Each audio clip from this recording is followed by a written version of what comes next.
menadi sebuah bandaraya. Rentak berterusan yang menggalakkan kita ke depan.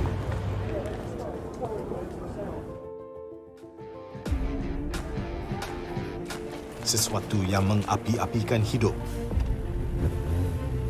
dan semangat kita. Setiap orang mempunyai gaya dan irama tersendiri. Tapi, apakah yang boleh menyatukan semua lapisan masyarakat?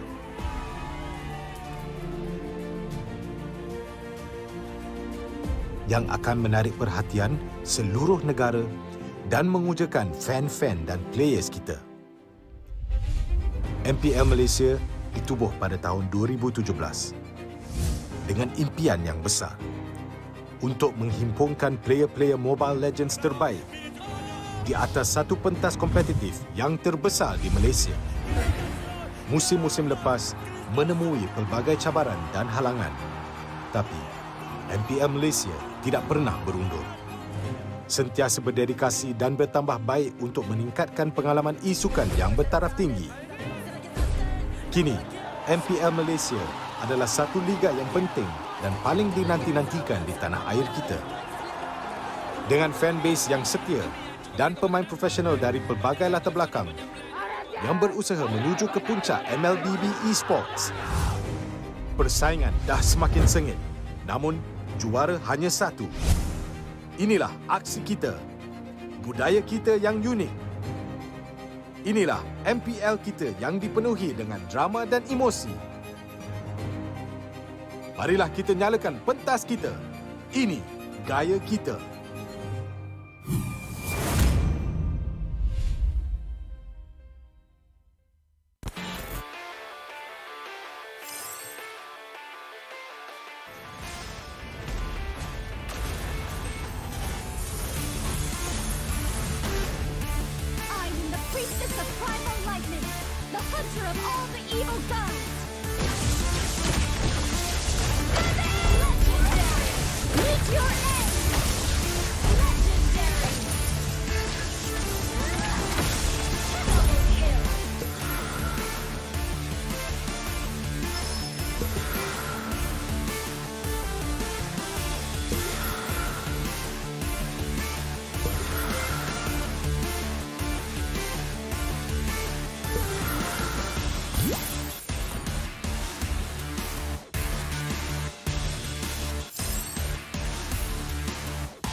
banish all darkness.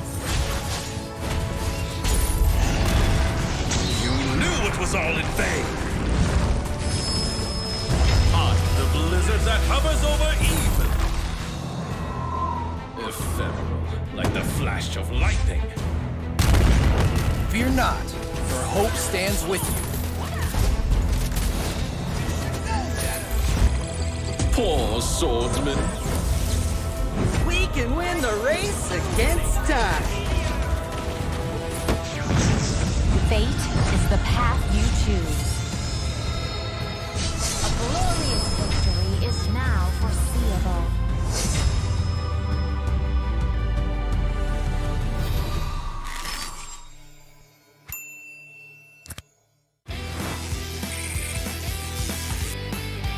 You destroyed a turret.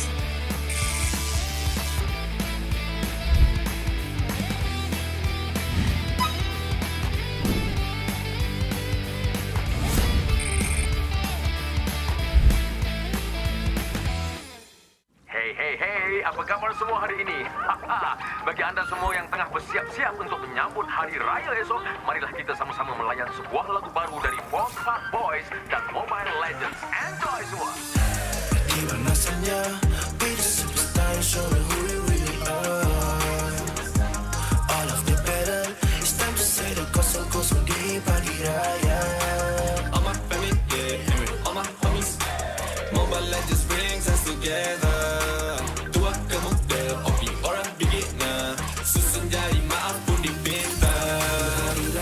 Superstar, tak boleh emak duit raya dari Mia. Dah macam superstar, nak makan besar.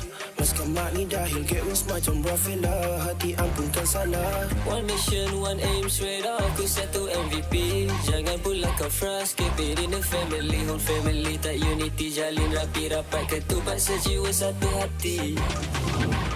Bila tiba masanya, kita battle sampai semua bersengkam mata. Tiba pagi raya, maafkan semua usia. Susun 10 jari, ampun maaf dipinta. Opi ke beginner, bring us together.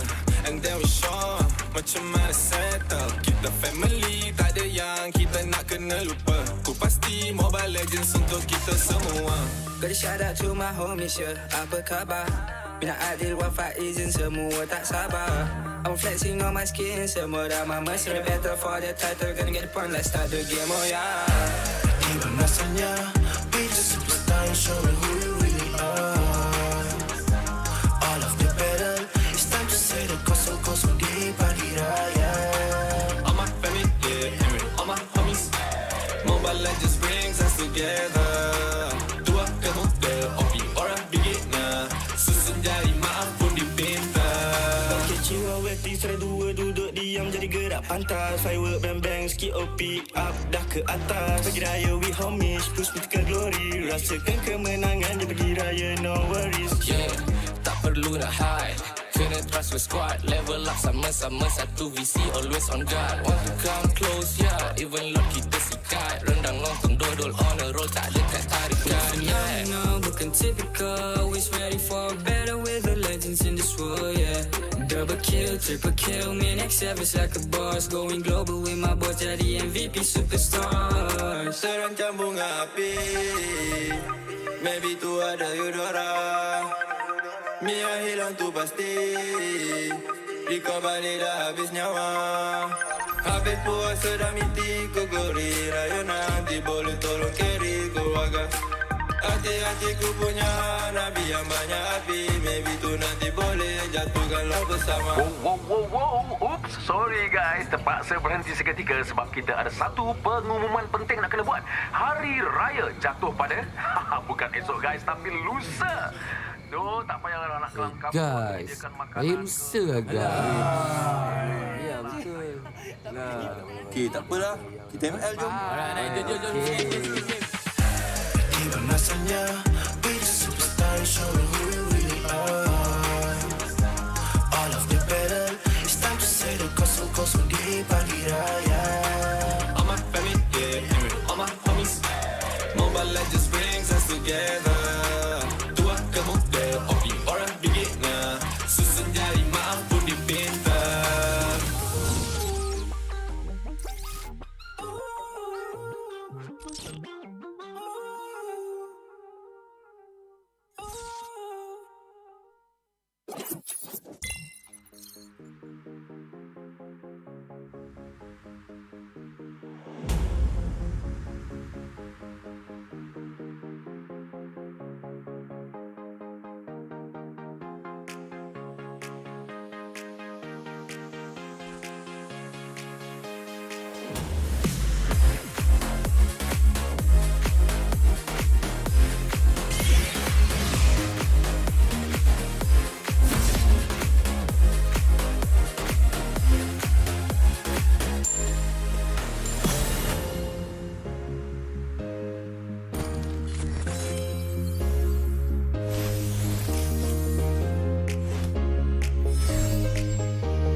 Memang banyak cabaran, tapi semuanya berikan aku pengalaman. Aku kena siap sedia, cari kekuatan untuk terus ke depan. Aku boleh buat dan kejar apa aku nak. Percaya pada perubahan. Jadilah bintang. Be the superstar.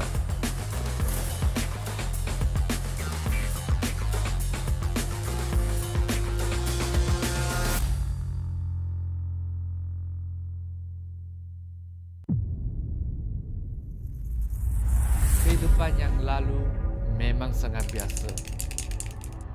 Aku penuhinya dengan warna. Tak kisah apa orang cakap, aku teruskan jua. Aku terus positif dan tingkatkan usaha.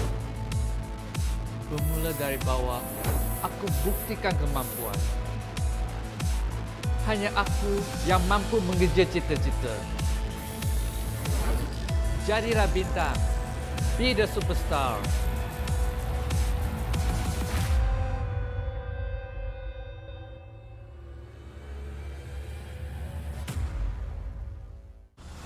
Ladi sebuah bandaraya. Rentak berterusan yang menggalakkan kita ke depan.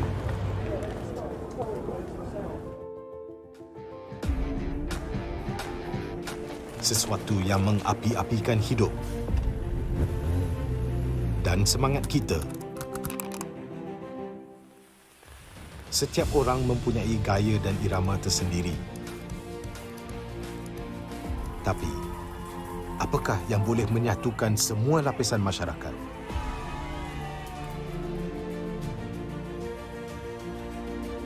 Yang akan menarik perhatian seluruh negara dan mengujakan fan-fan dan players kita. MPL Malaysia ditubuh pada tahun 2017 dengan impian yang besar untuk menghimpunkan player-player Mobile Legends terbaik di atas satu pentas kompetitif yang terbesar di Malaysia. Musim-musim lepas, menemui pelbagai cabaran dan halangan. Tapi, MPL Malaysia tidak pernah berundur. Sentiasa berdedikasi dan bertambah baik untuk meningkatkan pengalaman e-sukan yang bertaraf tinggi. Kini, MPL Malaysia adalah satu liga yang penting dan paling dinanti-nantikan di tanah air kita. Dengan fanbase yang setia dan pemain profesional dari pelbagai latar belakang yang berusaha menuju ke puncak MLBB Esports. Persaingan dah semakin sengit, namun juara hanya satu. Inilah aksi kita, budaya kita yang unik. Inilah MPL kita yang dipenuhi dengan drama dan emosi. Marilah kita nyalakan pentas kita. Ini gaya kita.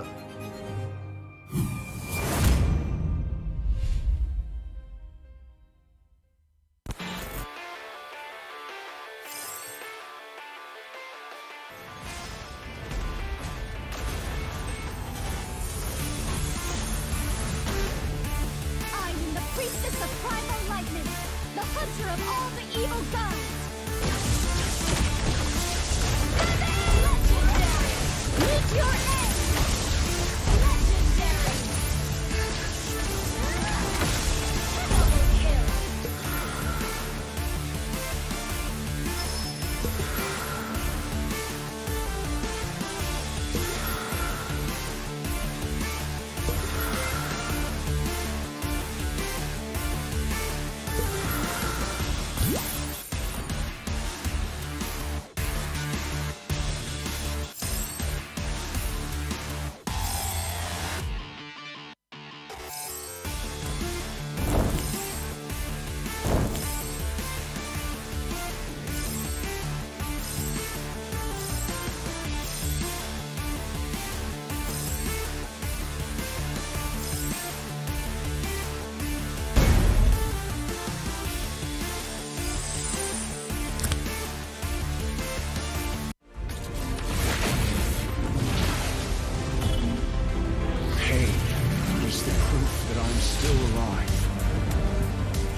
What I feel.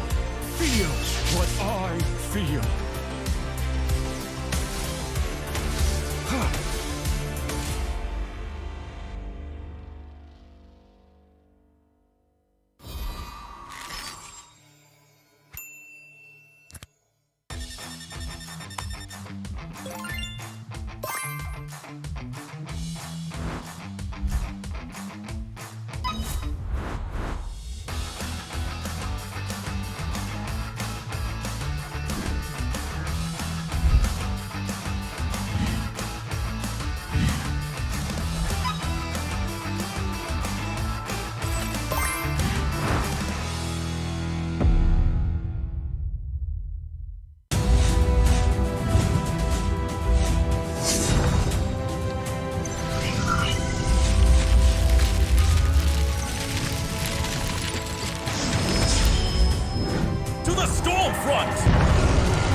To banish all darkness.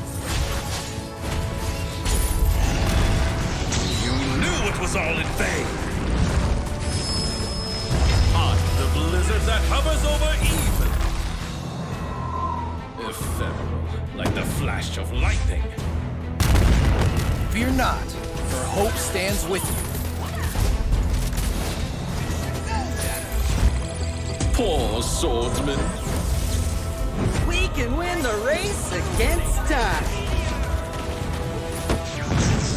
Fate is the path you choose. A glorious victory is now foreseeable.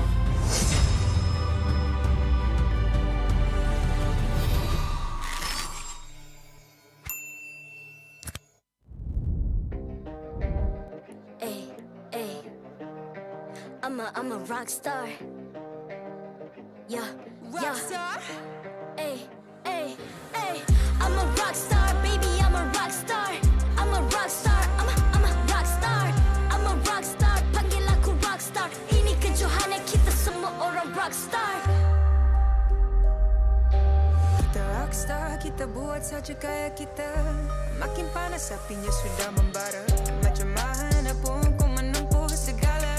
Demi negara kau buat semua bangga. Step into my world, you know I'm always in my zone. You know I got my team, no I'm never alone. Bring out my best, buat yang terbaik. Jadi juara perlahan kita naik. Get on my way, aku nak push, naik-naik jadi lebih bagus. Jadi hero, ku ada skill. Berapa banyak musuh aku dah kill. Ramai cuba mencapai, cause they envy me.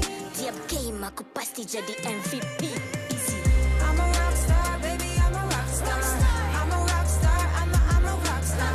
I'm a rockstar, panggil aku rockstar. Ini kejohanan kita semua orang rockstar. I'm a rockstar, baby, I'm a rockstar. I'm a rockstar, I'm a rockstar. I'm a rockstar, panggil aku rockstar. Ini kejohanan kita semua orang rockstar. Tengok nanti siapa yang juara. Ni peluang kita bawa pulang piala. This is my game, this is my time. Menang semua, everything will be mine. Kalau jatuh kau pasti kembali. Bangun balik ku tegak berdiri. Kuatkanlah tenaga, ganjaran diperoleh. Ni kejohanan kita, Malaysia memang boleh. Rise up to the top, kita buat bersama. Semangat kita kuat di bawah satu bendera. Ay. I'ma go hard for the win. Win. On the battlefield till the end. I'm trying to beat the greatest anyone has ever seen. Stand by, I'm coming in for the win. I'm a rock star, baby, I'm a rock star. I'm a rock star, I'm a rock star. I'm a rock star, panggil aku rock star. Ini kejohanan kita semua orang rock star. I'm a rockstar, baby, I'm a rockstar. I'm a rockstar, I'm a rockstar. I'm a rockstar, panggil aku rockstar. Ini kejohanan kita semua orang rockstar.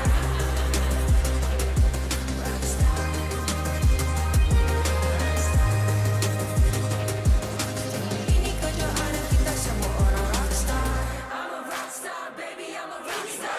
I'm a rockstar, I'm a rockstar. I'm a rockstar, panggil aku rockstar. Ini kejohanan kita semua orang rockstar.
I'm a rock star. Yeah. Rockstar? Ay. I'm a rock star, baby, I'm a rock star. I'm a rock star, I'm a rock star. I'm a rock star, panggil aku rock star. Ini kejohanan kita semua orang rock star. Kita rockstar, kita buat saja gaya kita. Makin panas apinya sudah membara. Macam mana pun kau menempuh segala. Demi negara kau buat semua bangga. Step into my world, you know I'm always in my zone. You know I got my team, no I'm never alone. Bring out my best, buat yang terbaik. Jadi juara perlahan kita naik. Get on my way, aku nak push, naik-naik jadi lebih bagus. Jadi hero, Ramai cuba mencabar cause they envy me. Tiap game aku pasti jadi MVP. Easy. I'm a rockstar, baby, I'm a rockstar. I'm a rockstar, I'm a rockstar. I'm a rockstar, panggil aku rockstar. Ini kejohanan kita semua orang rockstar. I'm a rockstar, baby, I'm a rockstar. I'm a rockstar, I'm a rockstar. I'm a rockstar, panggil aku rockstar. Ini kejohanan kita semua orang rockstar. Tengok nanti siapa yang juara. Ni peluang kita bawa pulang piala. This is my game, this is my time. Menang semua, everything will be mine. Kalau jatuh kau pasti kembali. Bangun balik ku tegak berdiri. Kuatkanlah tenaga, ganjaran diperoleh. Ni kejohanan kita, Malaysia memang boleh. Rise up to the top, kita buat bersama. Semangat kita kuat di bawah satu bendera. I'ma go hard for the win. On the battlefield till the end. I'm trying to beat the greatest anyone has ever seen. Stand by, I'm coming in for the win. I'm a rockstar, baby, I'm a rockstar. I'm a rockstar, I'm a rockstar. I'm a rockstar, panggil aku rockstar. Ini kejohanan kita semua orang rockstar. I'm a rockstar, baby, I'm a rockstar. I'm a rockstar, I'm a rockstar. I'm a rockstar, panggil aku rockstar. Ini kejohanan kita semua orang rockstar.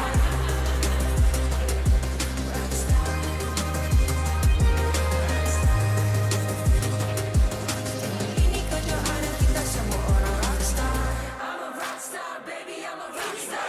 I'm a rockstar, I'm a rockstar.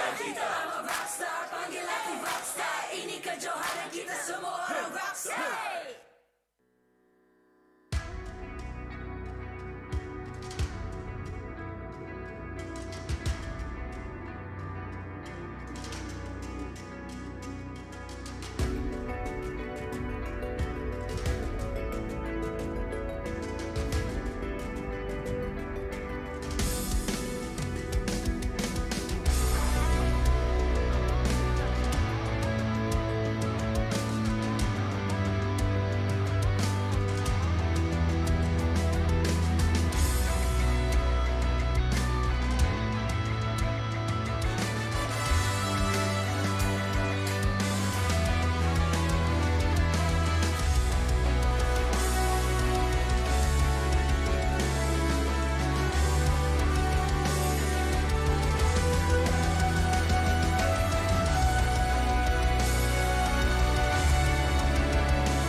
I'm a rock star.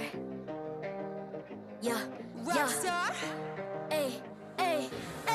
I'm a rock star, baby, I'm a rock star. I'm a rock star, I'm a rock star. I'm a rock star, panggil aku rock star. Ini kejohanan kita semua orang rock star. Kita rockstar, kita buat saja gaya kita. Makin panas apinya sudah membara. Macam mana pun kau menempuh segala. Demi negara kau buat semua bangga. Step into my world, you know I'm always in my zone. You know I got my team, no I'm never alone. Bring out my best, buat yang terbaik. Jadi juara perlahan kita Get on my way, naik. aku nak push, naik jadi lebih bagus. Jadi hero, ku ada skill. Berapa banyak musuh aku dah kill. Ramai cuba mencabar cause they envy me. Tiap game aku pasti jadi MVP. Easy. I'm a rockstar, baby, I'm a rockstar. I'm a rockstar, I'm a rockstar. I'm a rockstar, panggil aku rockstar. Ini kejohanan kita semua orang rockstar. I'm a rockstar, baby, I'm a rockstar. I'm a rockstar, I'm a rockstar. I'm a rockstar, panggil aku rockstar. Ini kejohanan kita semua orang rockstar. Tengok nanti siapa yang juara. Ni peluang kita bawa pulang piala. This is my game, this is my time. Menang semua, everything will be mine. Kalau jatuh kau pasti kembali. Bangun balik ku tegak berdiri. Kuatkanlah tenaga, ganjaran diperoleh. Ni kejohanan kita, Malaysia memang boleh. Rise up to the top, kita kuat bersama. Semangat kita kuat di bawah satu bendera. I'ma go hard for the win. On the battlefield till the end. I'm trying to beat the greatest anyone has ever seen. Stand by, I'm coming in for the win. I'm a rock star, baby, I'm a rock star. I'm a rock star, I'm a rock star. I'm a rock star, panggil aku rock star. Ini kejohanan kita semua orang rock star. I'm a rock star, baby, I'm a rock star. I'm a rock star, I'm a rock star. I'm a rock star, panggil aku rock star. Ini kejohanan kita semua orang rock star.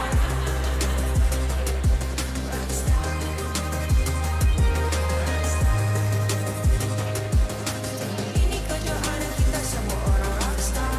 I'm a rock star, baby, I'm a rock star. I'm a rock star, I'm a rock star. I'm a rock star, panggil aku rock star. Ini kejohanan kita semua orang rock star.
And hello Stadium Juara.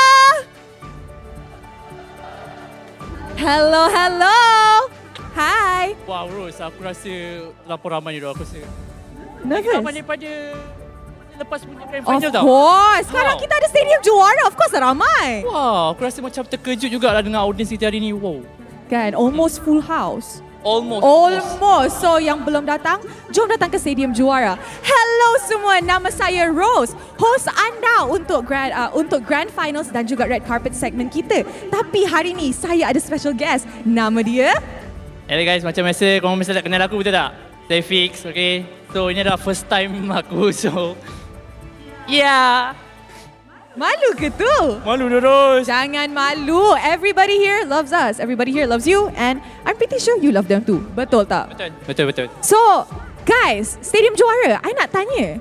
Korang nak tengok pasukan mana nanti masa red carpet?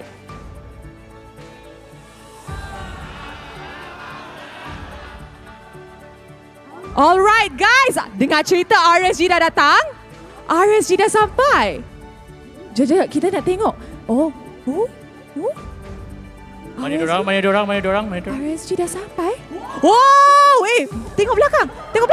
Woi, Rico in the house. Kita ada Ling Eza, kita ada Kuja, kita ada Lolials dan juga, tak nampak. Kita ada Lolials, kita ada Lexia, and kita ada Izanami. Oh, wow. RSG Slate MY. Woi, style je dorang. I suka jersey dorang. Suka tak? I suka. You suka? Paling suka RSG punya jersey. Out of all the teams, you paling suka RSG jersey? Sebab dia nampak unik dulu. Woi, RSG. Woi, nice tu. Woi, tengok diorang tengah sign. Woi, diorang tengah sign. Tengok tu. Diorang nak post for... diorang nak ambil gambar. So, smile. Oh, Izanami still tengah sign. Izanami tengah sign lagi. Alright, smile for the camera, boys. Diorang dengan coach diorang juga Aero saya. Kita ada kuja sekali. Diorang ada kuja sekali. Yep.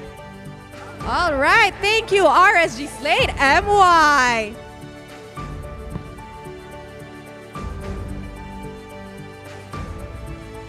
Alright, dengan cerita kita ada Lokman Podolski and Chronicles is on the way on the red carpet, guys. Wow, guys, Chronicles and Lokman Podolski. Diorang ni siapa? Diorang bukan pro player kan? Diorang bukan pro player. Diorang bukan pro player. So, diorang adalah artis jemputan. Yes, diorang ada performance kita hari ini. Tengok tu, style. Stylenya. Woi, style. Ron, aku nak tanya kau, Ros. Kau kenal tak Lokman Podolski ni? Siapa tak kenal Lokman Podolski? Dia dulu seorang Viner ke? Yes, Viner. Yes, Viner, right? Siapa tak kenal? Tengok style. I like their style. Macam chill. Yeah, chill. Tapi ada personality. Kan? Handsome tu. Kita punya MPL punya signing station kali ni ada name artis. Ada name artis. Wow. Betul kan? Betul. Usually kita ada selalu kita player je. Player KOL.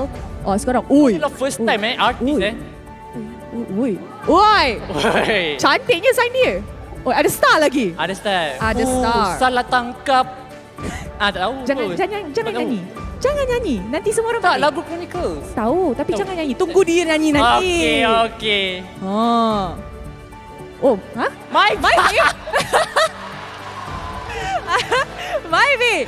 Oi, pose for the camera, boys. Wow. Stylenya pakai shades lagi. Oi, ada satu lagi. One more pose.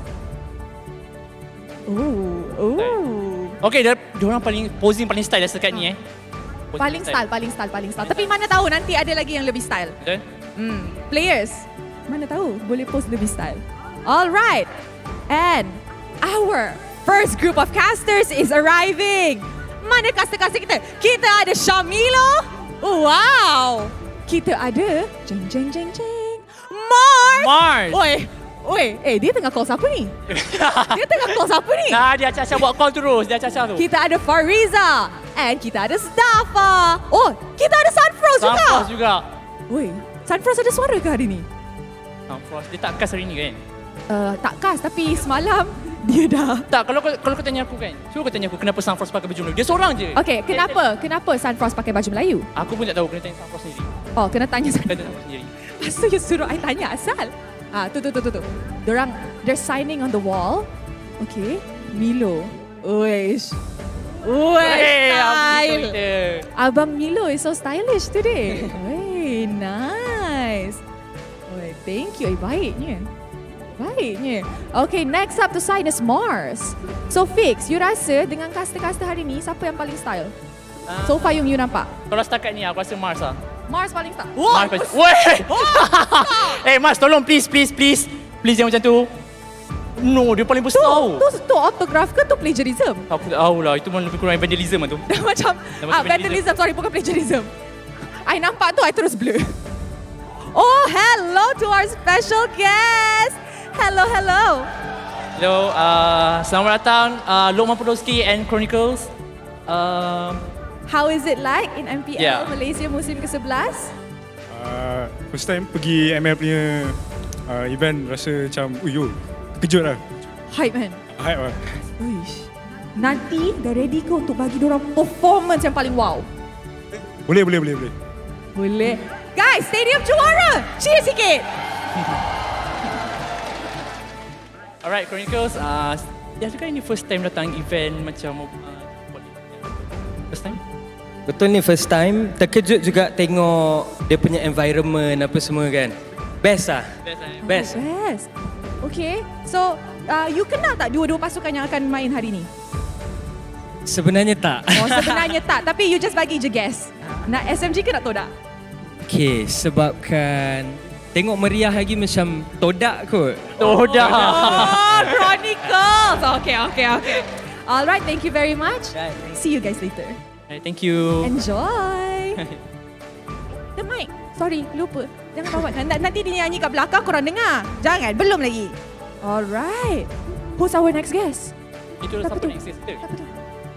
SMG is approaching, everybody. Kita punya grand finalist. Team SMG. Team selalu menang game. Okay, kita ada Coach Haru, Valence. Siapa lagi? Kita ada Noah, Lung, Semut, Zaim, Sempoy. Kita ada Subway. Kita ada, kejap. Tak nampak lagi belakang. Kita ada Stormy. Kita ada Sasa. Hello. Wish. Woi. Fan dah tengah jerit dah. Woi. Tengok guys, our grand finalists. You rasa, Fix, diorang ada vibe champion tak? Of course, diorang ada vibe champion. Sebab kita tengok semalam kan macam mana diorang main lower bracket final kan dengan top boys. So, diorang memang deserve for the slot grand final lah. Tapi you rasa diorang ada macam nervous lagi ke tak? Sebab kalau you tengok game diorang dekat playoff very lain daripada game diorang dekat regular season. Bro, diorang pro player, diorang takkan rasa nervous or what. Oh. And dah berapa season dah diorang main MPL betul? Betul. Okay, diorang sekarang tengah sign. Okay, Team SMG, gather around. It's time to take your photo as a team on the red carpet. Stormy, don't hide. Don't hide, Stormy. I can see you. He's like, roses everywhere.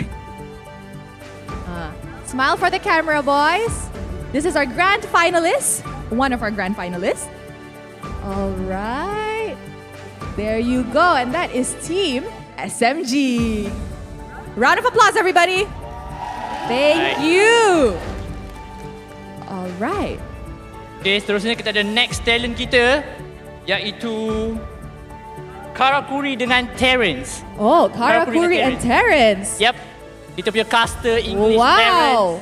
Oh, lain macam style dorang hari ni. Dan caster boleh kita Karakuri. Lain macam style dorang hari ni. This is not the usual style dorang datang to MPL with.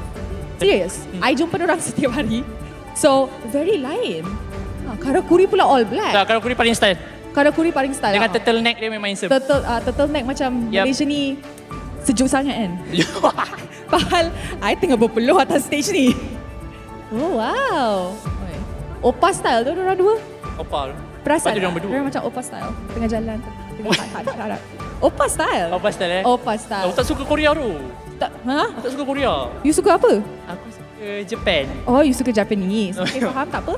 Everybody has their own opinion, tak apa. Karakuri. Tak ada hat ke? Letaklah hat. Oi. Smile. Oi. Posing orang. Posing. Oh, wow. Cupid. Tu style aku. Tu style I tahu. Masa teams, this is your moment. Game on. I buat macam-macam hat and that was one of them. Okay. Oi.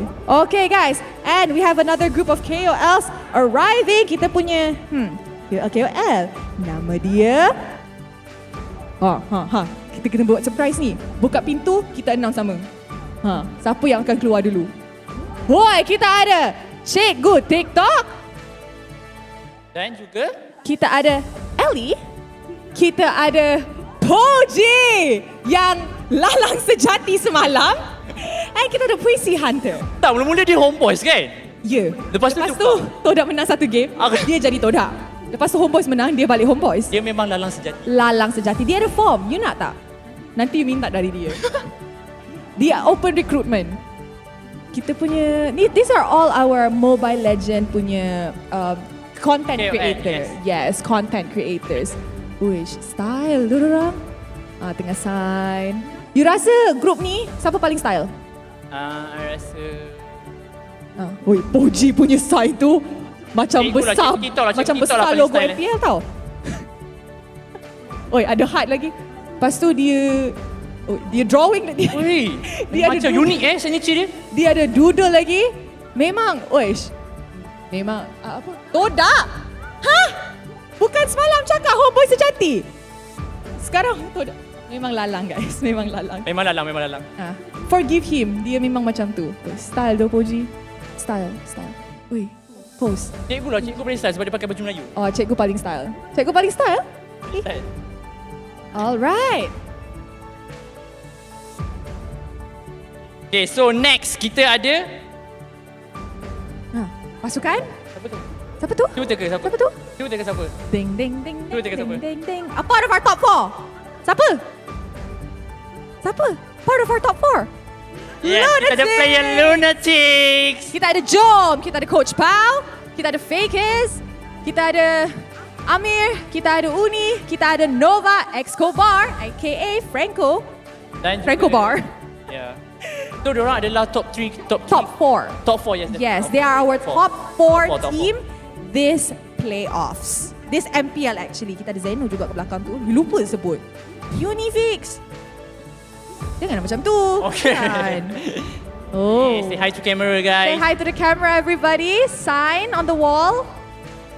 Sign. I rasa Poji punya sign paling one of a kind. Poji, yes, Poji. Poji punya sign one of a kind. Ui. Dia kita player Philippines kita kan? Kita Jom. Jom, bukan Jom. Jom, alright. Yes. Jom balik rumah. Macam tu. Jom habis awal. Kita punya talent. Kita ada Milo, kita ada Zafa, kita ada Fariza, kita ada Mars, kita ada Sunfrost. What are you guys doing up on my stage? Korang buat apa atas stage saya? No, wait. Dia nak cakap kalau. Cuba. Jangan. Nanti kita tak faham. Jangan. Okay, so guys, I know lah we all work together. Tapi, in between us, who's your best talent? Best talent? Wah, hard lah. So this season, I think Sunfrost maybe deserve it lah. Wow! Shamilo. Oh, Shamilo. Zafa? Can I say me? Wow! Can. Mars. I'm not gonna be biased here. Tapi I'm gonna say Mars. 5 seconds. I think Lafel lah. Lafel. Sunfrost, who's your best talent? Tak ada suara? Tak ada suara terus. Dia kena faham. Tolong on subtitle. Oh, tolong. Okay. You nak best talent siapa? Whisper.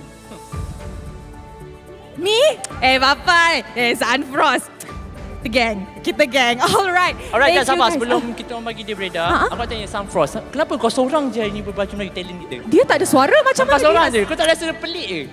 Sebab ada... Ada suara? Sabarlah. Sorry. Demi bahasa Melayu kita kan. Kita nak mengangkat darjat Melayu hari ni. Ada sebab kenapa kita punya stream nama bahasa Melayu macam tu. Minta maaf, bukan tak cukup Melayu, kerja.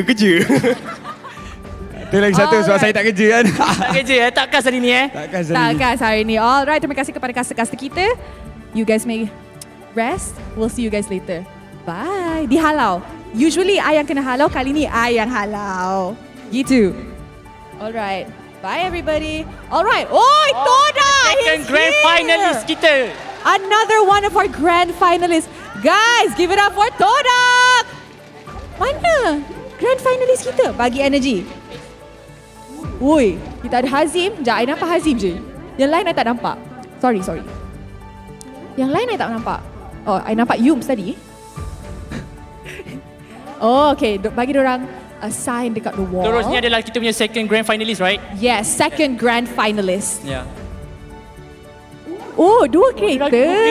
Yeah. Oh, kita ada Momo, guys. Kita Flynn, ada Ashi, Iwan, Rival, dan Moon, dan juga Ciku, guys. A round of applause, everybody. This is your MPL Malaysia musim ke-11 grand finalist. Itu dia. Bagi diorang sign. I nak tengok diorang buat pose lain macam atas stage. Tak pula. Macam, I mean, tak adalah atas stage tapi kat red carpet sebab diorang ramai kan. Pose nice sikit. Nampak style. Betul tak? Okay. Okay, Todak nanti tolong buat pose dekat kamera. Tolong buat posing yang cantik tau. I know you guys can hear us. Ya, diorang boleh dengar. Diorang boleh dengar kan? Buat nice posing. Diorang dah tengah fikir dah nak pose apa. Tingginya Moon letak sign tu. Ui. Asal macam budak kecil punya writing Moon. Alright. Okay. Posing guys. Posing. Come on, korang grand finalist kot. Ya, posing. Okay, nice. Ada comelnya diorang. Nice, comel je. Slebel! Mana Slebel? Oi, #Todak langgar. Betul? Alright, terima kasih kepada Todak. Oi, diorang ada satu lagi. Oi. Ada satu lagi. Alright. And now. Uish. Ni siapa pula? Siapa ni? Ni siapa? Ni kita punya KOL, Rose. Another talent, another one of our content creator ke? Content creator. Oh, wow! Our content creator. Kita ada VIP. Kita ada... Wish. Oi! Style though. I like the suit. Oi! Ada lagi. Macam mana diorang fit 3 orang kat kereta tu? Kita 2 orang je dah tak muat dah tadi fix kat belakang.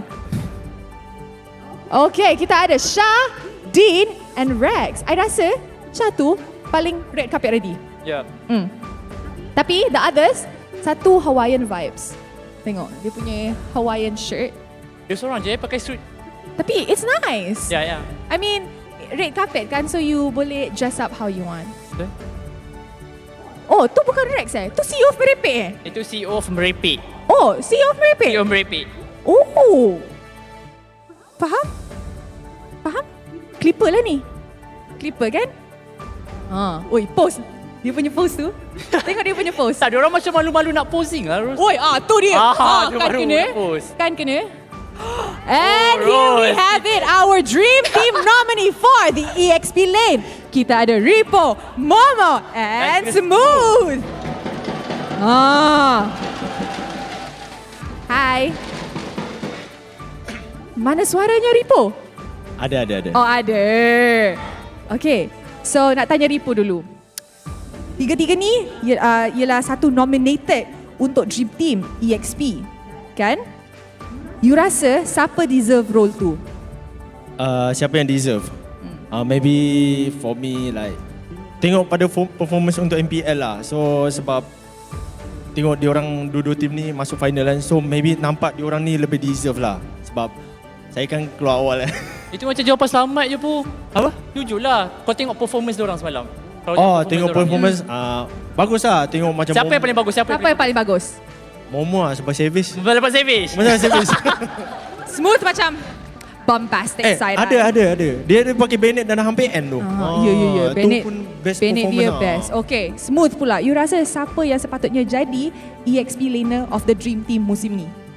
Sejujurnya, saya nampak Momo lagi solid lah. Oh. Asal? Ini dari hati saya. Dari pandangan saya. Nice. Momo tapi pula. semua kau pun semalam ada buat play tau. Hampir nak backdoor enemy punya. Ya. Kau tak rasa kau pun layak ke untuk? Boleh juga. Cuma yang solid tu dekat Momo lah. Faham? Momo pula. Sekarang dua-dua cakap Momo. Tapi Momo nak cakap Momo ke? Momo nak cakap lain? Bagi saya tak kisah siapa yang dapat. Kalau boleh, patutnya benda ni dia buat dekat sikit mic lepas final lah. So boleh nampak benda yang lagi okey lah kan. I see. So hari ni you guys rasa, okay, kita ada satu Todak, kita ada satu SMG, lepas tu kita ada satu neutral. Score prediction? 4-0. 4-0. Smooth. Confident. Prediction? 4-3 lah. 4-3. Weh, jangan dah. Salam no time. Ripo, let's do this, Po. Score prediction. 4-3 juga. 4-3. Siapa menang? Siapa menang? Tak boleh unpredictable. Susah nak tebak lah sebab dua-dua kuat. Siapa-siapa je lah 4 tu, siapa-siapa je 3 tu. Betul. Siapa pun tak kisahlah siapa-siapa menang. Tak kisah. Tak kisahlah. Yang penting tim yang paling solid dia akan menang. Alright, terima kasih guys. We will see you later during the award Thank you so much guys. Thank you so much. Thank you. I rasa this 3 EXP laner memang fighting for a slot. Okay, Rose. Oh my God, Homeboys is here. Hello Homeboys. Kita ada Barbosa, kita ada Warlord, Anip, Coach Dale, Chibi dengan seorang yang kat belakang tu I tak nampak. And kita ada Sepat. Oh, hello boys. Hello. Oh, Saiful. Ada lagi. Diorang dua kereta juga ke? Saiful masuk balik. Dia U-turn. Hello Homeboys. Oi, Slap bell sikit. Asal diorang tak nak buat? Oh, Chibi, nice one lah Chibi. Nice one. Second car. Siapa dalam kereta ni yang nak tahu? Homeboys player. Ya, tahu. Kita ada Saiful, kita ada Jeng. kita ada Daddy Hood. Hello. Oi, full. Kita belakang kita ada Ava juga. Kita ada Ava juga. Yes. Kita ada full homeboys in the house kali ini. Top 3 team. Top 3. Top 3. Yes, and ramai orang tak expect diorang masuk. Anip, Pergi mana tu? Pergi mana tu? Sign dulu. Dah sign dah. Daddy belum sign. Saiful belum sign. Ava belum sign. Bagi diorang sign dulu baru post for the picture. Homeboys, I nak request post cantik-cantik ya. Okay, pandai. Okay, dah start dah. Okay. Post nicely, okay boys. Give me one of a kind. A pose that's never been done yet. Oi. Okay, posing daddy. Oi. Okay. Nak pose apa ni? Oi, style tu. Setakat ni aku rasa paling style Homeboys punya pose. Yes. So far Homeboys has has the best pose. Slebel with me guys. 1, 2, 3. Slebel. Alright. Nice. Nice one. Okay. So I'm giving them the best pose. Best pose, yes. Setuju? Memang the best pose. Best pose. Yes. Stadium juara setuju tak? Best pose so far. So far kan? Best pose so far. Betul. Style. I need happy. Slebel. Nice one, Chibi. Tu macam 10 slebel. 10 slebel banyak sangat. 10 slebel. Betul? Banyak sangat. Alright, thank you homeboys. And who's our next guest? Okay, kita ada audience. Dekat luar. Dekat luar. Diorang tengah ambil gambar kat luar tu. Patutlah tadi when we turun kereta, ramai orang. Pulau Pinang Aku rasa diorang daripada Pulau Pinang datang ke stadium juara tu. Yes. Oh, wow. Tengok tu guys. Semangat kita punya fans dalam stadium juara pun almost full house guys. Angkat tangan. Cheer. Say hi to camera. Stadium juara, mana suaranya? Tu dia suara diorang. Kat luar pun ada suara. Alah, diorang actually there's a lot of fans that come from different negeri datang untuk sokong MPL kita tau. Kita semalam menampak Kelantan dengan Terengganu. Lepas tu sekarang pula ada Penang. Bestnya. So you guys enjoy tak MPL kali ni? Yes? Macam tak enjoy. Diorang macam lepu je Ros. Enjoy tak MPL kali Ros, ni? kita ada next. Kita punya KOL kat sini. Kita ada Litara, kita ada Yonizari dan juga Acai. Acai, apa yang jatuh tu? Dan juga Joel. Yes, Joel Gaming. Ada benda jatuh tu tadi. Apa benda jatuh tu? Oi, giveaway. Giveaway lagi, sempat lagi bagi giveaway. Sempat lagi bagi giveaway. Nanti kita claim. 2 kan? Satu untuk 2. Yes. Satu fix dapat, satu I dapat. Nice. Hello. Okay, KOLs, please head on over to our red carpet and sign your name on the board. And then post for the camera. Uish, Acai letak kat tengah-tengah tu. Besar-besar tu. Okay guys, pose yang paling handsome. Sebab tadi Homeboys dah buat pose yang paling cool, kita buat pose yang paling handsome. Uish. Pose yang paling handsome guys. I rasa Joel paling handsome sebab dia ada rasuah untuk kita orang. Litara pakai baju RSG Ada rasuah kali ni. Ada rasuah. I see somebody coming. Siapa Ros? Guys, kita ada I nak interview dorang. Boleh. Ni memang I nak interview sebab I rasa this one is going to be interesting. Kenapa kau selalu bully dia? Kau selalu bully dia kan? Tak, bukan selalu boleh. Sebab kita punya mid laner dream team. Stormy, Warlord dan Izanami. Hello. Hi Stormy. Hi. How are you feeling today? Excited. Grand finals lah. Yep. So Stormy, 3 nominees. You rasa siapa sepatutnya dapat mid laner dream team musim ini? Everyone is the best. I can't No. choose one. Play safe sangat. Last season tahulah you dapat. This season pula. You nak bagi peluang untuk orang lain ke you nak ambil juga? Okay lah, I'm going to be selfish, me. Oi! Oh, what confidence. Alright. Stormy cakap, Warlord rasa Warlord sepatutnya jadi mid laner dream team ke bagi orang lain? Aku rasa Stormy lah. Stormy? Ya. Malu Stormy kita. Asal Stormy? Kenapa Stormy? Kerana Stormy power sangat. Power sangat? Ya. Ya ke? Fix cakap macam biasa. Stormy macam dah bayar Warlord je. Berapa rasuah tadi kat belakang tu? Berapa rasuah? Ada? Ada. Tapi tadi Fix cakap kan Stormy ni biasa-biasa je. Izanami. Right, kita ada Prince of Mage kita. Prince of Mage. Mage Prodigy, Prince of Mage. Yes. So, Izanami, you rasa siapa sepatutnya jadi mid laner of this season? Yang sepatutnya dapat mid laner rasanya Warlord dengan Stormy lah. Yang penting bukan saya lah. Yang pasti lah. Izanami nak tanya semalam I saw you post all over social media. Apa jadi dengan rambut? Rambut ni sebenarnya salah potong. Dia post everywhere guys. Dia cakap rambut dia trust issues dah sekarang. Yeah. Alright, thank you so much. So we will see you guys later so much, guys. for the award giving ceremony. Terima kasih. Enjoy the show. Bye-bye. Okay, guys, kita tak habis lagi. Kita ada roamer kita. Roamer nominees kita ada Yums, Barbosa dan juga Valence. Hello. Okay, this one is our roamer.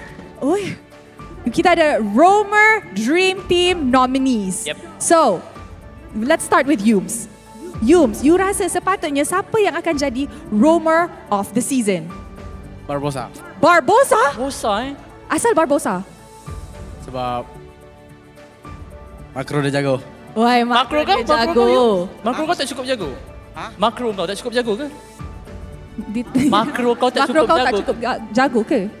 Jago. Tapi dia cakap humble. Yes, you. Barbosa? Sebab aku dah pulang duluan, Valence dulu. Valence. Valence, who do you think deserves to be the roamer of the season? I think it's Yums. Yums, Yeah. alright. We have, okay, I nak tanya Barbosa satu je. Siapa yang akan menang nanti? Siapa akan jadi champion MPL kita? Todak, SMG? RSG. Alright, thank you. We will see you later. Thank you so much. Oh, wow. Kita kena game atas ni. Oi, wah kita ada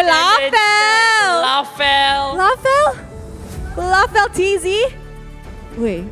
Asal tutup balik pintu tu. Aduh, Lafel ni. Selalu buat hal Lafel Memang. Oi. Orang posing Rose, orang posing dekat board tau, dia posing dekat luar. Dia posing kat luar. Orang buat tak? Oh. You tahu tak, Lafel ni nama dia Gideon Malay, lepas tu Gideon ni nama dia Lafel English. Macam tu Ya, macam tu. Dan kita ada Abang Adin juga. Weh, dorang ni belum masuk dah post. Ya. Macam-macam paling beria paling semangat dorang Macam-macam trio ni. Memang the best trio. Oi, trio tu janganlah jatuh tangga ke apa. Oi. Oh, wow. Apa ni? Macam mana dia ada medal tu? Yang tahu je tahu, YTJT. Dia tengah gelak sebab dia dah dapat medal. Dia tak payah main pun dapat medal. Tak payah main pun dah medal Itulah tu. Okay boys, it's now time to sign. Diorang buat macam show diorang Ya tu. Show korang. Kita yang host tau. Okay. Woi, chaosnya. Oi, Lafel. Lafel. Aduh, hai. Okay, apa ni? Best. Hoi, jangan claim lagi. Best talent equals Lafel. Wow. Letak nama I boleh tak? Ada 3 slot tu. Letak nama I. Gideon, dah confirm. Okay. Lepas ni Adin. Adin. Best. Diorang punya sign best. Adin ada one more slot tu Adin. Siapa tu Adin? Din, bagi saya Din. Bagi Ros. One more. Tulis je. Diorang tengah discuss ni. Aduh, buat discussion pula dah. Siapa? Diorang tulis apa tu? Nampak. Oh! Oh, okay. So while diorang tengah discuss kat luar, siapa yang jadi best talent, we have Karakuri and Terrence. Yep, betul. Hello. Hello. Hi, nice to see you. Okay, so my question is, who do you guys think will fill that 4th slot? Feel the 4th slot of best talent. Yes. I don't think there's going to be another 4th slot. It's either those 3 yang tengah peluk-peluk tadi. Aku rasa one of them lah. One of them. Maybe. Karakuri? Oh, pendapat untuk siapa jadi best talent yang keempat? Yes, betul. Oh, susah nak jawab ni. Tapi Satu lah, please. okay, ada pendapat. Okay. Tapi nak dengar pendapat daripada Rose dulu. Siapa best talent yang keempat? My best talent of the season is Lafel. Wow, confident, yeah. Okay, you know what? Do you guys think the trilingual queen is going to be the best talent? See, the trilingual queen. See, I think it might be you too, you know? Alright, kita ada ketibaan Yudu Red Giant. Giant dah sampai dah. Yep, kita ada Zorn. Alright, we lepaskan the casters dulu. Nanti we find out who's the best talent. Okay, thank you very much. Thank you so much, guys. Oh, okay. Kita ada Becky signing. We have Gorgeous. We have Sekais. We have Zorn. Hello, Zorn. Hello, Zorn. Dia cari mana Suara kita. Rose dengan Fix dari mana ni? Hi, guys. Hey, Zorn, tolong sign. Tolong sign, guys. Mana tu? Okay. Oi. Oh, wow. Wow. Oh, wow. Apa benda? Apa benda tu? Alright, guys. Pose untuk kamera cantik-cantik tau. Posing, guys. Oh, while they're posing, we have the Gold Laner Dream Team nominees up on stage. Kita ada Chiku, guys. Sasa and Jom. Hi, Chiku. Hai. Dah ready ke? Alhamdulillah ready. Okay, Chiku. Tiga-tiga ni, you rasa siapa sepatutnya jadi Gold Laner of the season? Saya rasa sebelah saya ni kot. Rose. Tak, sini. Rose, kau jangan perasan. Aku tahu kau main rumah semen tapi jangan perasan, please. Dengan gurau je. Okay. Marah sangat sebab dia tak cakap. Marah. Sebab kau suruh kenakan aku. Alright, Sasa, you rasa Sasa, wait, asal Sasa? Sebab kalau ikut mekanik dengan map, dia lagi power lah. Sebab saya selalu mati by one. So, saya takkan saya nak diri saya kan. Tapi kau ada kelebihan kau sendiri, kau ada team fight. Okay.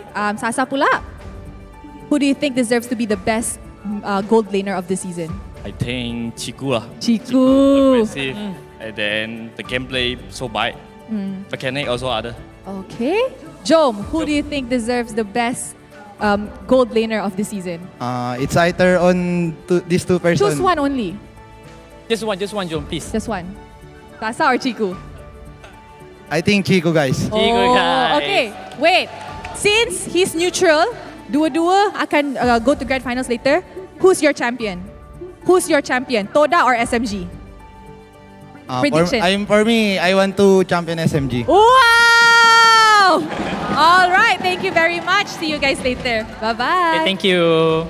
All right, our next interview. Yep, kita ada... Oh, yes, jungler nominees. We have Rival, Subway, and Chibi. Okay, start with Rival dulu. Hi Rival, dah ready? Dah. Dah. You rasa siapa sepatutnya jadi jungler of the season?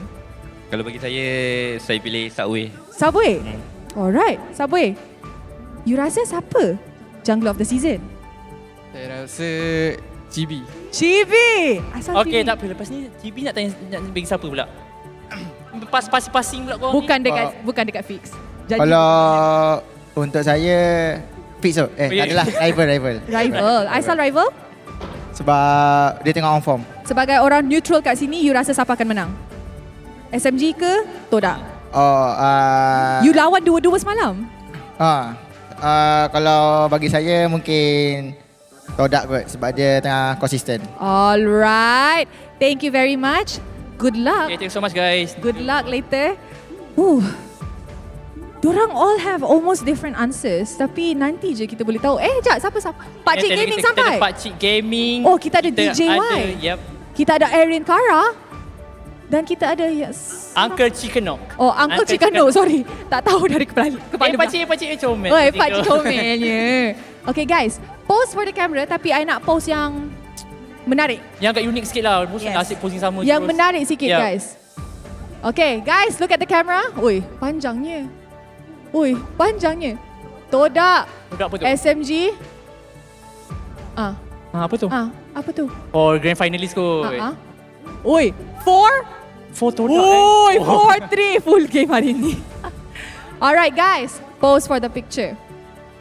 No? Erin tak Erin tak setuju, Erin tak setuju.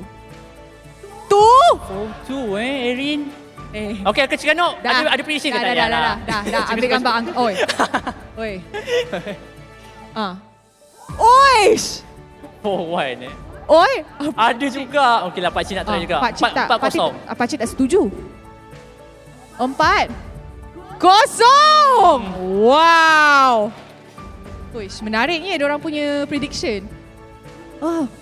Okay guys, kita ada Sleepy Godzilla dengan Fire menuju ke red carpet kita. 4-0. Tak, diorang 4-0 sebab diorang nak balik awal. Dah balik awal, betul? Yes. Tapi 4-0 sebab nak balik kalau awal. kau tanya aku pun, aku nak balik awal dulu. Betul? Semalam dah 13 game straight. Jangan macam-macam. Alright, Sleepy Godzilla dan juga Fa kali ini akan baju apa ni, Ro? Baju kebaya? Baju kebaya. Hello. Silakan sign your name on the board. Jangan malu-malu. Sign. Oh my God, we have the Dream Coach nominees. We have Coach Ozoravecki, Coach Haru, and of course, Coach Dale. So, Vecki, let's start with you. Hi, long time no see. Long times. So, being the first time as a coach for my team, a very new team, I'm happy that I got nominated. I was surprised. For me, if you ask who deserves the most, for me, I respect Bell the most. I like how he drafts, how he teaches players, and yeah. All right, Coach Haru, what's your opinion? So, this is my first season as a full coach, and I'm proud of my players and the teams to get to where we are today. And as for the big coach, Coach Dale is the best. Wow, Coach Dale is winning the votes of the coaches. Dale, what do you have to say about that, Dale? What do you have to say about that? Both of them are voting for you. Do you think you can win this season? I think they are just putting pressure on me. Putting pressure on you, but you're not playing later. They are just being humble. Oh, they're just being humble. Who's your best coach? For me, Haru deserves to be the best coach of this season. Wow. Despite being undefeated in the regular season, it's not that easy. Okay, one last question for Dale. Who do you think will win today? What's the score? I don't want to be one-sided. I wish to be game 7. Who's the winner? The winner, the champion will be the winner. Dia punya jawapan ni. Tapi tak apa, dia play safe. Thank you, coaches. Thank you so much, guys. We will see you later. The mic. Give. Alright, thank you. Betul juga, the champion will be the winner. I mean, there's no lie in that kan, tapi play safe. Alright, kita ada talent kita Rose kat sini. Kita ada here we go. Our Gideon dan juga Adin. Tak nak. Slebel dulu. 1, 2, 3. Slebel. Okay, so. Apa khabar stadium juara? Cukup tidur ke tak cukup tidur? Tak. Sama kita, Slebel. Slebel. Fix, apa khabar? Khabar baik, Dok. Baik Dok kau. Peluk Dok, Fix. Peluk Dok. So Wangi saya lah, move awak. sini. Wangi Tak apa. You pergi sana, saya move sini. So Rose, apa perasaan awak host dekat stage MPL Malaysia? Best tu. Okay, nice. Gideon, sebelum ni best talent. Tu je yang nak bagi tahu. In case kalau orang tak kenal. Adin pun pernah. Tanya. Fix. Aku. Macam mana perasaan awak dekat sini? Interview saya. Aku nak interview Adin lah. Interview Adin lah. Okay, interview Adin. Okay, Adin. Okay. Kenapa? Apa? Kau lah interview aku sebab aku ni first time Alright. Aha. So Fitz, macam mana sekarang ni? Macam mana preparation kau jadi host MPL hari ni? Preparation je secara spontan. Tengok semua orang. Secara spontan. Okay, lagi apa? Dia Rose ada ajar apa-apa ke? Rose ada ajar aku. Dekat sikit, Mike. Dekat sikit. Dia ajar supaya jangan nervous. Tapi aku still nervous. Jangan nervous. Jangan nervous. First time kan? Sikit lagi. So, kejap. Rafael, stop stealing my show. Cakap kat semua orang kat sini yang kau sayang semua orang kat sini. Aku sayang orang semua yang datang semua. Semangat sikit. Energy. Tak boleh. Energy. Wait, guys. You guys are the best talents, Kau tolong. Look over there. Korang tengok tu? Wow, ada banner lah, Ron. Ada banner, Din. Selalu banner kahwin tau. Jarang tengok banner macam tu. So, adakah Rose akan jadi best talent season ni? Saya bagi dia yang jawab. Okay. Sebab dia ni paling bijak sekarang. Paling bijak. I don't know. I'm kind of convinced. I'm siding with the banner here. The banner is pretty good. Raise it up. Come on. There we go. That's a banner. That is a hot banner. What does it feel like dah cast berapa season tapi tak ada siapa pun buat banner kau? Dia macam ni lah Dinan. Sebenarnya saya punya orang yang sokong saya selama ni, kita semua introvert. Kita diam je buat kerja. Kita buat kerja diam-diam. Yang penting kita buat semua orang happy. Tengok ada orang kat belakang tepuk. Dia tepuk pun sikit je. Tepuk lagi. Alright guys. Dah. Okay. Tahu ada energi yang lebih tapi tim kita ada tim baru kat belakang. Yep. So, okay. I nak halau you. Oh, dia nak halau kita. Bukan halau, nanti kan kau kena cast game. Sampai energy, okay? Halau dulu. See you guys. Okay, next. Jangan. Next. Boleh. Ya. Sini. Dia nak interview awak. Nak. Ambil mic. Oi, kita ada Sleeping Baiklah, Godzilla. Alright, kita ada Sleeping Godzilla dengan Fa ya. Tak pegang mic lah Fel ni. Hai, selamat raya. Selamat raya untuk semua stadium Bukit Juara. Betul. Walaupun mic kita betulkan aja. So, sekarang musim baru, you rasa vibe baru ni best tak? Oh, this is your first time? Tapi you rasa as a first timer, tengok tu. Ramai, best tak? Kita nak buat persembahan pula Kan? Persembahan. Oh, rasanya vibe untuk MPL season 11 ni mantap. I memang dah sediakan kamera kat sini. Saja. I setuju. You rasa siapa akan menang nanti? SMG Todak? Wah, saya risau lah. Tak apa. Okay. Antara Todak dengan SMG, saya sokong SMG lah. Come on lah. Okay. Bagi sikit SMG. Untuk Fa pula, semestinya SMG lah. Wow. Alright, thank you so much. Bye-bye. Thank you. Thank you so much. Okay. Weh, baiknya Fix. Apa? Baiknya. Kau jangan. Baik. Okay, sekarang kita ada siapa kat belakang? Kita yang kat belakang. Kita ramai kita tu. Siapa? Ada siapa kat red carpet tu? Ada ke yang tengah sign? Tadi saya nampak Madness. Aku nampak Madness tadi. Woi, tengah hujan dah kat luar. Dekat daripada jauh pun kita boleh nampak kepala botak tu Kepala botak. So kita ada Abang Lord. Jahatnya. Tak apa, Abang Lord dah biasa dengan aku. Risau. Dia tak ambil hati lah. Kena hujan tak? Kesian orang. Tak.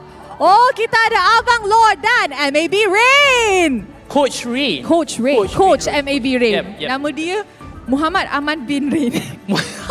MLB. Hello. I suka sangat dorang guest dekat sofa open house. Best dorang. Hello. Hello Rain, Abang Lord. Hello. Nanti nak post best tau. Post, kali ni kita minta post apa? Tadi dah unik, lepas tu paling style. Paling kelakar. Paling kelakar lah aku rasa. Boleh tak? Boleh lah Abang Lord dengan Rain posing paling kelakar lepas dah sign dekat board tu. We have Team Hub. Kita ada Min, Man. I tak tahu mana satu yang Min, mana satu yang Man. Tapi kita ada. Oh, hello. EXP. Rookie. Apa EXP? Ni, EXP ke? Yeah, This is a few of our Rookie of the Season nominee. Kita ada Mel Cutie. Kita ada Gorgeous. Kita ada Uni. So, Mel Cutie, you rasa siapa sepatutnya jadi Rookie of the Season? Saya rasa saya tak tahu.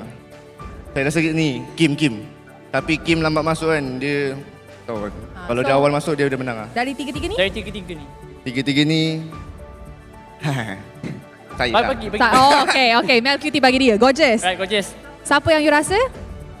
For me, yang paling layak untuk dapat Best Rookie season kali ni is Mel Cutie, because we can tengok dia punya performance this season is really good. He made a lot of play with playing Cloud. So for me, Mel Cutie is the most suitable. Okay, Uni pula. Uni, who's your Rookie of the Season? I think Mel Cutie. Oi, Mel Cutie. Okay. You guys rasa siapa akan menang hari ni? SMG Todak? Bagi je prediction. What? Prediction SMG Todak, siapa akan menang? Todak. Gorgeous? SMG. Mel Cutie? SMG 43. Oh, SMG 43. Dah. Right, Go. thank you guys. Balik tunnel tu. Balik.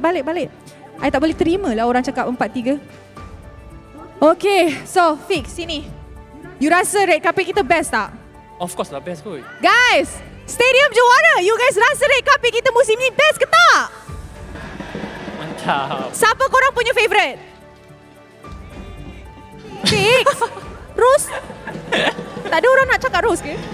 Gurau je. Okay, so lepas ni jangan pergi ke mana-mana sebab kita akan ada award giving ceremony. Yep, betul tu. So guys, we will go in a short break dulu tapi we will be right back. So don't go anywhere because MPL Malaysia will be right back.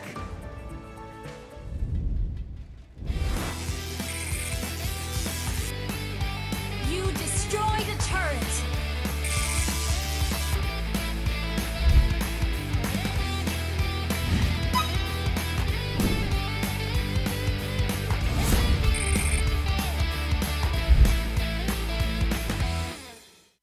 Hey, apa khabar semua hari ini? Bagi anda semua yang tengah bersiap-siap untuk menyambut Hari Raya esok, marilah kita sama-sama melayan sebuah lagu baru dari Force Hard Boys dan Mobile Legends. Enjoy semua! Tiba masanya, be the superstar and show who we really are. All of the better, it's time to say the kosong-kosong di pagi raya. All my family, yeah, all my homies, Mobile Legends brings us together.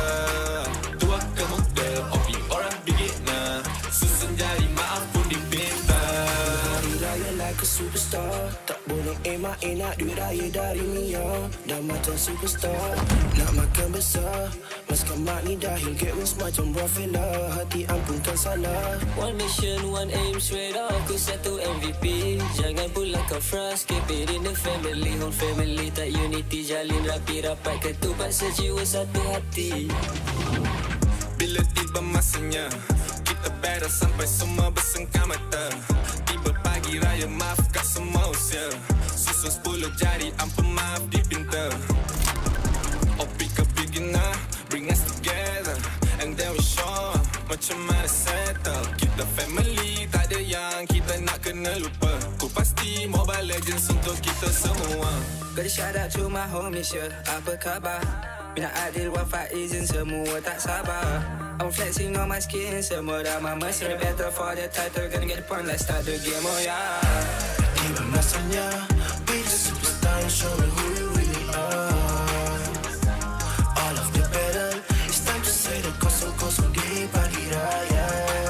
All my family, yeah, all my homies, Mobile Legends brings us together. Dua kemuda, opi orang beginner. Susun jari, maaf pun dipinta. Jiwa weti serai dua duduk diam jadi gerak pantas. Firework bang-bang sikit OP up dah ke atas. Pagi raya we homies push me ke glory. Rasakan kemenangan di pagi raya no worries. Yeah, tak perlu nak hide.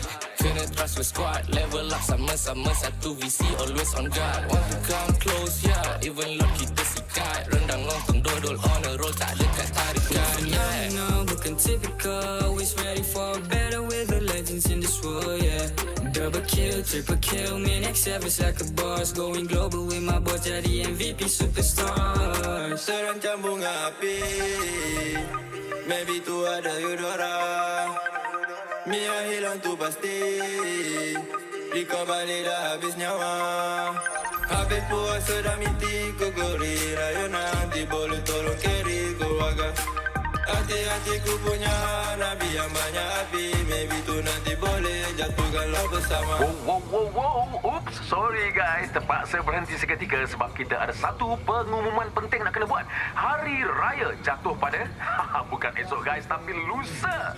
So, tak payah nak kelangkap. Guys, saya lusa guys. Ya, betul. Okay, tak apalah. Kita ML jom. Jom. Tiba masanya, be the superstar and show who we really are. All of the better, it's time to say the kosong-kosong di pagi raya. All my family, yeah, all my homies, Mobile Legends brings us together. Tua kemuda, opi orang beginner. Susun jari, maaf pun dipinta.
Memang banyak cabaran, tapi semuanya berikan aku pengalaman. Aku kena siap sedia, cari kekuatan untuk terus ke depan. Aku boleh buat dan kejar apa aku nak. Percaya pada perubahan.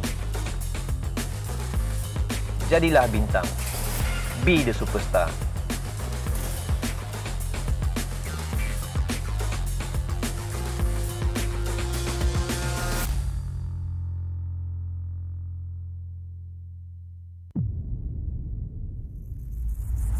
Kehidupan yang lalu memang sangat biasa.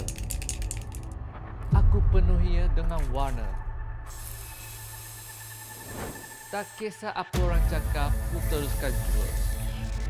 Aku terus positif dan tingkatkan usaha. Bermula dari bawah, aku buktikan kemampuan. Hanya aku yang mampu mengejar cita-cita. Jadilah bintang. Be the superstar.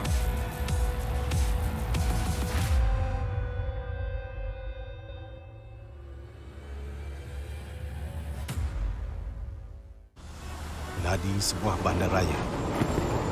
Rentak berterusan yang menggalakkan kita ke depan.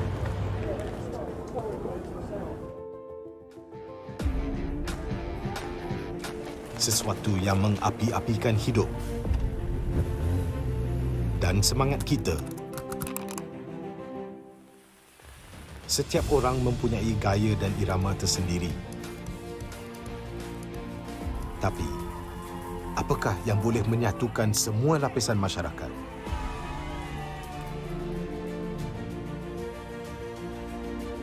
Yang akan menarik perhatian seluruh negara dan mengujakan fan-fan dan players kita.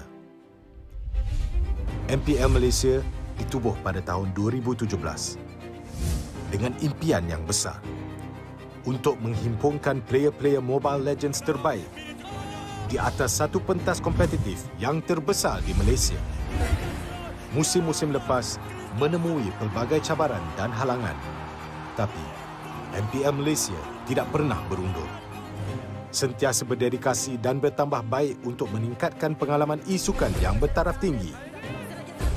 Kini, MPL Malaysia adalah satu liga yang penting dan paling dinanti-nantikan di tanah air kita.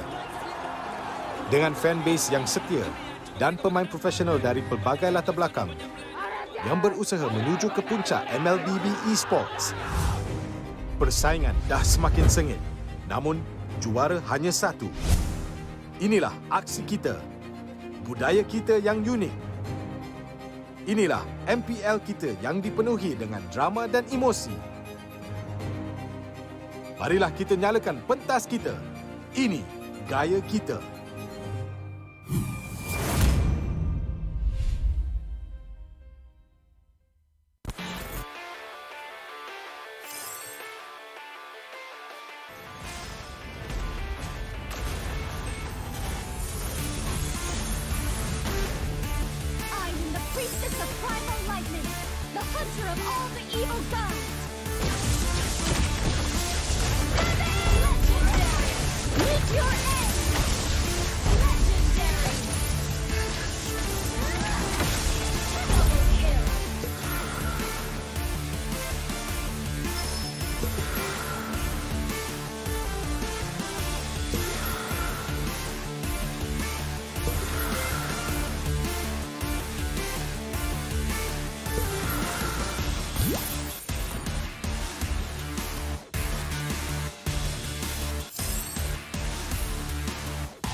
What I feel.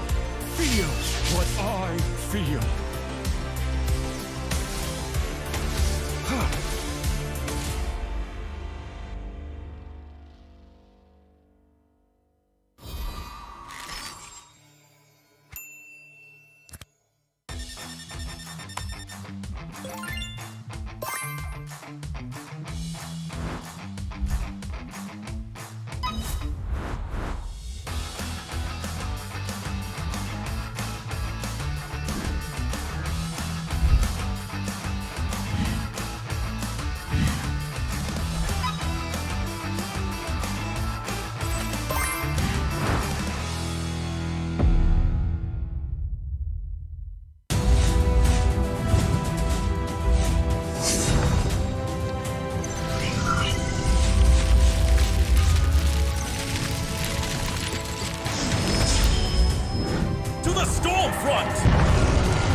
To banish all darkness.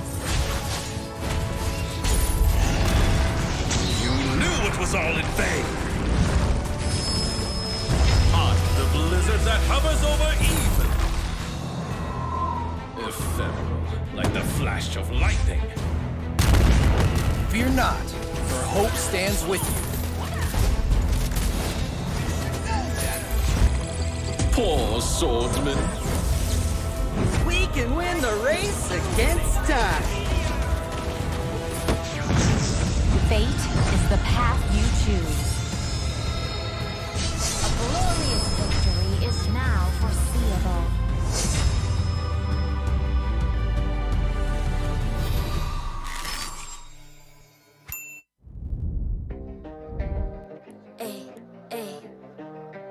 I'm a rock star.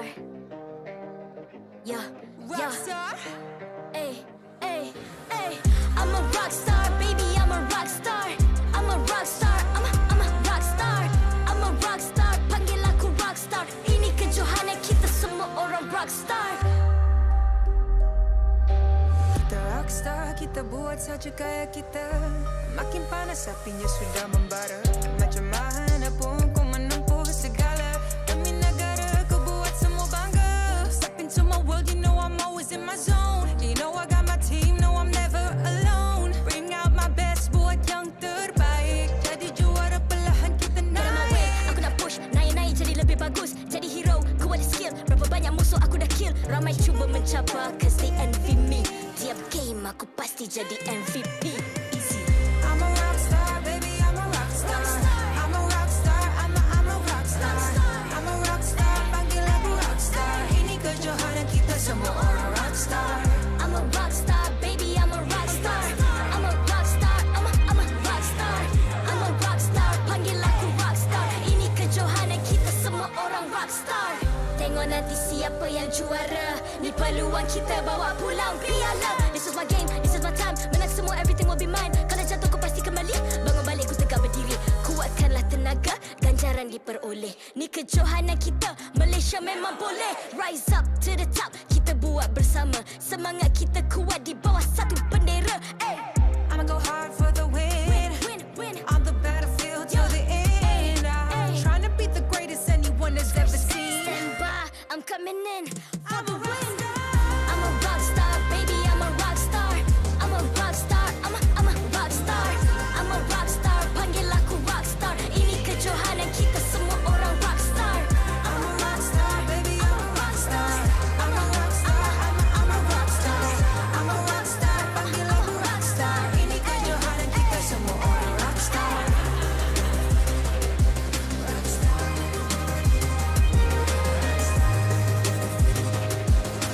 Ini kejohanan kita semua orang rock star.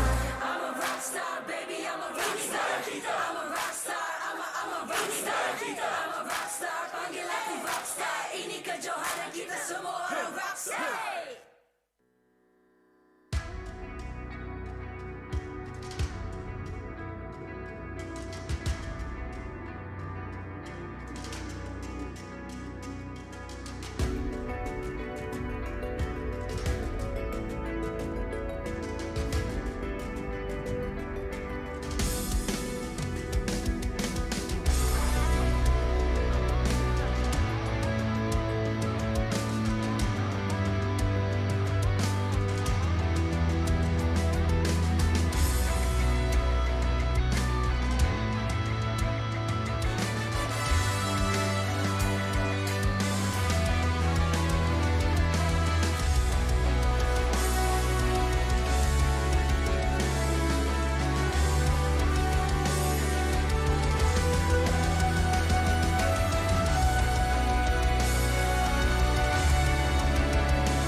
I'm a rock star.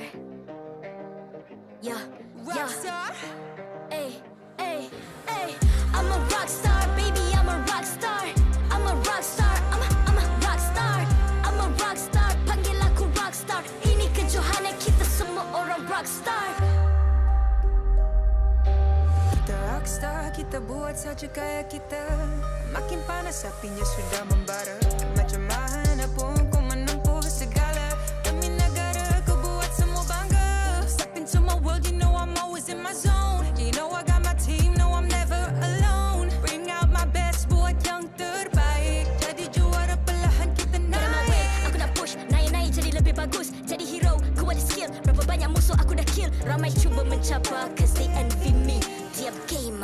nanti jadi MVP. Easy. I'm a rock star, baby, I'm a rock star. I'm a rock star, I'm a rock star. I'm a rock star, panggil aku rock star. Ini kejohanan kita semua orang rock star. I'm a rock star, baby, I'm a rock star. I'm a rock star, I'm a rock star. I'm a rock star, panggil aku rock star. Ini kejohanan kita semua orang rock star.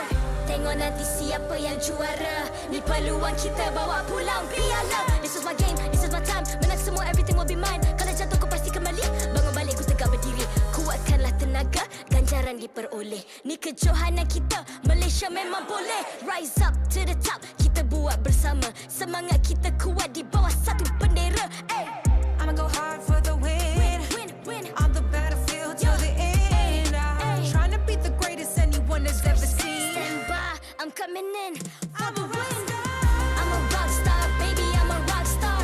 I'm a rock star, I'm a rock star.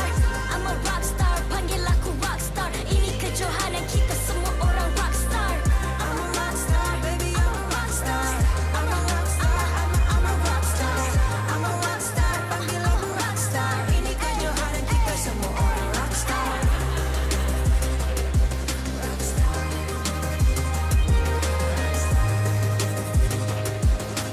Ini kejohanan kita semua orang rock star. I'm a rock star, baby, I'm a rock star. I'm a rock star, I'm a rock star. I'm a rock star, panggil aku rock star. Ini kejohanan kita semua orang rock star.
I'm a rock star. Yeah. Rock star. Ay.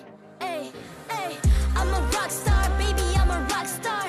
I'm a rock star, I'm a rock star. I'm a rock star, panggil aku rock star. Ini kejohanan kita semua orang rock star.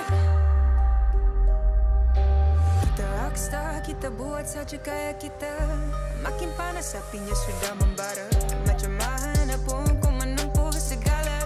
Demi negara ku buat semua bangga. Step into my world, you know I'm always in my zone. You know I got my team, no I'm never alone. Bring out my best, buat yang terbaik. Jadi juara perlahan kita naik. Get on my way, aku nak push, naik jadi lebih bagus. Jadi hero, ku ada skill. Berapa banyak musuh aku dah kill. Ramai cuba mencapai, cause they envy me. And selamat datang ke MPL Malaysia musim ke-11 Award Giving Ceremony. Anda bersama dengan saya, Rose dan Lafel. Terima kasih banyak Rose, and might I say, you look absolutely fabulous. Thank you. Chuaks. Chuaks, you don't look too bad yourself. Chuaks. Thank you very much. And now, tuan-tuan dan puan-puan, again dekat sini, sebelum kita mulakan Rose, kita nak ucapkan ribuan terima kasih kepada tetamu terhormat kita pada hari ini.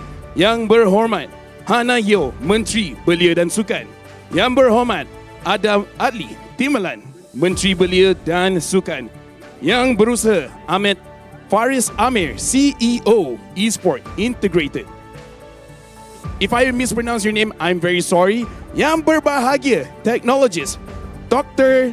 Nagulendran Kanggayat Karsu, Ketua Setiausaha Kementerian Belia dan Sukan. I tried. And we would like to say thank you as well to Mr. Ong Boon Jin, Head of Brand Activation, Miss Chloe Lu, Senior Product Manager, Mr. Desmond Tan, ROG Mobile Brand and Product Marketing Malaysia and Singapore, Miss Vivi Cho, Senior Marketing Lead, Mr. Siu Houghton, Munton Senior Esports Manager, dan Mr. Fikri Rizal, Munton Marketing and Business Development Lead. Ribuan terima kasih kepada semua tetamu terhormat kita dan juga terima kasih kepada semua fans yang hadir pada hari ini, di mana sekarang ini adalah award ceremony sepanjang MPL Malaysia musim ke-11. Players, coaches, organizations dan yang paling penting, fans serata Malaysia datang untuk menyaksikan MPL. Kita nak berikan award kepada anda semua. Yes, betul lah Fel. Untuk hari ini, kita ada kategori tersebut terdiri daripada Rookie of the Season, Dream Team Award, Gameplay of the Season, Fan Club of the Season, Talent of the Season dan juga Regular Season MVP.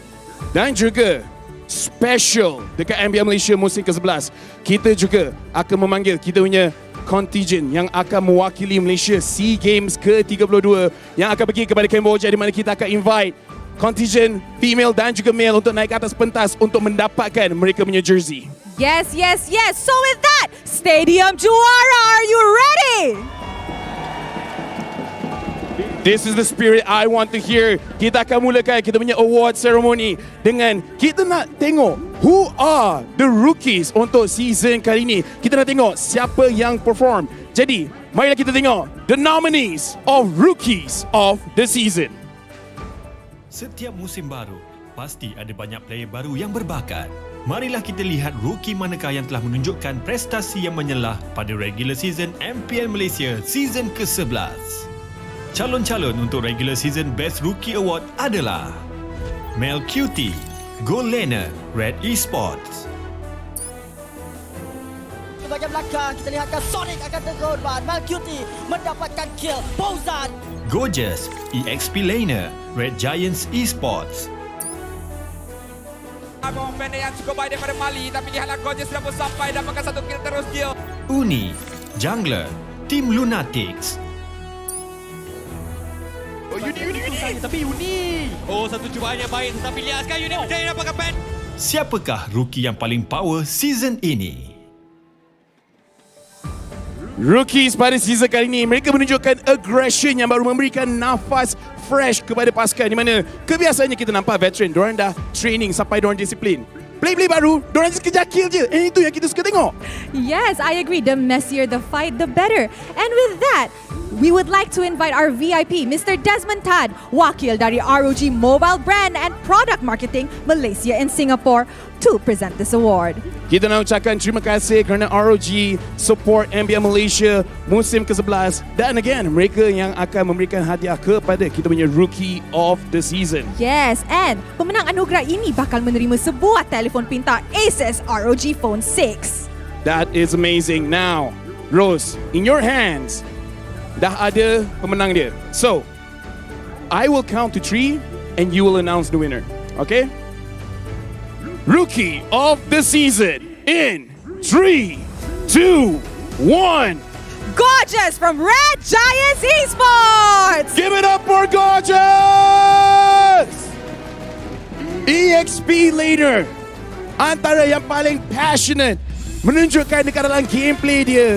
Whenever he has the chance, dia akan pergi ke depan, cuba untuk mendapatkan kill, provide as much space as he can kepada dia punya team. Kita boleh nampak dia berjalan ke atas stage sekarang ini, looking very strong. Oh my goodness, congratulations Gorgeous, our Rookie of the Season. Tadi masa interview, dia pun malu sikit tau. Dia tak nak cakap dia, tapi macam, oh my god, Gorgeous is our Rookie of the Season, and look at him, all smiles. Sekarang kita nak invite semua orang untuk mengambil gambar. And come on Rose, dia dekat atas stage, dia malu-malu. Tapi dekat dalam game tu sendiri, tak takut mati. Tak takut mati, tak malu langsung. Tak malu langsung, dan itu yang kita nak tengok daripada kita punya rookies. Not holding back. Yes. Oh, look at him. All right, thank you very much. Thank you very much, Mr. Desmond. Thank you. Thank you, Gorgeous. Congratulations, Gorgeous. Again, a big round of applause. And now, what do we have next, Rose? Sebab kita ada lagi awards nak bagi hari ni.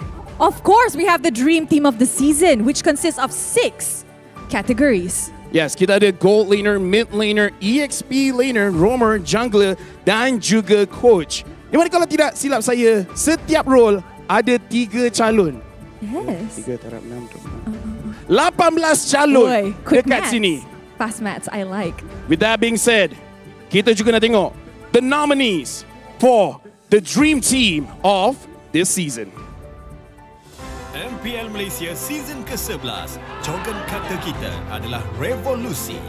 Namun siapakah Dream Team baru kita musim ini? Kita akan bermula dengan initiator dan shot caller. Calon-calon untuk Dream Team Best Rumor adalah Yums, Todak, Barbosa, Homeboys, Valence, Team SMG. Seterusnya, Mid Laner. Siapakah ahli sihir yang paling padu di MPL Malaysia? Stormy, Team SMG. Warlord, Homeboys. Izanami, RSG Slate MY. EXP Laner adalah peranan yang tangguh frontline. Siapakah calon-calon kita untuk Dream Team Best EXP Laner? Smooth, Team SMG. Repo, RSG Slate MY. Momo, Todak. Seterusnya adalah Primary Damage Dealer. Siapakah goal laner terbaik untuk Dream Team MPL Malaysia Season ke-11? Sasa, Team SMG. Joe, Team Lunatics. Ciku Guys, Todak. Carry ataupun Hyper yang akan menjejaskan tim musuh. Inilah calon-calon jungler Dream Team kita. Rival, Todak. Chibi, Homeboys. Subway, Team SMG. Dan juga mastermind sesuatu pasukan. Siapakah coach terbaik untuk Dream Team MPL Malaysia Season ke-11? Haru, Team SMG. Dale, Homeboys. Ozura Veki, Red Giants Esports. Jadi, siapakah senarai Dream Team season ini? Sepanjang video tadi, dekat rumah you guys tak nampak, tapi semua orang dekat sini penuh semangat cheering untuk diorang punya Dream Team players. Itu adalah nominees. Dan sekarang ni Rose, saya rasa semua orang tak sabar nak tengok who is the Dream Team untuk season ni. Yes, and with that, can we please have Mr. Fikri Rizal, Munton Marketing and Business Development Lead, untuk naik ke atas pentas to present this award. Nak ucapkan terima kasih banyak kepada Encik Fikri, memberikan banyak peluang pekerjaan kepada kita semua. Guys, give him a big round of applause. Kita kena keep up, guys. Handsome dia hari ni. Handsome-nya Fikri hari Sangat ni. handsome. Sangat handsome. Alright, pemenang anugerah ini bakal menerima sebuah kerusi gaming jenama baru, U-Throne V Gaming Massage Chair, dihadiahkan khas dari OSIM. And guys, are you ready for your Dream Team of Season 11? Let me try. Okay, fine. Are you ready to see your Dream Team of Season 11? And the Dream Team, kita akan laju-laju Rose. Boleh buka? Boleh. Alright. In 3, 2, 1. Repo, Sasa, Warlord, Yums, Chibi, and Coach Dale! This is your Dream Team. I nak mula dengan siapa dulu? We are gonna start with who first? Alright, we will start with our EXP laner, Repo! Repo from RSG Slate MY. Again, in this season, Repo datang dekat MPL Malaysia and he created a big scene. Bukan saja dengan dia punya personality, tapi juga dengan dia punya gameplay on stage. Sasa, the gold laner from Team SMG, again providing the damage for SMG. Warlord from Homeboys, import player providing the backup they need. Yums dah lepaskan Todak. Semua orang ingat macam mana dia punya setup. Chibi, the jungler. Turtle Mania sentiasa berjaya untuk mendapatkan jungle tersebut. Turtle dan juga Lord, and of course daripada Homeboys, Coach Dale from the Philippines that changed the curse of Homeboys dapat tempat ketiga. Yes, Coach Dale helped Homeboys break the code. Whew. That was a tough one, honestly, Lafel. Yes, I took all of that. Yeah, thank you. Tak, sebab just now I already took the red carpet, kan? Look at them, all smiles. Oh, I'm so proud of this bunch, honestly. They really put in the effort sepanjang technically 7 minggu, kan? Sepanjang 7 minggu, they put in so much effort. And guys, we are so proud of you. Congratulations. Oh, dengan ni kita invite semua orang untuk mengambil gambar. This is your dream team. The best gold laner, the best EXP laner, the best mid laner, jungler, roamer, and of course, the best coach of the season. Alright guys, closer. Don't shy already win. Encik Fikri masuk sekali lah.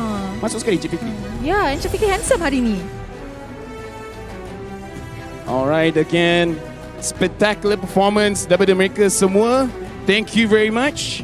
Thank you very much, guys. Congratulations. Alright, thank you, Encik Fikri. We will see you shortly. Okay, we already have our dream team, but we haven't chosen our gameplay of the season yet. Sepanjang season ni, kita have like what? 6 weeks of regular season di mana semua players, kita ada memorable moment dalam mereka punya game. The gameplay, the catches, the lord steal, the crazy triple kills. Tapi soalnya, antara semua gameplay tersebut, which is the best? Dengan ni, kita akan tengok the nominees for the best gameplay of the season. MPL Malaysia Season ke-11 dipenuhi dengan banyak momen yang hangat di luar game dan juga di dalam game. Marilah kita recap gameplay manakah yang paling licik pada regular season ini. Smooth, Benedetta. Raymond akan mengejar. Smooth yang akan melarikan diri. I49 telah dibuka. Momo, Arlen. Ikat tekanan. Itulah dia. Kesan Kagura. Sonic, Fredrin. Down, going to Lola, and Sonic now by himself, and Scary catches up the mouse. What? He brings the grab! Stormy, Valentina. Dengan penggunaan last yang cukup cemerlang, sempat tolak keluar. Stormy. Ciku guys, Carry. Cuba untuk di Ciku guys! Ciku! Dengan penggunakan! Ciku guys! Chibi, Helker. Lagi tetapi Chibi. Ya, datang. Dark Nightfall masuk dalam tengah-tengah tim fight. Asal Muhammad Adib. Momen dalam game manakah adalah gameplay of the season untuk MPL Malaysia musim ke-11? Jom kita nantikan.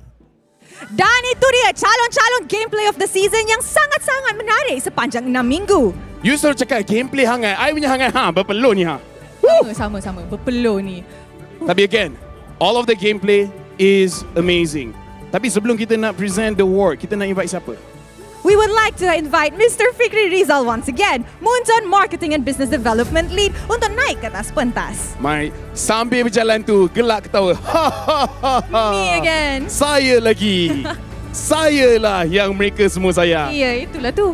Tak, we sayang Mr. Fikri Yasu. Betul tak? Yes, sangat-sangat betul.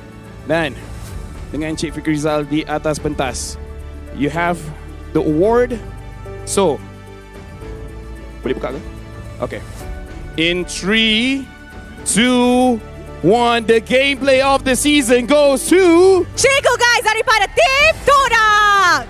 Give a big round of applause. Ciku guys sepanjang season ni boleh dikatakan banyak surprise moment. Setiap kali kita ingat dia nak mati, tidak, dia yang dapat kill. Bukan Ciku takut mati, mati takut Ciku. Ay, betul tu. And if I'm not mistaken, this is the game when dia pakai carry. Exactly. Against Homeboys, and he got that kill. Ooh, crazy skills. Right, sekarang cikgu guys dan juga Encik Fikri Zahir dekat situ dijemput semua untuk mengambil gambar for the gameplay of the season. All smiles. All right, thank you Ciku, congratulations. And thank you Mr. Fikri. Agak-agak kita akan panggil dia lagi ke? Takkanlah nak panggil dia lagi kan? Itulah tu. Takkan. Kesian juga. Naik atas, turun bawah. So, kita dah buat gameplay of the season. Rasa macam kita ada a few more awards. Of course. Kita ada fan club of the season. Player ke-6 kita. So, you guys rasa fan club mana paling meriah? Kalau fan club kan, I tak nak dengar. Itulah tu. I nak dengar kuat-kuat, okay? I want to hear. I jerit stadium juara, semua macam kasta, pecah suara, okay? Stadium juara, mana suaranya? Itu dia player ke-6 kita. I rasa ada nak pengsan dah tadi. And with that, kita juga nak saksikan the nominees of the fan club of the season. Kita akan tengok antara all of the fan clubs who made the most noise. Komuniti Esports MLBB di MPL Malaysia semakin berkembang. Tidak kira menang atau kalah, setiap pasukan mempunyai fanbase yang tetap menyokong tim mereka. Marilah kita saksikan calon-calon fan club of the season. Flame Boys, Home Boys. Geng RSG Slate MY, RSG Slate MY. Gegasi Merah, Red Giants Esports. Eko Team Hub, Team Hub. Jadi, fan-fan tim manakah yang paling meriah dan panas untuk MPL Malaysia season ke-11? Dan itu dia calon-calon fan club of the season. So, stadium juara, you rasa mana fan club yang akan dapat award ni? Asal macam tak ada orang. Bukan, semua tak sekepala. Ini jawab lain, itu jawab lain, sini jawab lain. Tetapi yang penting dekat sini, jawapannya di tangan kita. Tapi sebelum kita berikan jawapan, kita nak invite.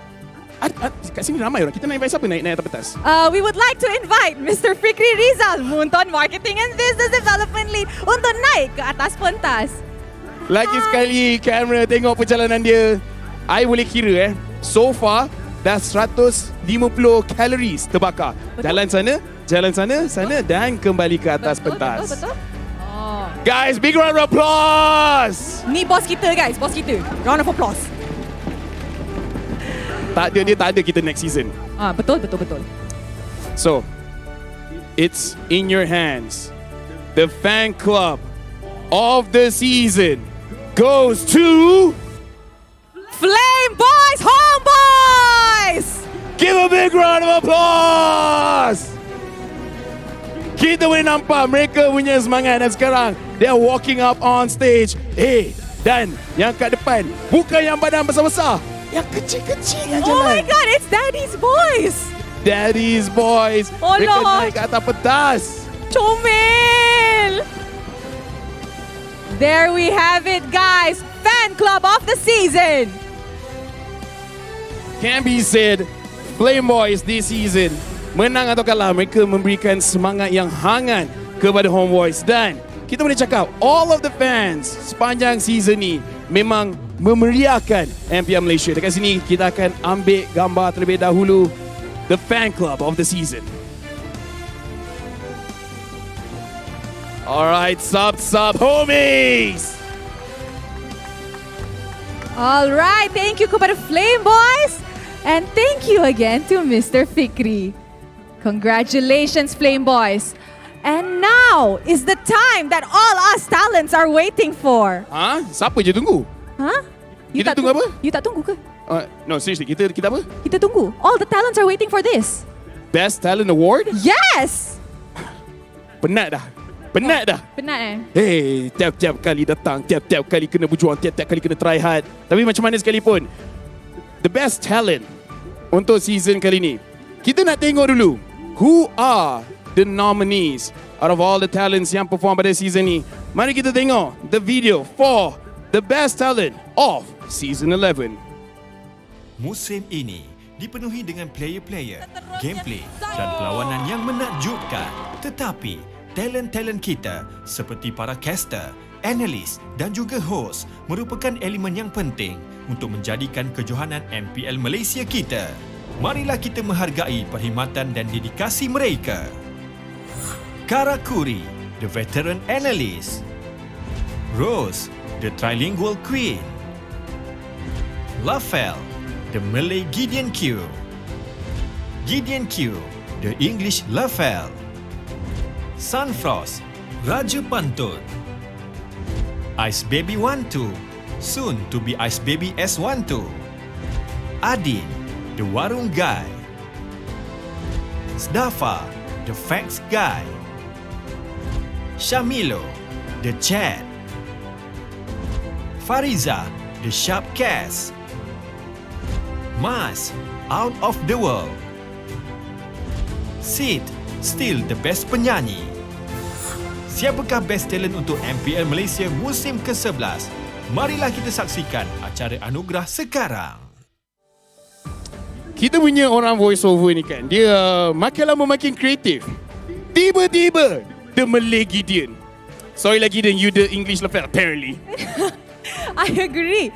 Tapi, so many nominees, only one winner. Only one winner. Dan winner bukan dekat tangan saya. Bukan dekat tangan Ini saya. skrip untuk benda lain. Betul, dekat tangan saya. Okay. Alright, but before that, we would like to invite our VIP, Menteri Belia dan Sukan yang berhormat Hannah Hyo, diiringi oleh Miss Vivi Cho, Awesome Senior Marketing Lead. Kenai pentas. Oh, no Hannah Hyo. Oh, sorry, we baca skrip lah salah. Alright, dan okey, dengan itu marilah kita menjemput Timbalan Menteri Belia dan Sukan yang berhormat Adam Adli, diiringi oleh Miss Vivi Chow, Awesome Senior Marketing Lead. A big round of applause, guys! Round of applause, everyone!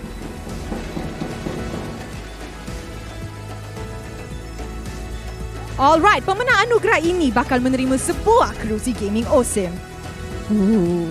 Alright, now I tak nak tunggu lama. Kita ada show hari ini, confirm akan part 3. So, the best talent of the season diberikan kepada... Weh, okay, sabar. Kau sini. Season lepas buat benda sama. Mana cameraman? Bang, tengok ni. Empty. I tak tipu. Kosong. Siapa best talent? Tahun ni tak ada siapa menang. Hey, mana boleh? Tak boleh Tak boleh. Siapa menang? Siapa menang? Jangan serius. Saya nak tunggu. Ada tak hantu yang nak bagi tahu kita siapa yang menang season ni? Kosong. Tak gurau. Hello? Mana Poji? Ada dekat sini. Mana dia bagi punya cue card? Wah, lebih dia ni. Dah lah lalang semalam. Poji, siapa yang menang? Okey, kita ada banyak talent-talent terbaik dekat Malaysia. Dan sekarang, best talent of the season. Okey, kita nak countdown sikit lah kan. Bismillah. Rose! Give a big round of applause! Our trilingual host. Dia datang dekat season ni, bringing a new flair, new energy, semangat baru, dan yang paling penting, kalau tak ada dia, kita pun tak tahu macam mana nak interview Dale. Oh my god, thank you so much! Wait guys, I want to cry! Before anything, I would like to say thank you to everyone who supported and voted for me. This is my first season, but I didn't expect to win Best Talent. Thank you so much. I'm shaking right now. Sini Rose! Fan club dekat sini! Woo! Guys, thank you so much. I love you all. Maraming salamat. Terima kasih kepada semua orang yang sokong saya. I love you all so much. A big round of applause. Berikan tepukan. Thank you very much. Thank you. Thank you so much. Do I bring this? Yeah. Sini. Rafael. Kita letak je sini dulu.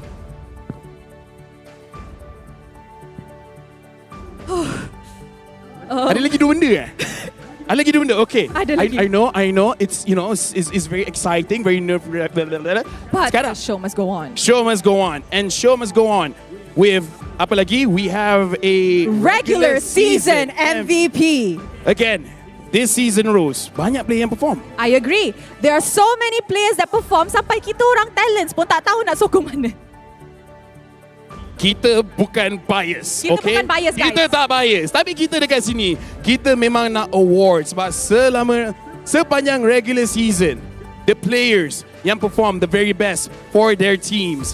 Dan kita akan tengok the nominees untuk musim kali ini. Who is the regular season MVP of season 11?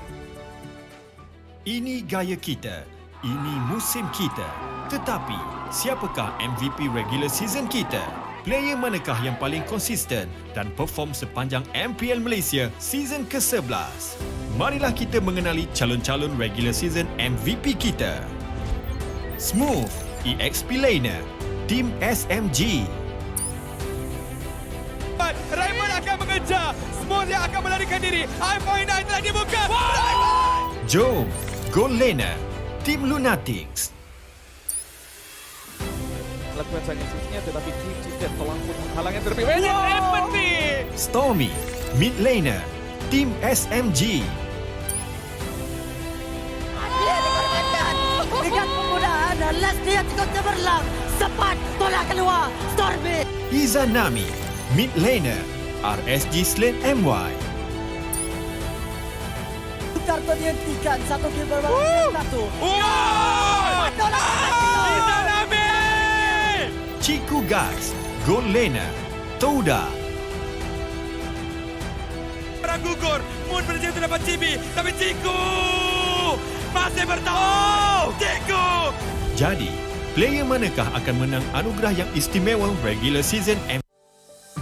Dan itu dia calon-calon regular season MVP.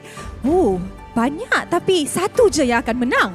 Untuk menjadi MVP, bukan sekadar dapat gol paling tinggi, damage paling besar, tapi it has to be the difference maker, the game changer. Penyebab kenapa pasukan tu boleh menang lawan Amerika. Yes, I agree. And with that, can we please invite our VIP up on stage? Timbalan Menteri Belia dan Sukan yang berhormat Adam Adli, diiringi oleh Miss Chloe Lu, Garnier Men Senior Product Manager. Okay, kita nak ucapkan terima kasih kepada mereka. And again guys, come on. Diorang dah jalan di atas. Let's give them a big round of applause. Pemenang anugerah ini bakal menerima Garnier Men grooming product yang bernilai RM3,000. Banyak. That's a lot. That is a lot. 5-year supply? Sekejap. Macam tu kan? Lebih kurang. I have fast calculation. Tapi, calculation is not enough. The award is in your hands. Kalau kali ni kosong juga, memang selebel. Kali ni tak selebel. Okay, kali ni tak kosong. Kali ni tak selebel. Regular season MVP of season 11 goes to Smooth from Team SMG. Team SMG Smooth. Again, dulu orang panggil dia Lord Smooth. Now, he brings a different meaning. Lord Smooth is now on top. I agree, and he has made some crazy gameplays and outplays during the regular season that made his team one of the tops. Bagilah apa-apa hero dekat EXP, tetap kena takut. Beretta menyeramkan, Joy juga menyeramkan. And there we have our Lord Smooth. Di sini kita nak invite semua orang untuk mengambil gambar. Again, congratulations. This is our regular season MVP from Team SMG, Smooth.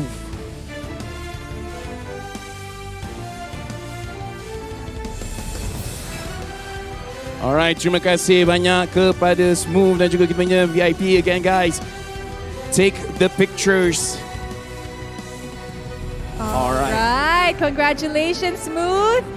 And thank you to our VIPs.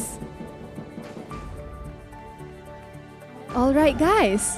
So, kita dah habis dah award giving ceremony kita. Tapi, tak habis lagi. Yes, because again, SEA Games tahun ni, we have the female contingent dan juga the male. And with that, seterusnya kita akan meneruskan acara kita dengan sesi penyerahan bendera Malaysia kepada kontingen kita yang bakal mewakili Malaysia bertanding dalam permainan Mobile Legends Bang Bang di SEA Games yang ke-32 Kamboja. Dengan itu kita akan menjemput ketiga-tiga VIP kita. Timbalan Menteri Belia dan Sukan yang berhormat Adam Adli, yang berbahagia Teknologis Dr. Nagulendran Kanggaya Karsu, Secretary General of the Ministry of Youth and Sports, dan Munton, Senior Esport Manager Mr. Siuhausen untuk naik ke atas pentas bagi meneruskan sesi penyerahan bendera kepada kontingen Malaysia. Kita akan memulakan sesi penyerahan bendera Malaysia kepada kontingen wanita untuk SEA Games. Inilah dia barisan kontingen wanita. Anatasha, Fafau, Rosemary, Debo, Bunny, Arya, Hani. Head Coach Rexvin, Assistant Coach Rain, Analyst Sora Payung.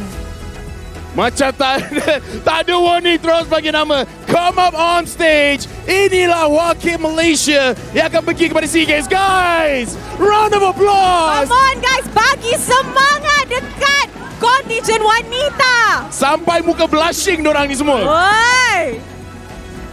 Naik atas pentas. Come on Arya. Muka senyum sikit. Macam tu. Hello, hello. And these are our SEA Games representative.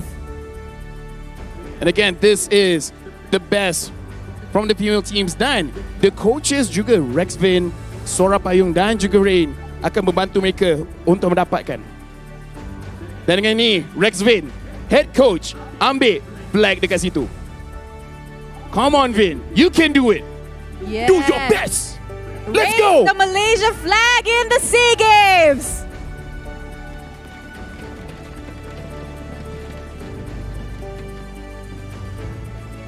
We invite semua orang untuk ambil gambar, and guys, tengok kamera, jangan tengok tempat lain. Yes.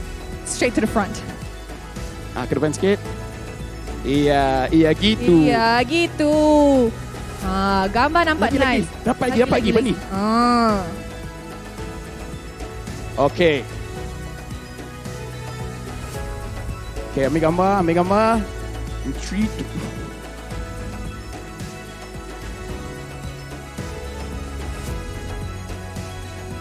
Alright, there you have it. Thank you very much again, guys. A big round of applause to the female contingent of Malaysia. Alright, we wish you guys the best in your journey, and hopefully we will see a medal coming our way. Okay.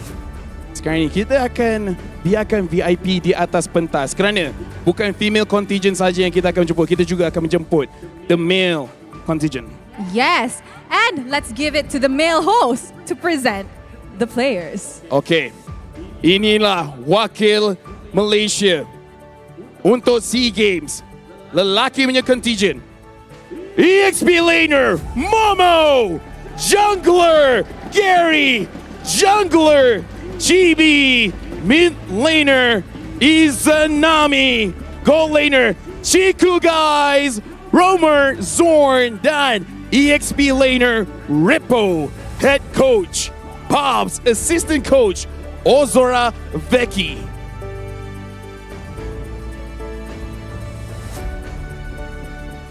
Come on guys, a big round of applause. I tak ingat kan you guys tak buat. Let's go.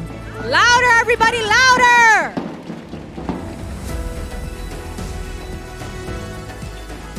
Inilah wakil Malaysia di mana again untuk SEA Games kali ini, hopefully we will get the medal.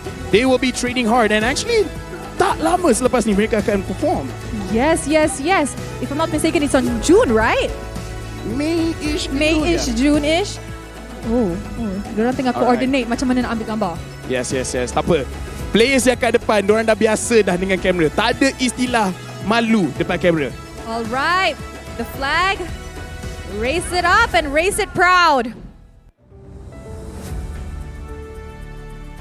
And there we have it. Smile for the camera, everybody. Tengok depan.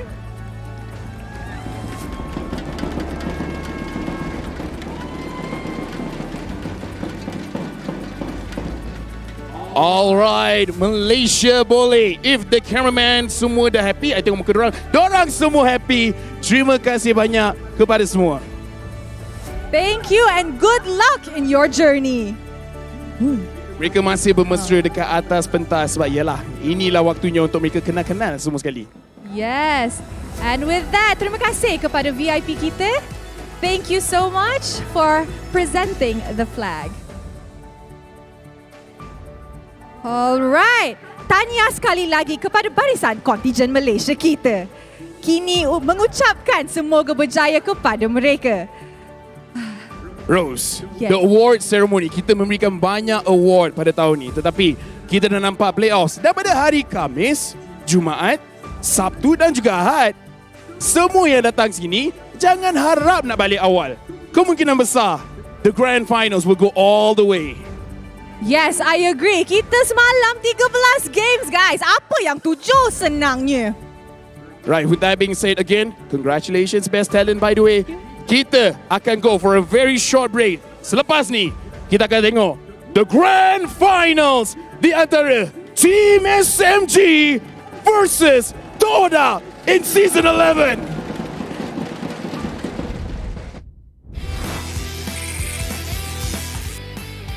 You destroyed a turret.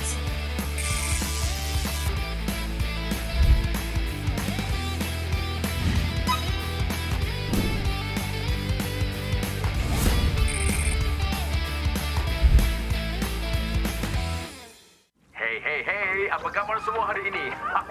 Bagi anda semua yang tengah bersiap-siap untuk menyambut Hari Raya esok, marilah kita sama-sama melayan sebuah lagu baru dari Phosphat Boys dan Mobile Legends. Enjoy semua!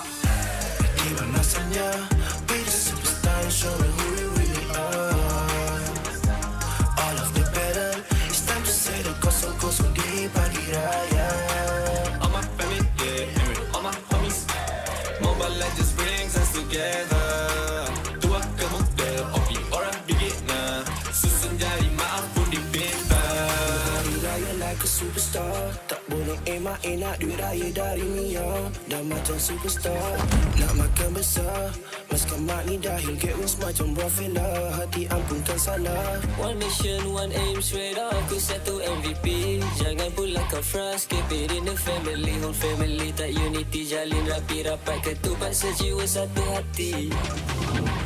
Bila tiba masanya, kita battle sampai semua bersengkam mata. Tiba pagi raya, maafkan semua usia. Susun 10 jari, ampun maaf dipinta. Opi ke beginner, bring us together. And then we show macam mana settle. Kita family, tak ada yang kita nak kena lupa. Ku pasti Mobile Legends untuk kita semua. Gotta shout out to my homies, yeah. Apa khabar? Bina Adil, Wafa, Izin, semua tak sabar. I'm flexing on my skin, semua dah mamas. In the battle for the title, gonna get the point, let's start the game, oh yeah. Gimana rasanya be the superstar and show me who you really are. All of the battle, it's time to say the kosong-kosong di pagi raya. All my family, yeah, all my homies. Mobile Legends brings us together. Tua ke muda, opi orang beginner. Susun jari maaf pun dipinta. Pakai jiwa weti, serai dua duduk diam jadi gerak pantas. Firework bang-bang, skip OP up dah ke atas. Pagi raya we homies, push me ke glory. Rasakan kemenangan di pagi raya, no worries. Yeah, tak perlu nak hide.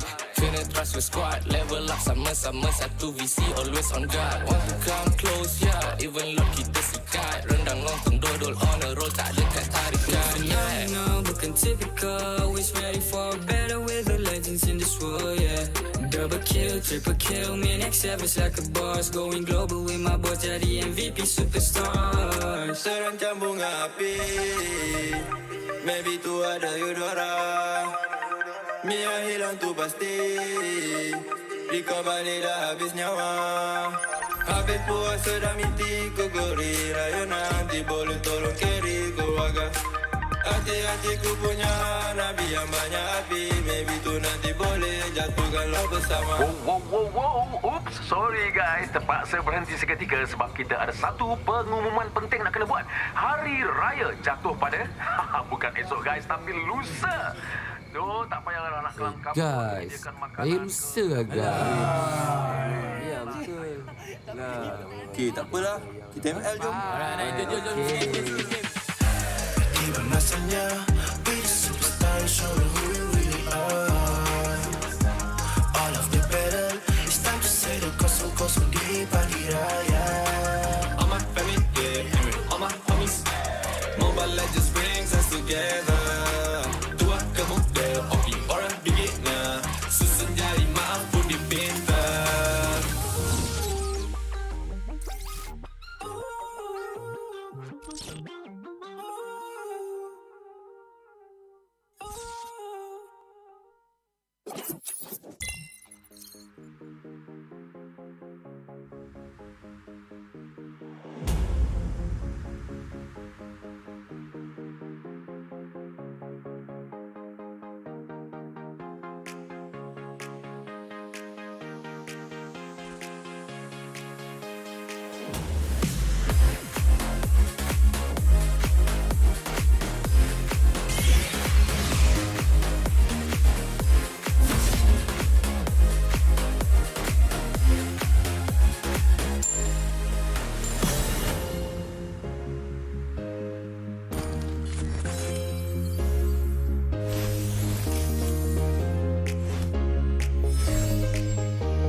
Memang banyak cabaran, tapi semuanya berikan aku pengalaman.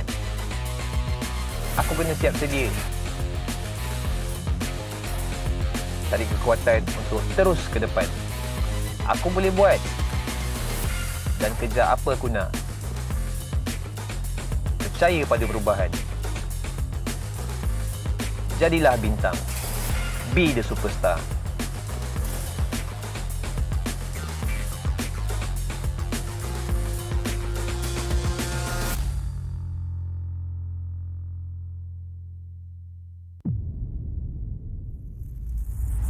Kehidupan yang lalu memang sangat biasa. Aku penuhinya dengan warna. Tak kisah apa orang cakap, aku teruskan jua. Aku terus positif dan tingkatkan usaha. Bermula dari bawah, aku buktikan kemampuan. Hanya aku yang mampu mengejar cita-cita. Jadilah bintang. Be the superstar.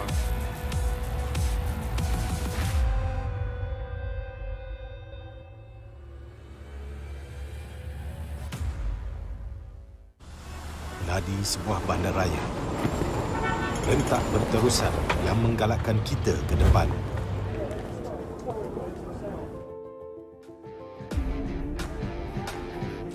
Sesuatu yang mengapi-apikan hidup. dan semangat kita. Setiap orang mempunyai gaya dan irama tersendiri. Tapi, apakah yang boleh menyatukan semua lapisan masyarakat?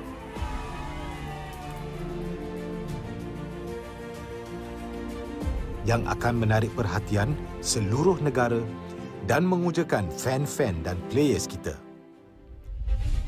MPL Malaysia ditubuh pada tahun 2017 dengan impian yang besar untuk menghimpunkan player-player Mobile Legends terbaik di atas satu pentas kompetitif yang terbesar di Malaysia. Musim-musim lepas menemui pelbagai cabaran dan halangan, tapi MPL Malaysia tidak pernah berundur. Sentiasa berdedikasi dan bertambah baik untuk meningkatkan pengalaman e-sukan yang bertaraf tinggi. Kini, MPL Malaysia adalah satu liga yang penting dan paling dinanti-nantikan di tanah air kita. Dengan fanbase yang setia dan pemain profesional dari pelbagai latar belakang yang berusaha menuju ke puncak MLBB Esports. Persaingan dah semakin sengit, namun juara hanya satu. Inilah aksi kita, budaya kita yang unik. Inilah MPL kita yang dipenuhi dengan drama dan emosi. Marilah kita nyalakan pentas kita. Ini gaya kita.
Feel what I feel.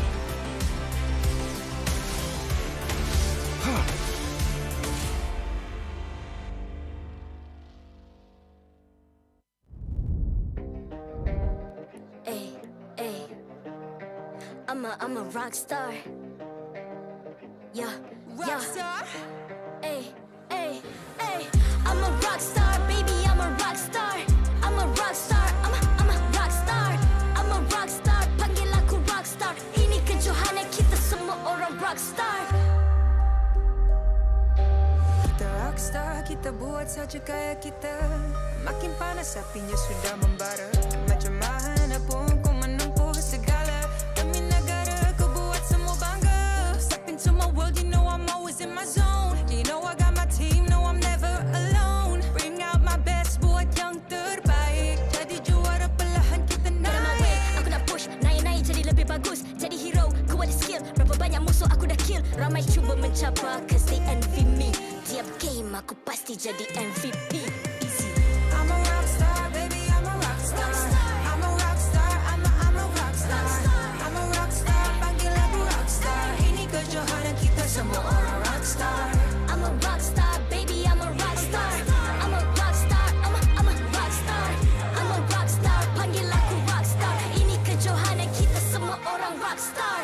Tengok nanti siapa yang juara. Ni peluang kita bawa pulang piala. This is my game, this is my time. Menang semua, everything will be mine. Kalau jatuh kau pasti kembali. Bangun balik ku tegak berdiri. Kuatkanlah tenaga, ganjaran diperoleh. Ni kejohanan kita, Malaysia memang boleh. Rise up to the top, kita buat bersama. Semangat kita kuat di bawah satu bendera. I'ma go hard for the win. On the battlefield till the end. I'm trying to beat the greatest anyone has ever seen. Stand by, I'm coming in for the win. I'm a rock star, baby, I'm a rock star. I'm a rock star, I'm a rock star. I'm a rock star, panggil aku rock star. Ini kejohanan kita semua orang rock star. I'm a rock star, baby, I'm a rock star. I'm a rock star, I'm a rock star. I'm a rock star, panggil aku rock star. Ini kejohanan kita semua orang rock star.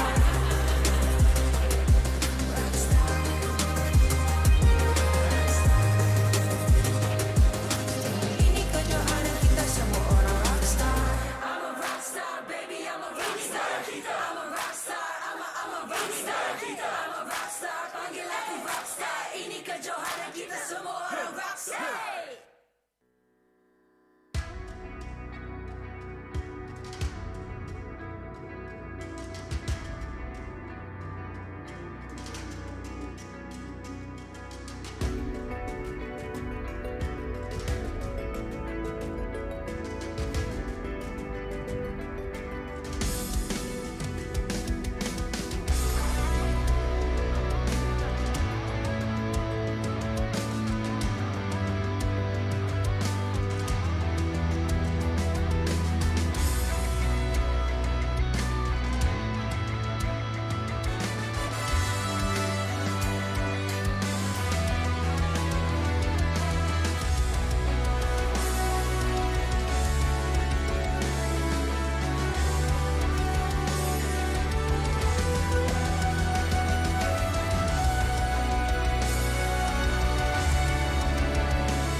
I'm a rock star. Yeah, Rock star. Ay. I'm a rock star, baby, I'm a rock star. I'm a rock star, I'm a rock star. I'm a rock star, panggil aku rock star. Ini kejohanan kita semua orang rock star. Kita rockstar, kita buat saja gaya kita. Makin panas apinya sudah membara. Macam mana pun kau menempuh segala. Demi negara kau buat semua bangga. Step into my world, you know I'm always in my zone. You know I got my team, no I'm never alone. Bring out my best, buat yang terbaik. Jadi juara perlahan kita naik. Aku nak push, naik-naik jadi lebih bagus. Jadi hero, ku ada skill. Berapa banyak musuh aku dah kill. Ramai cuba mencapai, cause they envy me. Tiap game aku pasti jadi MVP. Easy. I'm a rockstar, baby, I'm a rockstar. I'm a rockstar, I'm a rockstar. I'm a rockstar, panggil aku rockstar. Ini kejohanan kita semua orang rockstar. I'm a rockstar, baby, I'm a rockstar. I'm a rockstar, I'm a rockstar. I'm a rockstar, panggil aku rockstar. Ini kejohanan kita semua orang rockstar. Tengok nanti siapa yang juara. Ni peluang kita bawa pulang piala. This is my game, this is my time. Menang semua, everything will be mine. Kalau jatuh kau pasti kembali. Bangun balik ku tegak berdiri. Kuatkanlah tenaga, ganjaran diperoleh. Ni kejohanan kita, Malaysia memang boleh. Rise up to the top, kita buat bersama. Semangat kita kuat di bawah satu bendera. I'ma go hard for the win. On the battlefield till the end. I'm trying to beat the greatest anyone has ever seen. Stand by, I'm coming in for the win. I'm a rock star, baby, I'm a rock star. I'm a rock star, I'm a rock star. I'm a rock star, panggil aku rock star. Ini kejohanan kita semua orang rock star. I'm a rock star, baby, I'm a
I'm a rock star. Yeah, Rock star? Ay, ay, ay. I'm a rock star, baby, I'm a rock star. I'm a rock star, I'm a rock star.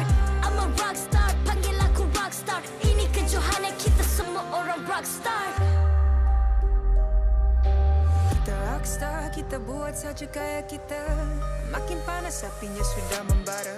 Macam mana pun kau menempuh segala. Demi negara kau buat semua bangga. Step into my world, you know I'm always in my zone. You know I got my team, no I'm never alone. Bring out my best, buat yang terbaik. Jadi juara perlahan kita naik. Get on my way, aku nak push, naik-naik jadi lebih bagus. Jadi hero, ku ada skill. Berapa banyak musuh aku dah kill. Ramai cuba mencapai, cause they envy me. Tiap game aku pasti jadi MVP. Easy. I'm a rockstar, baby, I'm a rockstar. I'm a rockstar, I'm a rockstar. I'm a rockstar, panggil aku rockstar. Ini kejohanan kita semua orang rockstar. I'm a rockstar, baby, I'm a rockstar. I'm a rockstar, I'm a rockstar. I'm a rockstar, panggil aku rockstar. Ini kejohanan kita semua orang rockstar. Tengok nanti siapa yang juara. Ni peluang kita bawa pulang piala. This is my game, this is my time. Menang semua, everything will be mine. Kalau jatuh kau pasti kembali. Bangun balik ku tegak berdiri. Kuatkanlah tenaga, ganjaran diperoleh. Ni kejohanan kita, Malaysia memang boleh. Rise up to the top, kita buat bersama. Semangat kita kuat di bawah satu bendera. I'ma go hard for the win. On the battlefield till the end. I'm trying to beat the greatest anyone has ever seen. Stand by, I'm coming in for the win.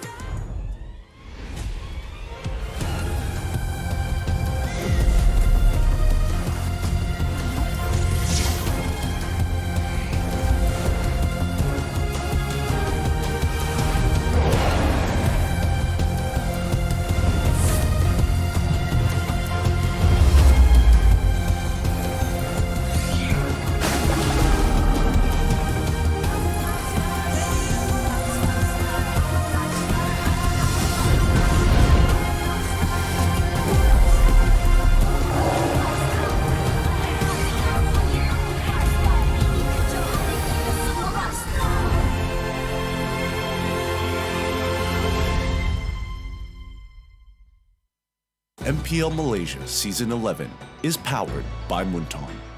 Official mobile internet, Hotlink. More internet, more speed, more Gaia with Hotlink. Game like a pro with ROG phone. Republic of Gamers, the #1 gaming brand in Malaysia.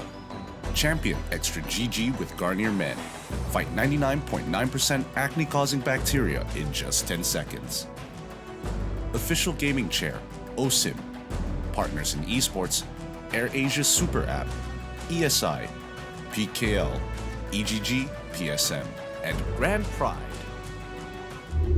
8 minggu MPL, kita dah sampai hari terakhir. 10 tim yang berjuang bersama, kini tinggal 2.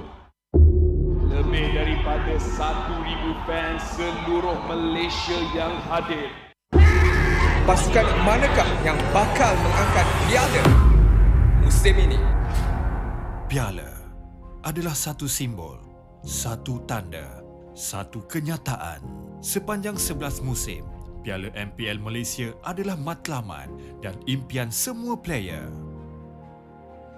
Malah dengan revolusi, kita telah meningkatkan gaya, taraf dan budaya MPL.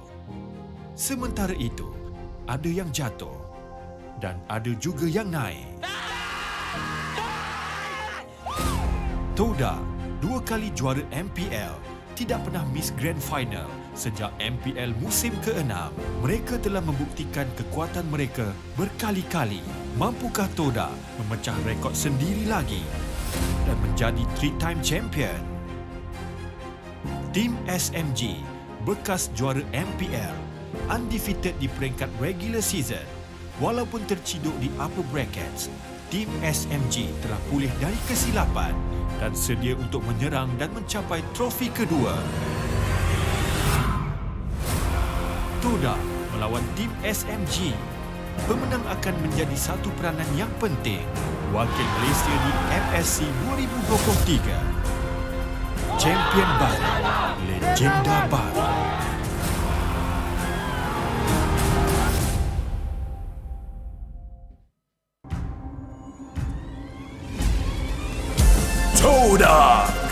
Pasukan yang sentiasa perform untuk setiap musim.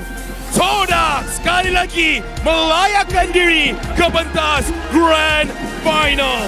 Dan sokongan dari tulang belakang mereka, geng langgar. Adakah Todak akan melanggar dan menuntut kembali tahta kejuaraan? Adakah kita akan melihat outplay yang mantap dari Todak Star? Cikgu guys, apakah Todak sudah menyediakan special draft khusus untuk menentang Team SMG? Semestinya pentas MPL kali ini akan dilanda Todak.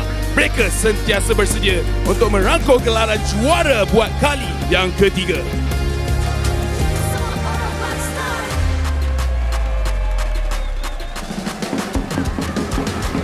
Team SMG. Selepas berjuang bermati-matian di lower bracket, mereka memusnahkan harapan homeboys dan menempas slot ke Grand Final. Line-up S team mereka membuktikan mereka mampu bertanding dengan hanya berbalkan pemain tempatan. Dengan peluang yang terbuka ini, mampukah Team SMG menundukkan lawan seteru mereka dan mengulangi sejarah MPL musim ke-8? Adakah kita akan menyaksikan amukan raksasa di pentas kemuncak akhir kali ini? Kehadiran MVP regular season Smooth juga perlu diberi perhatian, as this team will wreck the land of dawn tanpa mengira situasi.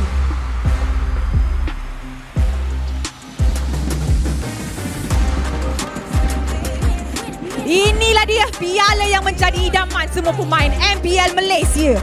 Hari ini kita akan melihat perebutan piala ini di antara pasukan Todak dan Team SMG.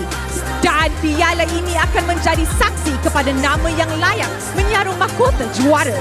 Adakah Todak akan mengangkatnya buat kali ketiga ataupun Team SMG akan mendapatkannya untuk kali yang kedua? Sama-sama kita saksikan sejarah baru yang bakal dilakar.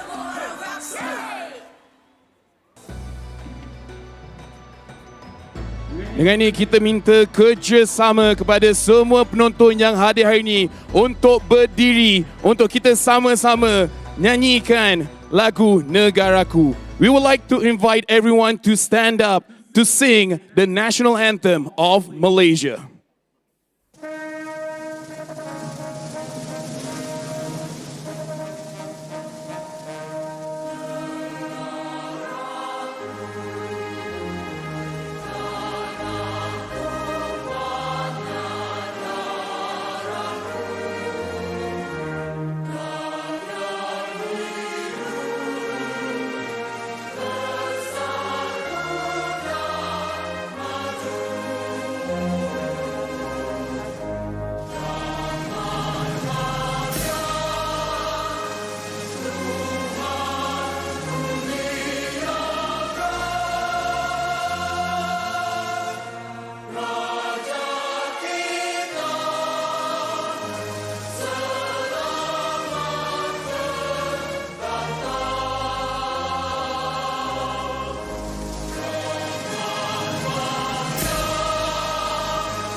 Terima kasih semua, dah boleh duduk. Terima kasih banyak-banyak. Alright, mari kita teruskan dengan fist bump di antara pasukan sebagai tanda profesionalism. Inilah gaya kita. Inilah semangat kesukanan kita. Kawan di luar gelanggang, lawan di Land of Dawn. Okay guys. Inilah dia masa untuk Grand Finals kita. Lafel, how are you feeling? I'm feeling excited. I'm feeling hyped. Tapi tak kisah apa yang saya rasa sekarang. Yang penting, macam mana anda semua rasa untuk Grand Final kali ini? Ini semangat yang kita mahukan. Sebelum kita mulakan, let's do a vibe check. Siapa dekat sini yang menyokong pasukan Todak? Oh, wow, wow, wow. Okay, now my turn. Siapa pula sini sokong Team SMG?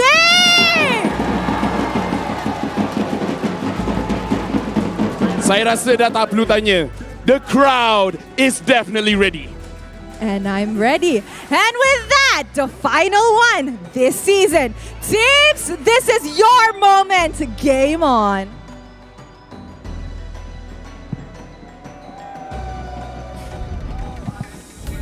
Thank you so much to our two beautiful and honorable hosts.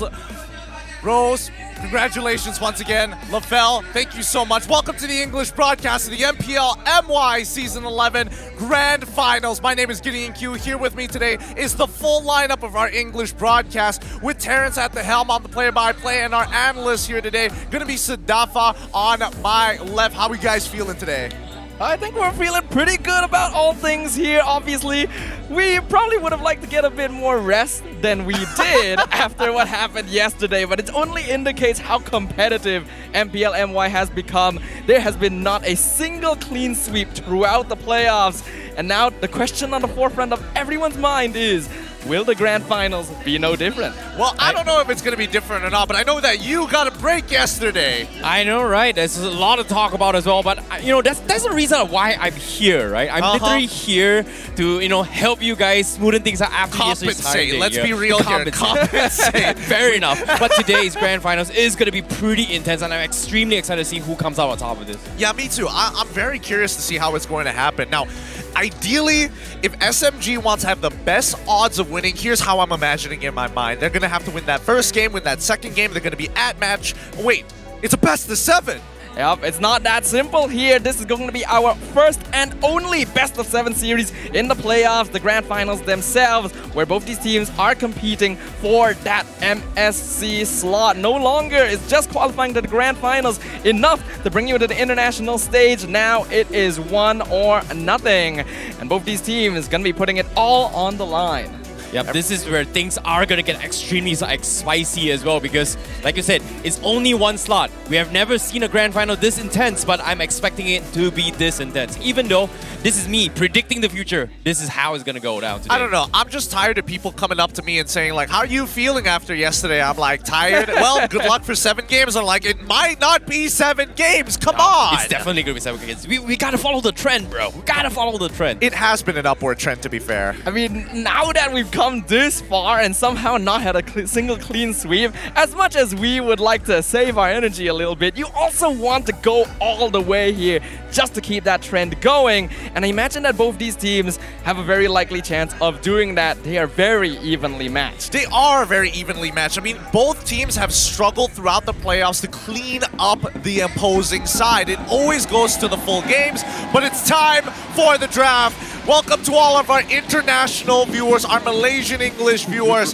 This is the moment that you've been waiting for. Game number 1 of this best of 7. Team SMG going to be on blue side, Todak on the red. Well, this is going to be very, very interesting as well to see how they are going to be starting things off, considering that SMG, they've had like what, almost near 10 games yesterday, 8 games in total for them in particular, whereas Todak, they played about 3 to 5 games. So this is something that I think when it comes to fatigue-wise, it is going to affect SMG a little bit more if the games drag on to the full 7 games. That's the thing. That's why the more that I think about it, I feel like they have to carry the momentum from the beginning all the way to the end. If they can end this with a quick 4-0 like the past seasons, that would be the most ideal for Team SMG. I feel like Todak, if they want to drag things out, they can absolutely do so. I think the main thing to consider here, though, is that yes, momentum is good. Clearing out the series as fast as possible will be ideal. But the whole reason that both Todak and SMG were able to get this far is because these two teams have an incredible amount of flexibility as compared to some of the other teams we've seen here in MPL MY, which are very momentum-based. They need snowballs, they need early game leads. SMG and Todak are 2 of the most consistent teams of making sure that even when they are at a deficit, they know how to play the game to make comebacks. Oh, I love this ban coming from SMG as well. We've seen a lot of teams starting to bring in a clock to actually close up games for the marksman department in the gold lane, and by doing so, it is going to open up a little bit more meta of drafts here. We know for a fact that SMG and loves playing on this Fredrin pickup, whereas Todak, they have found ways to kind of generate a different kind of playstyle to adapt to the current meta, which is very, very interesting considering the fact that we've seen a potential Edith roam coming from Valence as well. I mean, that's not the only surprising thing that Team SMG has done. I mean, Hellcurt mid still hasn't been revealed once again after the regular season. Stormy could, and especially, you know, since that majority of their members, especially the MVP of that regular season, Smooth looking mighty fine on that Benedetta, something that Todak has to keep in mind.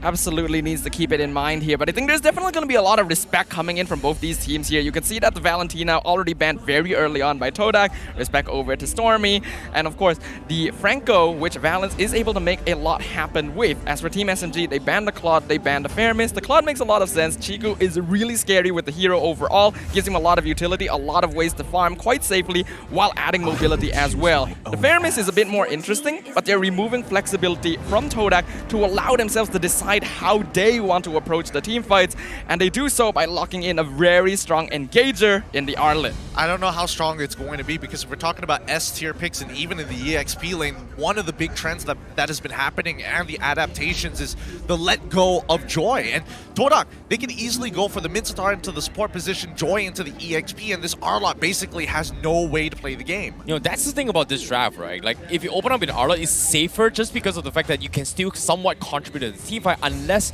you know, you force opponents to kind of go like Purify or Time Jelly and yada yada. Whereas Joy, it's kind of like a hit or miss. It does a lot of damage, but it's not as tanky as what other XP laners do, or in this case, going towards a 1v1 fight against a Fredrin, 1v1 fight against a Martis, not necessarily the best 1v1 matchups as well. I mean, that's why most people decide to go for Vengeance, but Todak, it looks like they're not even going to go for the Joy. And that's surprising, because we were seeing that Momo was hovering over it as like, come on, give it to me. I want to play the Joy. Give me my hands on it rather than an Edith and a Julian. Yeah, I thought we were actually going to be seeing the Joy there when we saw them hovering over it, but even if it wasn't the Joy, this is a very unusual opening from Todak. Edith has already been seen in the hands of Valence, is a very strong engager by itself, but overall is a hero that doesn't see a lot of play nowadays, and even more so in the case of Julian, though it is a Moon Comfort pick. What? It's all about engage and disengage. Okay, for a second I saw Long's face. He feels like he's kind of, you know, shifted his eyes a little way, kind of surprised that, hey, why did they pick it Edith? And personally, I've been talking about Edith throughout the entire regular season. Didn't see too much about it, but yesterday we saw it. Okay, they won the game as a roamer, but this time, Todak, I feel like this might be Momo playing it, but considering that they drafted the Benedetta, so I assume this is Yums playing on the roamer as an Edith. Something doesn't seem right here. I'm seeing Balmont getting banned out. I'm seeing Hanzo getting banned out. This could be a remake here. Yeah, it's looking like a remake. It's a remake. It's a remake. That's a little unfortunate. I was excited to talk about Bane, for an example. You know, I've been seeing a lot of magic build Banes, Clock of Destinies, Divine, Divine Glaive, Holy Crystal. Add that all together, and he starts one-shotting people. It's pretty funny. Yeah, it feels kind of bad there, but once we saw those weirder heroes come out and the bans go really quickly by, it did seem very likely that we were going to see a remake here, and that does seem to be the case. I think the teams probably ran into a bit of a technical difficulty, not too sure what it is, but that's why we have our marshals up on stage to make sure that we're able to resolve any problems that the players run into, to make sure that we have the best grand finals we can possibly get. Oh boy. You know, I was extremely excited to see the Edith pick up, you know, until I saw the Bane. I was like, what was going through that mind? Because we have seen, like, there's a lot of reworks onto his Bane here and there, but it's kind of surprising that people just don't pick it anymore.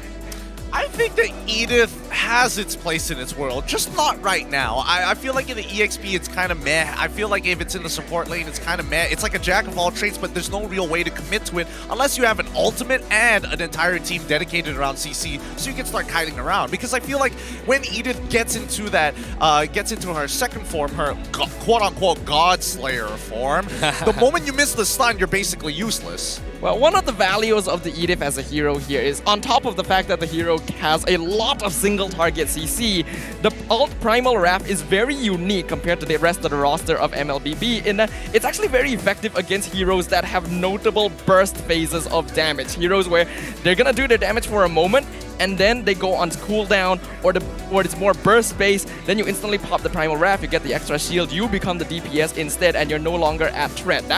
Those are the niche cases where Edith as a hero becomes very effective, but because we don't see that often nowadays, with more marksmen becoming more valuable and valuing consistency and DPS towards the late game, you can see why Edith falls off in the meta. You know, I agree. You know, when it comes to Primal Wrath, it's like once you pop it, if you don't hit anyone consistently in the next 5 to 10 seconds, you're pretty much useless. You're not going to be able to actually contribute towards a prolonged fight, which is often become the trend here in most of the teams, where you kind of stall this fight as long as possible, drag it to about like 15, 30, maybe even 40 seconds of the fight to actually win those kind of games. Edith doesn't have the stamina or the fatigue to last that long. It's more like a one-hit wonder as well. Actually, I disagree. I do feel like the meta as of right now, and based on what the trend that we've been seeing here at playoffs, it's a very team fight oriented, ult dependent compositions. You go in, drop your ult, hope for the best. If it doesn't work out, you back away. If it does work out, you keep pressing your advantage. That's usually how we've seen these fights actually participate, and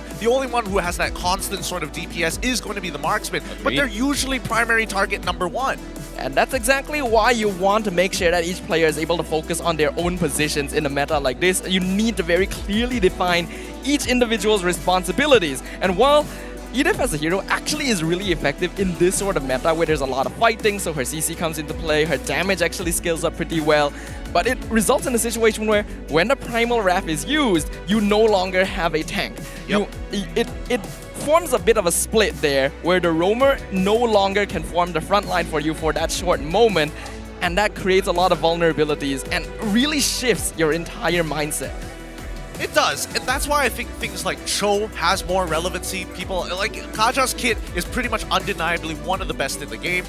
And I don't see a world without it in professional play. Same goes for Cho. These kits are just naturally good. Edith, on the other hand, doesn't have that same level of quality from its kit. Yeah, I agree. You know, when it comes to hard lockdowns, obviously you need heroes like a Kaja, a Cho, or maybe even a Archives Heavy Spin for a hard lockdown to actually catch mobile heroes, right? So I get where you're coming from as well. But now, let's talk a little bit more on what Moon has been achieving over the weeks to come. Because we've seen over the seasons here, he has had his ups and downs, but ever since Coach Behave came in during the mid-seasons of the regular season, Moon has started to show a lot of improvements into his draft. One of the most unique majors here in MPL Malaysia. Well, I would say he's one of the more unique side in terms of majors. His overall outlook of the game is what brings him on Todak, why he's an invaluable asset. He's looking for angles that usually marksmen would like to take, and as a mage player, like his Lilia yesterday, zoning out 2 to 3 people single-handedly before you see the black shoes.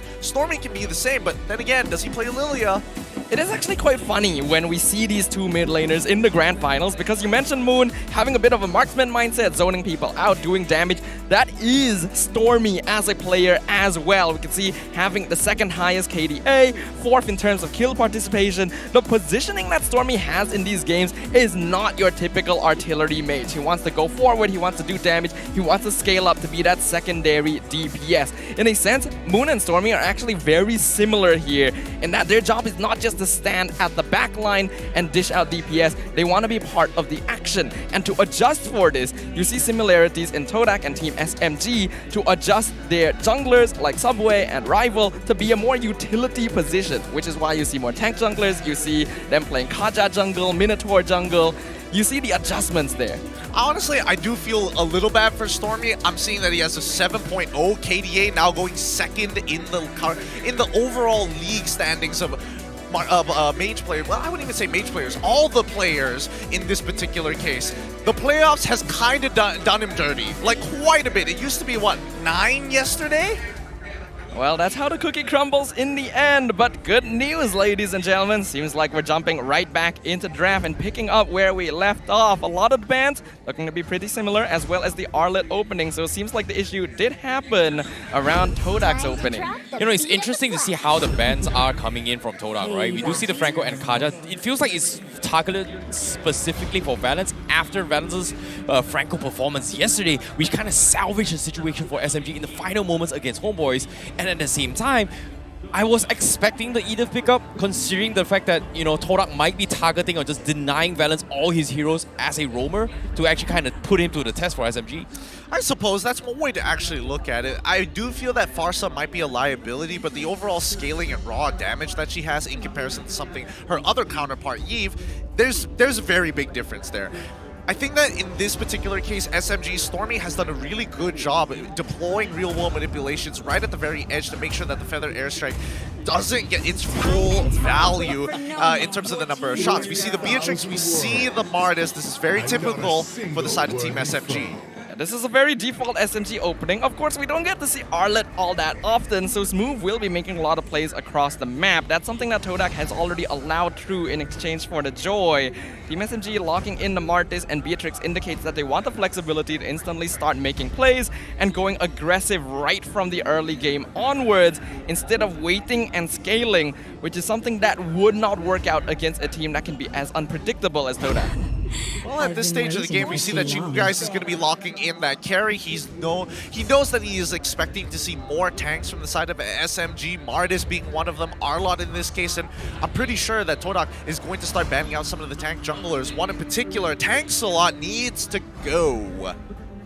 Getting rid of the tanks a lot here. Yeah, makes a lot of sense in this case, but I do feel like the hero pool is still pretty wide open overall. As of right now, Todak looking to be banning for their second phase. Gonna be starting off with the Lolita, so mainly focusing onto Valence's hero pool here.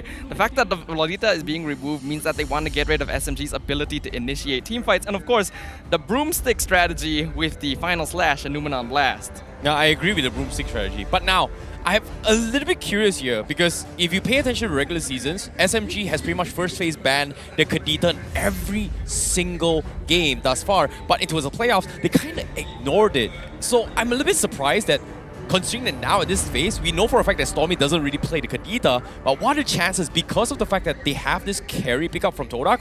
They, instead of going for a tanky roamer, they would just go for double mages, which is something that SMG has been shown before during regular season, but it's very minimal. I doubt it. I personally, man, even the fans want the cameraman to notice them. Now, coming back to the conversation, I think it's smart that SMG is banning out the glue and pulling it back even further. I'm expecting Team SMG to get another tank, right? If they want to go for the double mages, is definitely possible, but what's the value in it, right? Getting that Kadita and putting it into the roam position to stop maybe Chico Guys, maybe get a catch onto Moon, does sound like a great idea, but I feel like Todak can stop it at the end of the day, right? What else do they have in store? The Lita is immediately gone. Ruby is also immediately gone. It feels like Todak is the one who might decide, I might actually go for the Yves roam. Ooh, Yves roam would be... actually... When you think about it, it is not a bad idea. The real manipulation would disable a lot of teamfight strategy from Team SMG, and since they've already removed the Numenon Blast as well as Ruby from Valence's hero pool, it seems like Todak is going for that. However, I feel like Arlet and Martis are good heroes to deal with that sort of situation. So while it's still a very viable strategy for Todak, not too sure if they're going to be bringing it out for now. Team SMG gonna ban out the Hellcut to make sure that Todak are not able to blind them from taking the team fight angles they want. Well, I don't know. Hellcut seems a bit odd. Now, here's a little bit curious problem here. Like Todak, they're targeting on all of Valence's roam heroes, right? But if you think about a setup here, it feels like considering that Rival has a very, very long track record of playing Link consistently, these are majorly most of the heroes that actually counters the Link except for the Cho. So I wouldn't be surprised to see if Todak decides to pick up the Cho, deny, and then final pick the Link just to set it up for Rival. I guess. Not happening, apparently. Yeah, I don't see it happening because Lancelot is still available for the side of Todak, and they need a jungler, right? Unless they want to go a little crazy, throw Joy into the jungle, then it might be a different story. SMG, on the other hand, I think it's pretty straightforward what they want to do with their composition. Is that an Atlas? No, it's Kufra, thank God. Oh. Yep, one of the few heroes left in Valence's hero pool at this stage. Kufra going to be really good at stopping the Joy and Lancelot, but it's going to require Valence to really know how to utilize his resources in order to disable both. SMG has a good amount of CC here, and, well, we did pose this question before the game. It's going to be Stormy playing on that Lilia. I think with Lilia, you can get away with quite a lot. I'm not seeing a lot of CC from the side of Todak. We don't know what the support option is going to be. If they want to, they can absolutely go for Cho, and I don't think it will be too difficult, but that's why we see the deterrence from the side of SMG. They like to do this on the blue side. They like to reveal reveal heroes that deter their opponents from actually selecting them, forcing them into that corner. But it means that Todak is going to lock in Atlas, knowing that they want a team fight, knowing that they need some form of CC. If he's going to lock down one person, you might as well lock down a bunch of people. Well. Seeing the Atlas, the crowd is reacting. You did call it just moments before, but it's on the wrong side. But still, good shout there, considering the fact that SMG has got to fight in towards a Fatal Links and force Purifies on their heroes. This is not going to be an easy task for them if you think about it.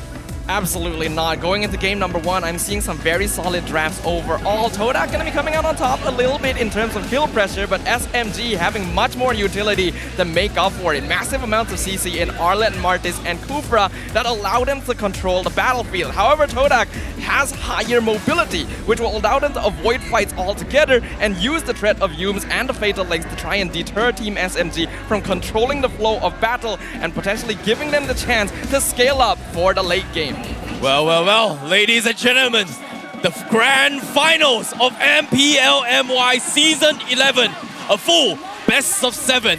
This is game 1 between SMG versus Todak, and we are coming with a pause. Okay. Man, I love that we have a full house here at Stadium Juara. The collective, from the audience, that was satisfying. You know, it's I don't know if it's the audience. Sometimes don't you feel the heat that's going on? It might be just a little bit of a temperature problem, even. I don't think it's a temperature problem. It is raining outside. I can barely tell the difference between the rain noise outside and the audience just walking in. There's just too many people in here.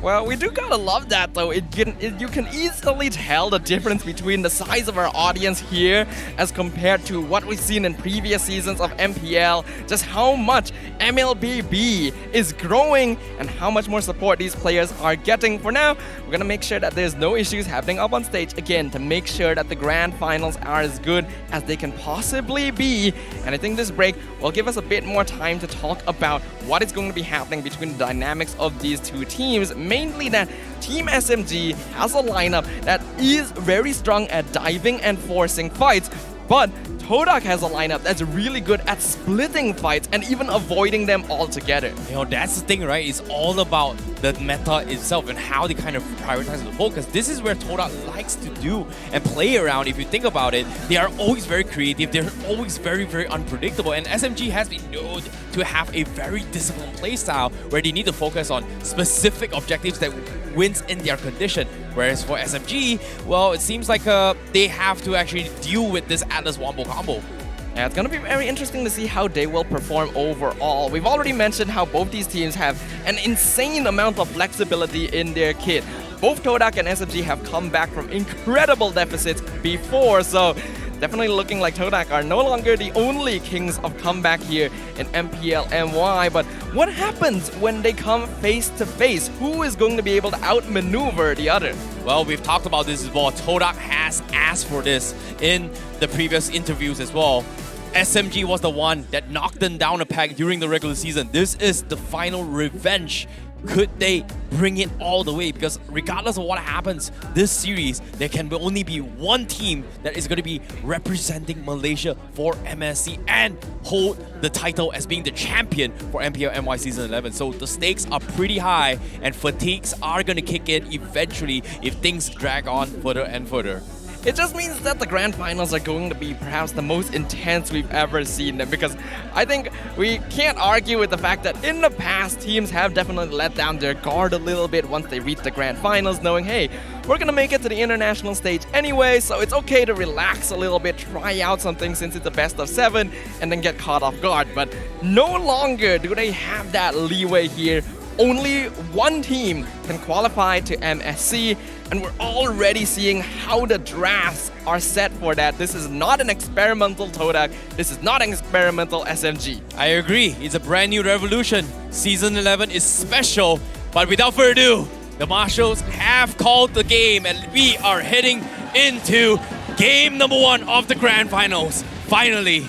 And I'm excited to see how things are gonna go down here, but to start things off, Momo having a level lead and Smooth getting chipped apart.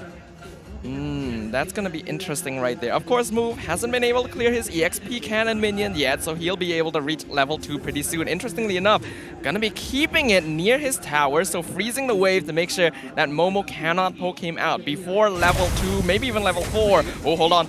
Oh my goodness, Moon almost getting chipped off as well. Valence gonna be backing out a little bit, but you can see that there is a lot of harassment coming from Todak, but at the same time, SMG, they're being a little bit more proactive now. I mean, proactive or not, they're basically doing nothing here. Like, nothing has been achieved so far. It's about creating those openings, creating those moments like this one.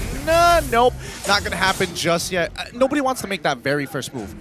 Making that first move does require a bit more confidence, a bit more resources at this stage. And both SMG and Todak know that in terms of their lineup, they're actually fairly evenly matched. So they're not going to force anything, they're not going to try and punish anything, because there is nothing to punish as of right now. The goal is to safely hit level 4 on all of their heroes to contest the first turtle. Now, speaking of that first turtle, I mean, 3 more seconds, we're seeing that both sides haven't really developed any sort of advantages, and we expect at least the mid laners to be in the EXP.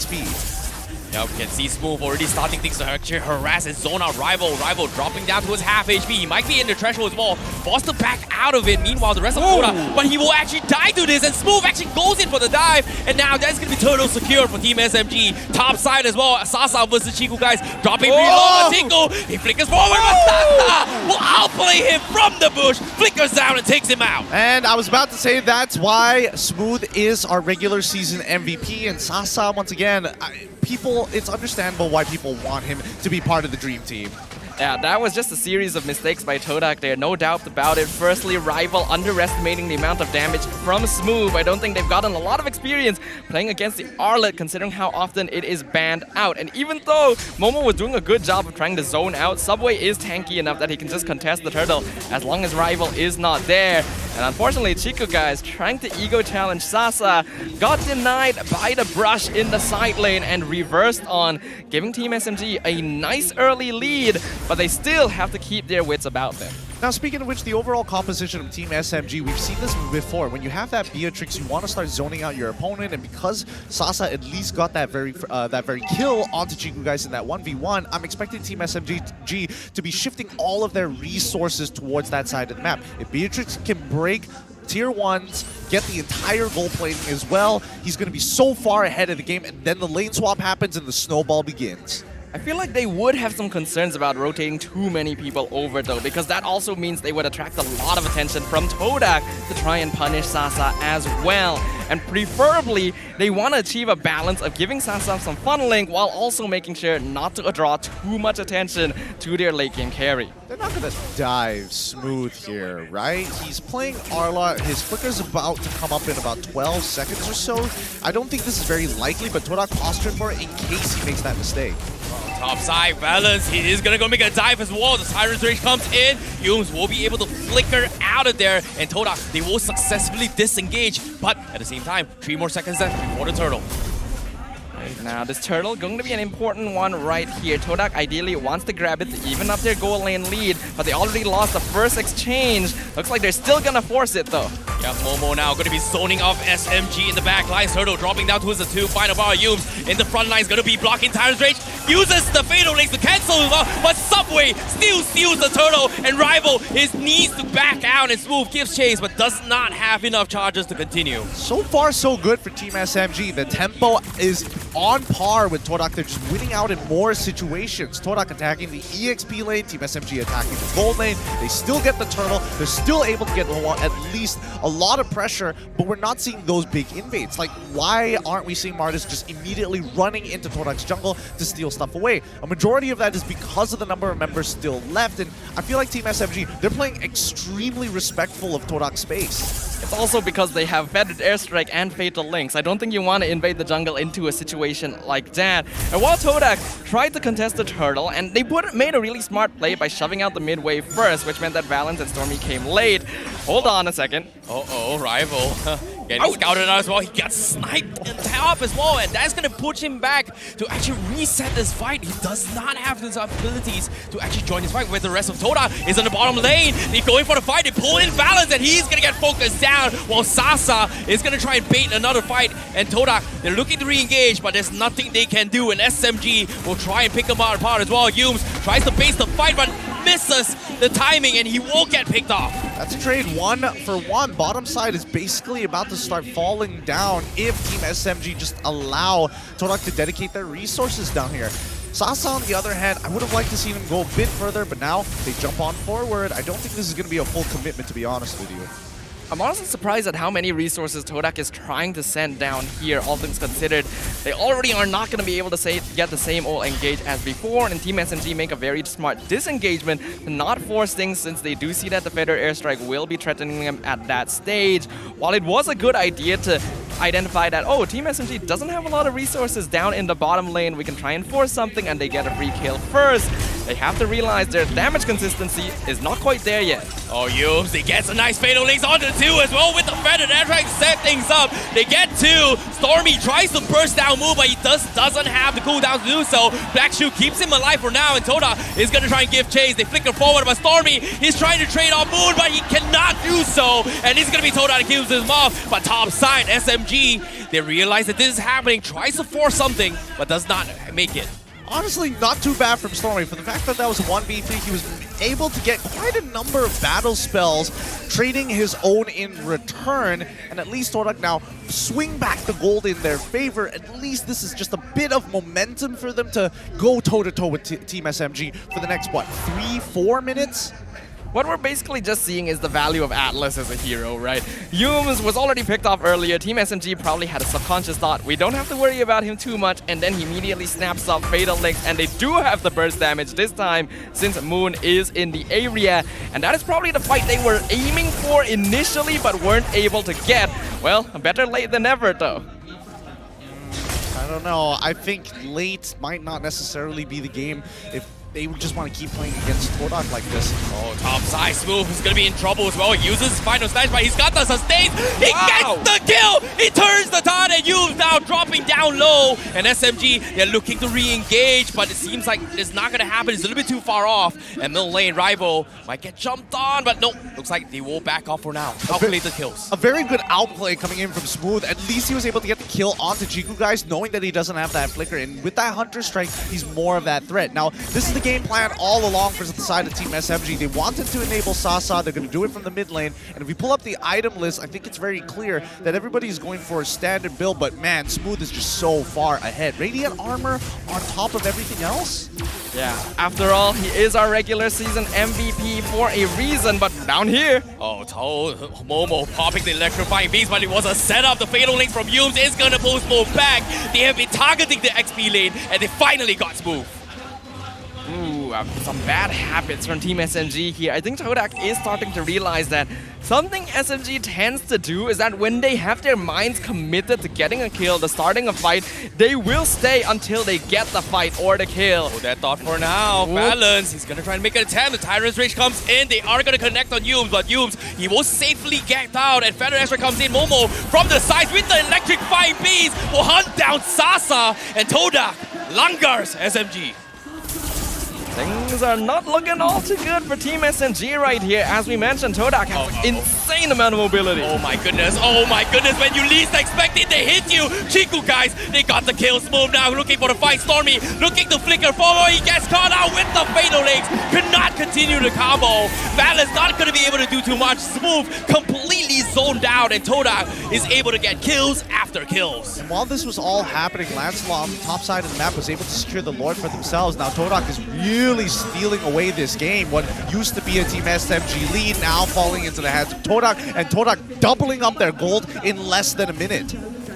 The extra mobility from Todak is helping them out so much here. It's just allowing them so much freedom to decide how long they want to take these fights, when they want to engage, when they want to disengage. And Team SMG has this sort of desperation where they find someone, they think they can kill them, they're gonna follow up, they're gonna chase them down. And Todak just layers on their CC to catch out the members of Team SMG one by one, who are honestly using battle spells really unnecessarily here. I feel like Team SMG right now are the more proactive team. They are the ones trying to set the tempo against Todak. Unfortunately, the counter engage from Atlas, like you mentioned before, Stafa, has been quite annoying for the side of Team SMG. Now with the Lord coming in from the top side and Todak already shifting their focus on the mid lane to get an outer control here, SMG, they really have to try everything to actually defend against this, but it seems like it all comes down to balance. Whether or not can he get the play, because it seems like Momo now going to be zoning up the back line. Balance focusing and trying to look for Chiku, guys, but I don't think he has the angle.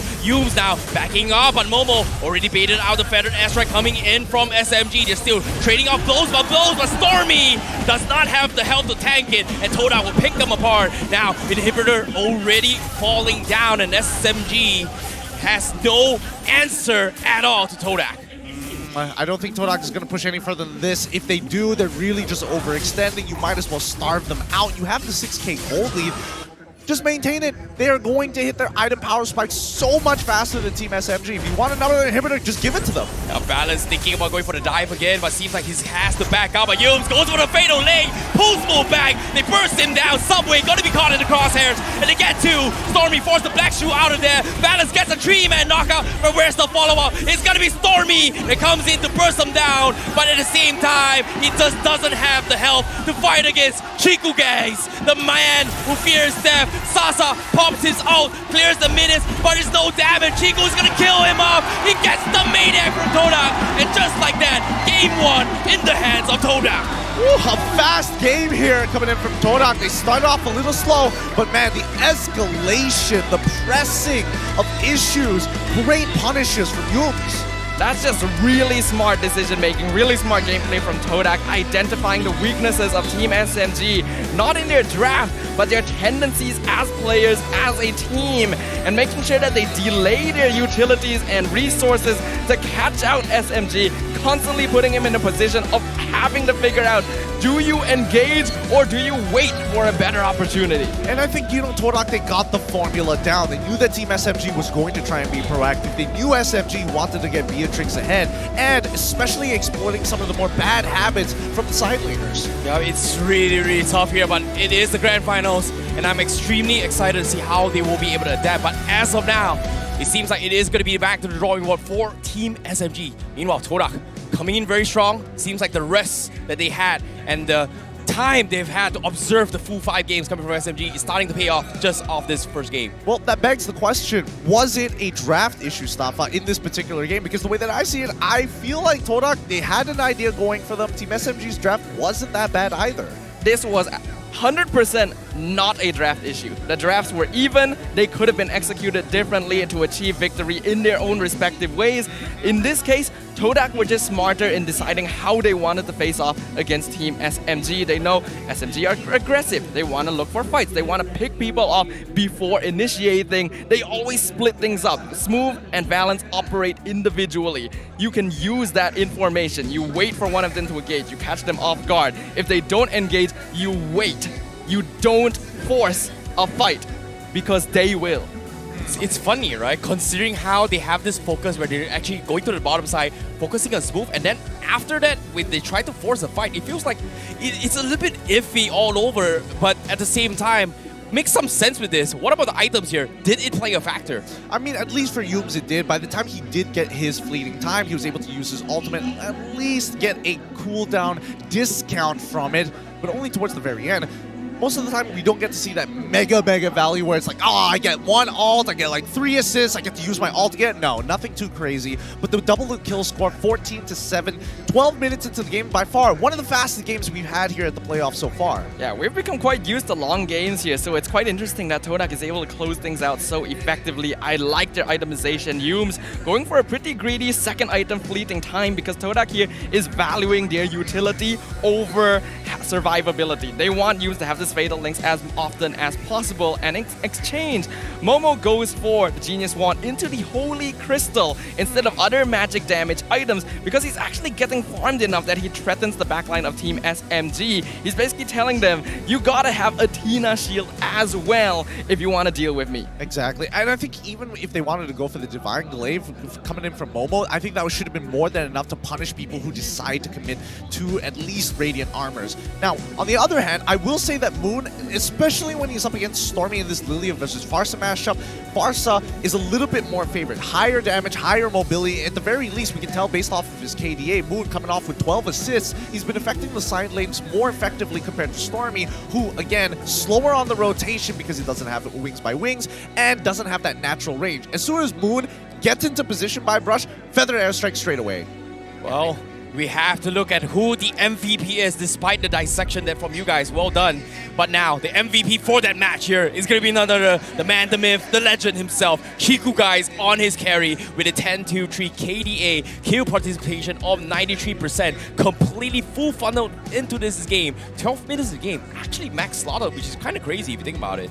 It is crazy, and of course you look at his GPM and you can explain why he has so many items at this stage. Chiku guys, there's a reason why this player is a legend in MPL and why there's a reason he is our SEA Games representative in the marksman position, even though he lost that initial 1v1 against Sasa, wasting his battle spell in the process. It does not get to him. He recognizes what his team is capable of. He knows that Carry is still going to be a terrifying hero regardless, as long as he makes sure he doesn't make any more mistakes, and by constantly participating in team fights, he is getting so much gold. I mean, he is participating in these team fights, but only on condition when he has the golden staff, right? And I think that's when we do see that Chiku guys really starts to pop off in this match. And neutral objectives was such a hard part to actually contest for. Feather Airstrike plus the Fatal Links has always been a problem, especially if you're the first person sitting on top of either Lord or, in this case, Turtle.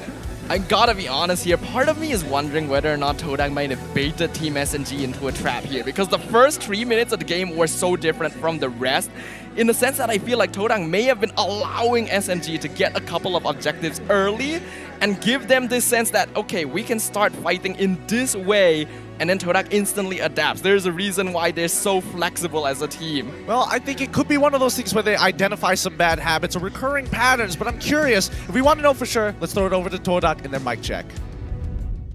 Paling baik ni. Jom lah. Apa? Aku mana lagi? Yeay. Yeay, kau cacat. Jangan ban aku nak main 7 kali. Cepat tu. Good luck guys, have fun. Tahulah kita dua tak dapat best ESP. Kecewa tu. Aku Sawi dah ambil seketel tau. Last hit. Ui. Dapat sasar aku. Nice guys. Nice one. Ini kali dah, ini kali. Dapat cik. Pas. Sabar. Relax guys. Mati bodoh. Aku tadi dok. Nice more. Ini paling belakang kan ni? Paling belakang lagi mo. Okey, belakang. Naga dulu. Sabar. Satu guys. Ya. Nice. Sasa flicker, careful cik. Nice one cik. Boleh. Mati tau. Nice. First. Dan selamat datang. This is the first one. Selamat datang ke the MPL Open House. Anda bersama dengan saya, Rose Lafel. And this time around, kita ada banyak guests. Bukan 2, tapi kita ada 4. Let us start with Uncle Chikanuk. We have Abang Lord.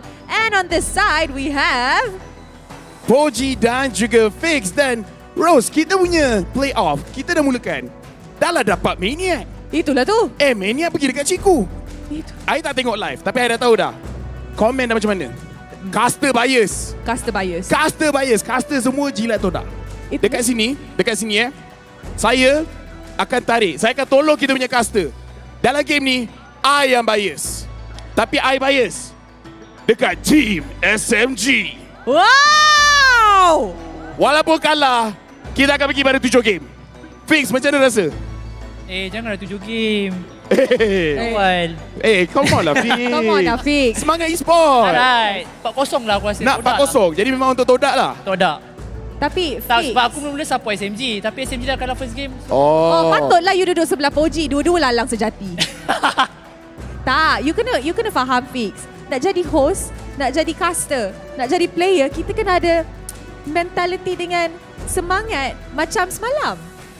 Kita memang nak 13 game. Bila nak sokong macam yang saya cakap lah, we have to be lalang. Bila jadi lalang boleh survive. Bila jadi lalang sekejap, contoh hari ni kita ada SMG, ada Todak. Macam Fix cakap lah, mula nak sokong SMG, kan? Tapi Todak lebih perform. Supposed to be mentality kita macam kita nak sokong yang lagi jago. That's why Todak. Jap, jadi dengan SMG kalah, saya sokong dorang. Kejap lagi saya kena serangan ni. For sure. Kalau Abang Lord pula macam mana? Kalau awak sokong SMG, Todak yang menang, awak cakap last minute, saya sokong Todak. Okay. Awak kena belajar daripada Poji. Boleh. Nanti macam... Saya rasa saya keseorangan di sini. Saya keseorangan. Nanti, we akan cast the curse. Uncle. Lafel, kau tak seorang-seorang. Mari kita sama-sama sokong SMG. Mari kita macam sama-sama. ni lah, Uncle. Macam ni lah, Uncle. iPhone SMG, kita buat cheer. Oh. Kita buat cheer. Cheer? Okay. Cheer halal gap. Halal gap cheer. Tapi nak cheer macam mana? 1, 2, 3, SMG macam tu. Oh. Bagi yang 3-3 Todak tu, pandai-pandai je lah. Okay, sebab suara saya kuat, mic kena jauh sikit. Alright. Okay. 1, 2, 3, SMG! Tengok. Tapi dengan tu kita kena analytical sikit. Di mana Yes. saya nak tanya Fix, dekat SMG punya game tadi, Yums dia dah pakai Atlas, tapi langsung tak ada Purify. Kenapa diorang langsung tak ada Purify? Diorang semua ambil Flicker. Maybe diorang tak respect Yums punya Atlas tu. Lepas tu diorang tak perlukan Purify. Dia ingat biasa-biasa je lah. Ingat biasa-biasa Yums punya Atlas. Padahal dia punya sangat menakutkan.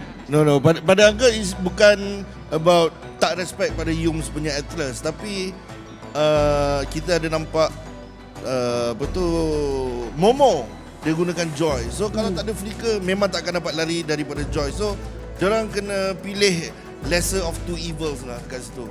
So diorang terpaksa gamble yang mana diorang perlu harapkan Yums kurang dapat buat tangkapan yang baik dan diorang dapat lari daripada Momo. Saya rasa kan, just now Momo actually really did good plays. Walaupun I'm Team SMG, but like, damn, we cannot deny the fact that he was doing good gameplays. And same goes to Chiku. They were doing their job. They were doing, like what Fix cakap, job scope. Okay, here's the thing kalau tanya Poji memang akan bias. Jadi saya tanya Abang Lord, kita dah nampak playoff ni, tak pernah mana-mana team dapat 2 game advantage. Adakah playoff ni dengan tengok Todak punya performance tu, ini first time sepanjang playoff ni akan ada satu team yang dia ada 2 game lead? Saya rasa untuk second game tak berlaku kot yang tu. It's going to be 1-1. Jadi memang SMG lah. Memang SMG. Alright, I like that. I like that because me and Lafel bias kepada SMG kali ni. Kita nak kena buat some kind of cheer lah untuk orang. Kan. SMG je. Kan. Tak apa, nanti kita bincang macam mana kita nak buat cheer untuk SMG. So, for the next game, Poji dengan Fix memang Todak all the way. Okay, aku dulu Aku sebenarnya SMG. Sebenarnya SMG. Ya, sebab tapi nak balik cepat punya pasal. Muka Todak tu semua dah pernah angkat piala dah. Itulah tu. Player SMG Valence belum angkat. Subway, Stormy betul tak? So bagi dorang lah. Adakah awak haters Todak? Apa? Adakah awak haters Todak? Bukan haters. Selalu main dengan dorang lah, tak ada masalah. Ke you penjilat Todak? Tak rasa. Bukan. Dalam hari tu. Poji tolong. Tak, dalam hari tu Fix main rank, Ciku selagi Fix tak go, Ciku tak nak go. Tak, bagi fix. Dia nak bagi orang yang tak pernah julang piala. Rival orang lain rasa. Rival belum Fix julang. pun dah rasa. Rival belum julang kat Todak. Rival. Ya, tapi kita tengok SMG lagi banyak orang yang tak angkat piala lagi. Tak, dia cerita sekarang ni belum julang. Tak kira ramai tak ramai. Betul. So, who's your pick? Come on, make it fast. SMG. Poji. Baju purple, Todak. Uncle Chikanuk. SMG Todak. And with that, let us head into our second game. Kastas mana suaranya? Thank you to our hosts and all of our special guests at the open house. Very interesting opinions here, but split down the middle when it comes down to the predictions. I mean, I don't blame him for being split down the middle. In the end, these two teams got here for a reason. They are both very strong and teams that need to be respected on the battlefield. In this case, Todak was able to outplay Team SMG here in terms of adaptability. And I think that word is going to be very important this grand finals. No, man, when it comes to split down the decision, right? After watching SMG's run through yesterday, how can it not be split down considering every game has been so tight, so close thus far? SMG's got to live up to the expectation, man. We've got to follow the trend. We have to make it a 1-1, baby. Well, if they're going to make it a 1-1 and you want them to split it down the middle, give Smooth the Benedetta. I think that's the thing that we've been missing out here. The fact that he can cut fights in half, cut waves in half, I feel like it suits the theme. Well, we are going to be heading into the second games draft here for the grand finals. Is Smooth going to get the Benedetta? We got to stick around and find out, but this time SMG is going to be on the blue side and Todak on the red side once again. But we are seeing very similar bans once again. I don't think they're... for SMG, I don't think they're changing it up here. And I can see Stafa, he's on his tablet, he's typing down like the draft overall. And let me ask you, Stafa, real quick, based on the information that you've gathered, how many times have we seen SMG start off with the exact same thing? Claude, 1-1, Arlet, every single time. It's actually very common overall. The Claude and 1-1 especially are basically banned like 100% of the time. The Arlet is a little bit more variable, especially if they're on the blue side, since they want to grab it. Smooth, very strong with the hero. He actually did a very good job in game number 1, and it performs a similar role to his Benedetta. It's just that Todak were able to overwhelm him, and this is the case. I don't think they're going to overwhelm him a second time, right? I mean, hopefully they don't repeat the same exact mistakes, especially if they're going to follow the same exact draft order. You know, I agree, but now, when it comes to the game plan, right? Todak's game plan has been very, very clear from the previous game. It feels like, you know, the bans itself during the drafting phase was targeted towards forcing Valence to play the Kufra itself, and then during the game, it feels like they're having a little bit more emphasis on just punishing the XP laner, which is kind of weird, but it feels like Todak has somewhat of a read on SMG, but do you think SMG understands what happened in game 1? I think they definitely understand. Team SMG didn't get this far without understanding what happens in games that they lost. Todak recognized their tendencies, they adapted mid-game, giving SMG false ideas of how they could approach the mid-game. This time SMG needs to be aware that flexibility is the name of the game. If they see Todak do something different halfway through the game, they have to adjust for it. Yeah, and I feel like Todak also recognizes this as well. They decided to ban out Joy. Last time they just left it out in the open on purpose, but now that means that Valentina easily picked up by Team SMG to hold them back. Farmis, keep that in mind for the upcoming matchup. Yves as well. Oh, carry once more for the side of Todak, making a hard read that SMG is going to play tanks again. I'm a little bit surprised that the Faramis was completely ignored from Todak. But at the same time, during the final week of SMG's debut during the regular season, their final match, they actually drafted a support Faramis. So would that be the case here for Valence to actually deny it away from Todak? Well, it really depends, right? Number one, is there a reason for the Farmis? And I think half the time it boils down to whether or not are we team fighting or are we looking to do something else? Are we playing a little bit more ultimate dependent? More importantly, is Glue still in the pool? And I think for SMG, they're thinking about this. They're like, okay, maybe we could be the ones that can actually provide the Farmis support so Glue's open. No, it's a lot of players here. Seeing that the carry was a priority for Todak, would you say that this is them saying that, hey, SMG, you're comfortable with Fredrin. If you pick the Fredrin, we have an answer. Now, picking the Lancelot seems like they are gonna completely ignore it, I guess. Yeah, Team SMG will not bite the bait there. Fredrin is still very strong S-tier jungler, but against Martis has a lot of difficulty towards that early game. If you combine that with the carry as well, it's basically suicide in this case, so Lancelot makes a lot more sense. And Team SMG picking Glue here, even though Faramis is wide open, is actually a bit of a challenge to Todak, because while Faramis's Cold Altar is very strong, not only can it be stolen by Team SMG, it removes the flexibility factor and makes it so that you gotta play team fight. Yeah, I mean, it's one of those sword fights where you have to have the right blades to cut each other. And I think in this particular case, it feels like Todak might be... Oh, wow. Ooh, you know what? I take it back. They're not getting pushed back into the corner. The fact that they're locking in this troll right now, knowing that they could have picked up that Farmis and given a call Altar over to Team SMG, it's...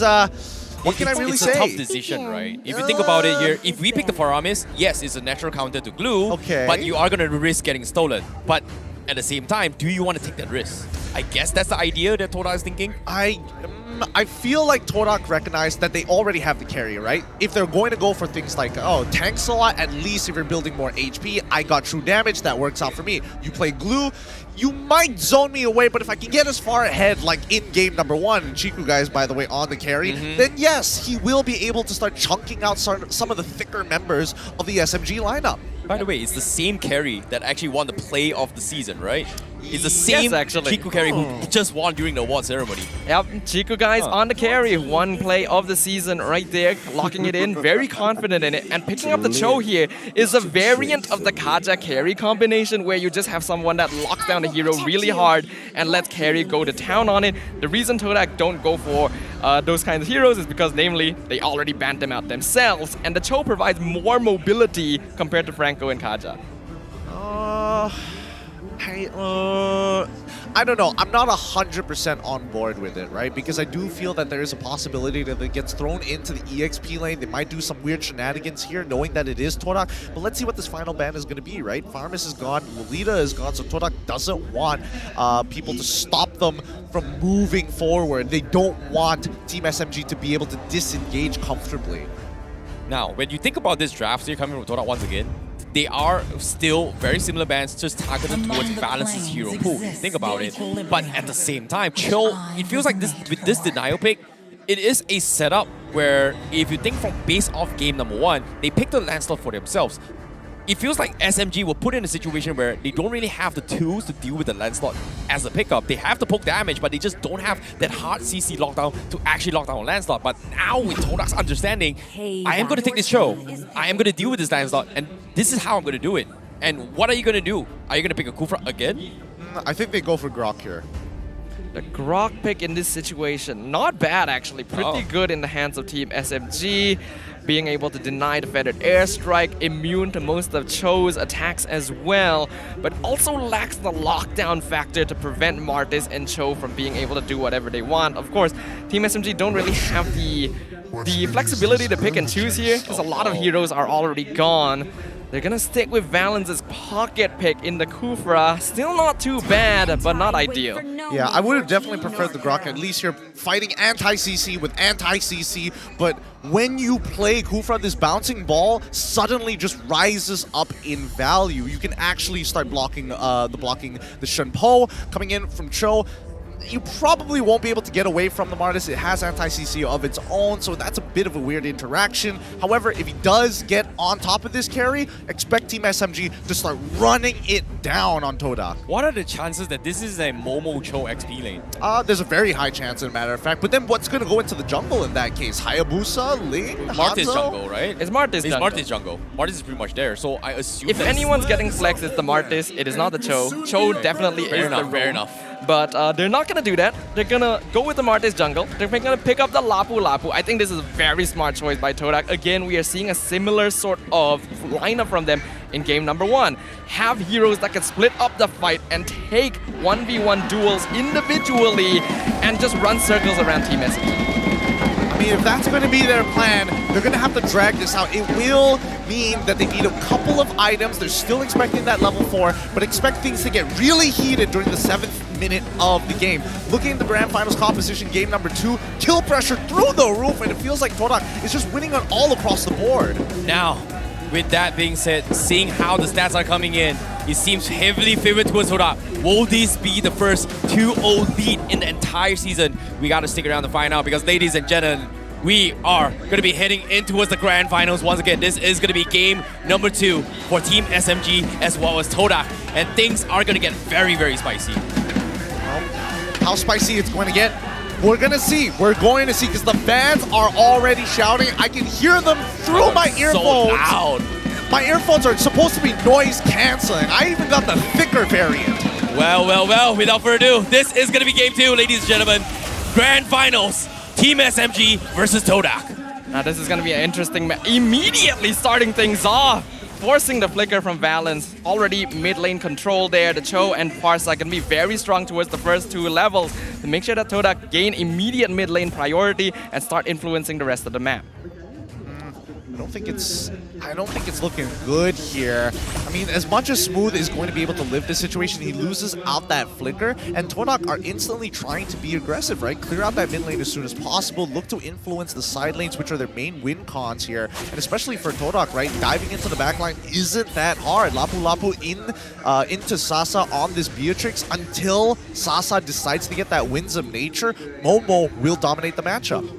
what we're going to be seeing here from Todak is basically the way that they can split up their lineup. They can have Yums as well as rival escort Chiku and Moon individually, let Momo do his own thing.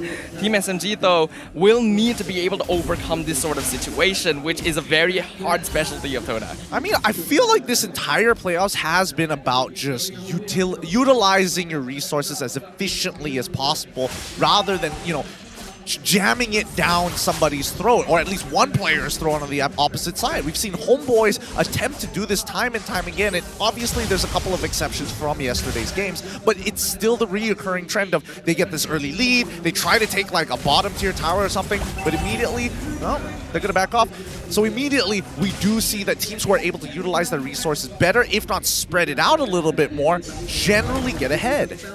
And that is a factor that Team SMG will have to overcome. I think they use their resources a bit too quickly most of the time. Yep, at the same time, the Turtle being resetted right here as well. Todak, they're still thinking if they want to force the issue, considering that this is still a very Todak-sided Turtle, but Balance, he is going to try and force the fight. Yums get caught in the cross as well. The feather airstrike from Todak is going to zone them out. Smooth gets out with the split. He's going to get auto-attacked by Moon, but eventually will be picked off, and that's going to be 2 kills in the hands of Todak, with Smooth and Balance being taken out.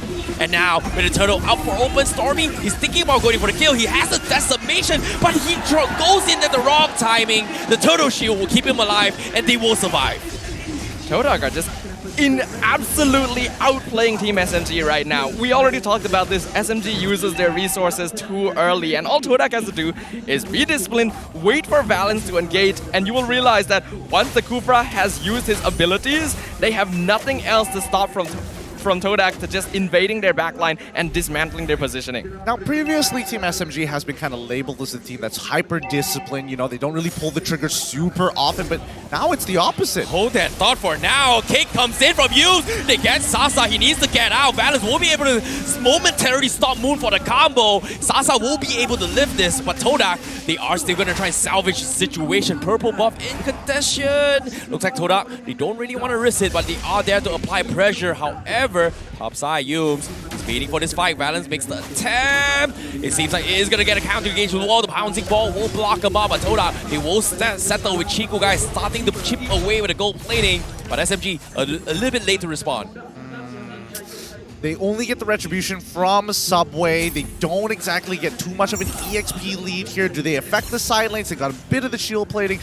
Overall, Todak are just winning out in terms of what they are getting for their movements in comparison to Team SMG. Todak knows what their goal is. It's the funnel Chiku guys. He already got played a season with this hero.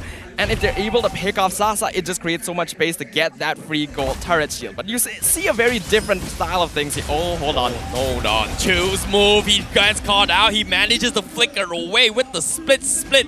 And he gets out to safety. That means Todak, they will have a funnel down bottom. They're calling it Subway to provide a little bit of assistance. And he's going to try and trade off as well. Stormy continue with the fight as well. But it looks like they will disengage. But a stolen decimate for Stormy. Keep that in mind. That means potential chain kills, as Yums is already in position to get a really good kick. Momo, he might open up the map. Oh, Yums, he goes for the kick. He catches Subway. They interject. They dissect him. They take him out. Stormy misses the timing. He stands there, and that's going to be the turtle stolen in the hands of Todak. This feels so evil genius of Todak here. They've set Team SMG to decide, okay, we need to stand back, play more passively, wait for our resources, and allow them to engage. But Yum is playing on a different tempo altogether. All the while, Team SMG is looking for the best opportunity to counter-engage on Todak instantly. One-step combo, gets the kick, picks off Subway, and there is nothing Team SMG can do. Yep, at least Team SMG doesn't have to worry about Yums' kick, especially with long distances, and they can't be caught off guard because his flicker still has 75 more seconds. Now, I think we need to start talking about the win conditions here coming in from Team SMG and Todak. Like Todak, yes, they want a funnel, but approaching fights seems very similar to what we've seen in the previous game between Todak and Homeboys. Yeah. At the same time now, with SMG, they're grouping up on the top side here. With Rival harassing Smooth all the way through. SMG, they have not made a move yet, and you can see how annoying Rival is. Meanwhile, bottom lane, Subway is still tangling with Momo.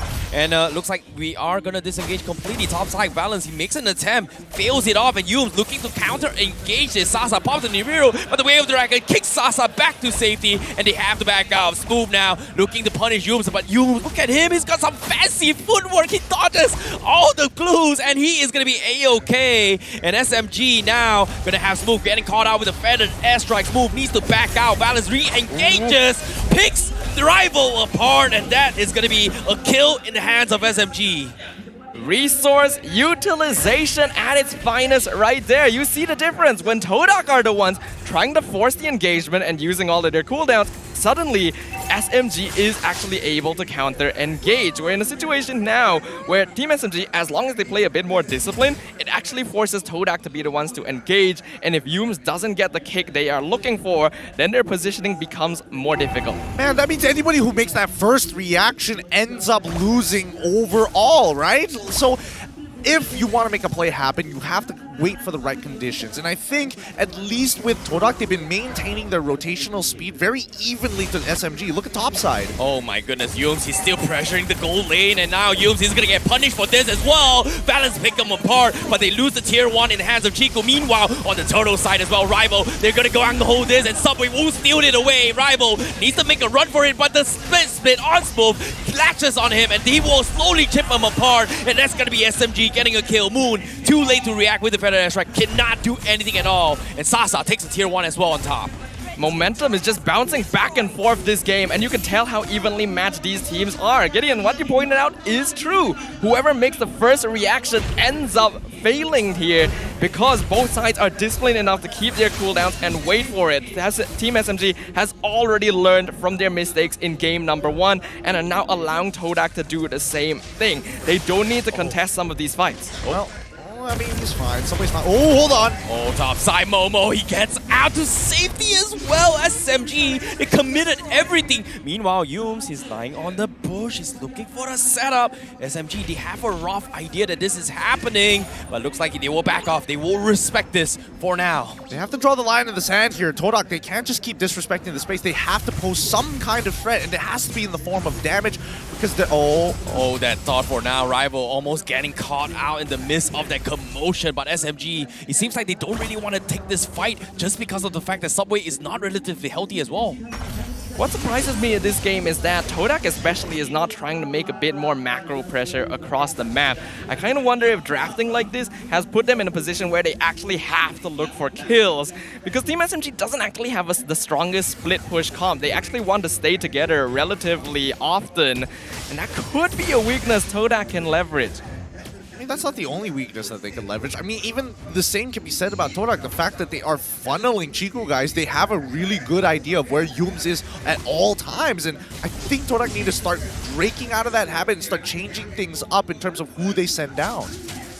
Well, I think they are actually starting to do that already. You see, Chico guys not really sticking with the team anymore, actually going for that split push, and Todak's goal is to keep vision of Team SMG and force engagement. Oh my goodness, Yumes, he gets the catch, but they don't really have the damage. SMG at the same time goes for Moon. They execute him with both Smooth and Subway, and now Todak, they know that Chico is nowhere to be found. They try to stall SMG with this fight, while Chico is also ratting on the top side, getting the tier 2. A lot of gold in the hands of Chico, while Todak is still stalling for SMG. But SMG will say, we will take the Lord, and that's going to be in their bag. And Todak, they will lose Lord. But Momo, does he want to continue this fight? Seems like it's not going to be the case. But SMG, they'll settle with the Lord.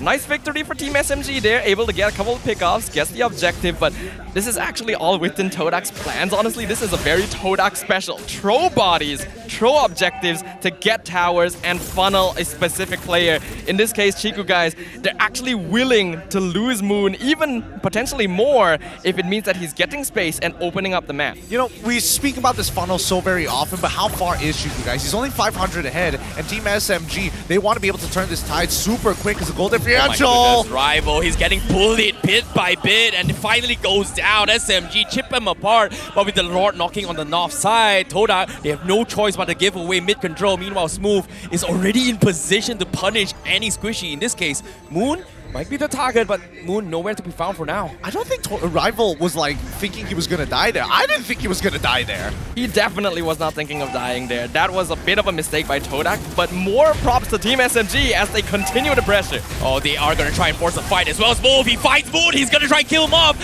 Split comes in, but eventually they get the kill courtesy of Stormy. And now Todak, they are at the back seat. The snipes come in, zones off Chico a little bit. But that's all they can do. But Valence, he re-engages, catches Rival. Rival's dead. And SMG gives them a taste of how Todak Langa feels like from game one. Does he just not have enough tanky items? Does he not have something to keep him alive? Oh boy, Valence once again with the catch.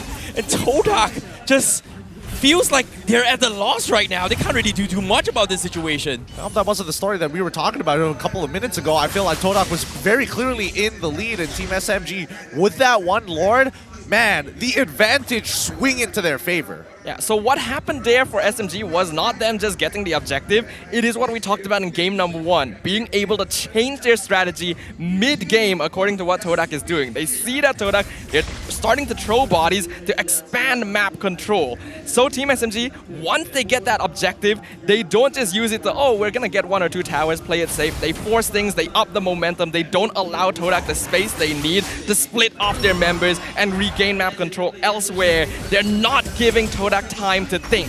Yes, and wait, hold on.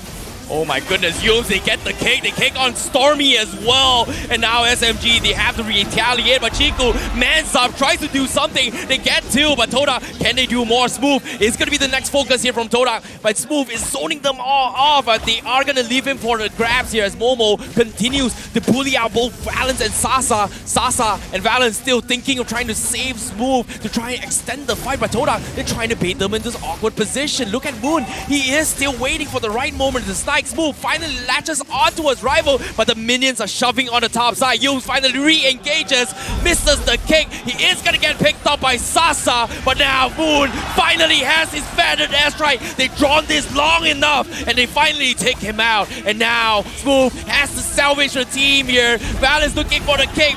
Stormy will flicker forward, gets the kill instead. And Rival, he's holding on, but he needs to back out. Chico is nowhere there yet, and Stormy with the decimation gets the kill. And now Momo also gonna get caught up as well. Chico finally shows himself. He demands up. He kills Stormy as well. Chico demands respect, but Team SMG keeping their eyes on the map. Look at the health of their inhibitors. They just left the minions to do their own thing. They knew they had slow pushes, and now they're engaging. No. Oh no, Chico, he wins some nature. He kites them all off. He's got the damage. They can't kill him off. And Yums comes in for the save, but Smooth, he's not going to take the risk. They will back out. They will back out for now. What a long series of events right here, but the Lord still being contested, and Todak is not doing housekeeping. They've already lost an inhib from this. Uh-oh. Okay. Very good. The Lord is going to be in the hands of SMG, but Todak, it seems like once again, they have to find an opportunity, I guess. Imagine this. 2 Lords is all Team SMG needs to get a secured lead, but they basically get a free inhibitor down on the bot side, all because of the housekeeping done. Team SMG literally did their chores, and unfortunately Todak were a little slow on the draw. It feels very weird. You would think Todak would be able to pay attention to the map more. It seems very obvious that, yes, at first, they did a really good job by catching Team SMG off guard, but then SMG are delaying the fight way longer than they need to, and that should be the first hint for Todak. Something's off here. You just look at the minimap, you tell, oh, the minions are pushing. They're trying to stop us from backing off. But when Todak responds, they're actually rejoining the fight instead of dealing with the minion wave. I totally agree with you. Like, it looks very uncomfortable for Team SMG to be throwing their bodies in the middle of that fight, and then once Todak recognizes that the inhibitor's in trouble, that's when you see Team SMG really up the ante. Now, with the minions already knocking in, the Lord also going to be crashing as well. Subway trying to make space inside and isolate Todak. Todak on the defense, tries to catch us move. Look at this. The damage from Chico is starting to scare off SMG. And guess what? They actually sound the horn of retreat, and they are going to back out. Todak, they successfully defend against this. Todak needs to adjust in this situation. Their draft not quite working the way they wanted, and Team SMG now having full map control can actually force 5v5 team fights, which their lineup will be better at as compared to Todak. So without this map control and without the ability to throw bodies to funnel Chiku guys, Todak have been put in a very tight spot, but one they can still escape from with wise movement. Yumes tries to set up for the kick, unfortunately does not happen as well, and this is something that Yumes has been known for. And guess what? SMG, they anticipated this. Well, how long can they anticipate this for? I mean, the fact is Team SMG is trying to make sure that Todak recognizes and forces them to respect the space. They punish them more times than Todak actually would like to be in, considering their current game state. 2 inhibitors down, mid inhibitor most importantly, already gone. No access to the jungle, and you can see that Todak, they're slowly approaching the jungle by checking each and every brush because there is no place that is safe.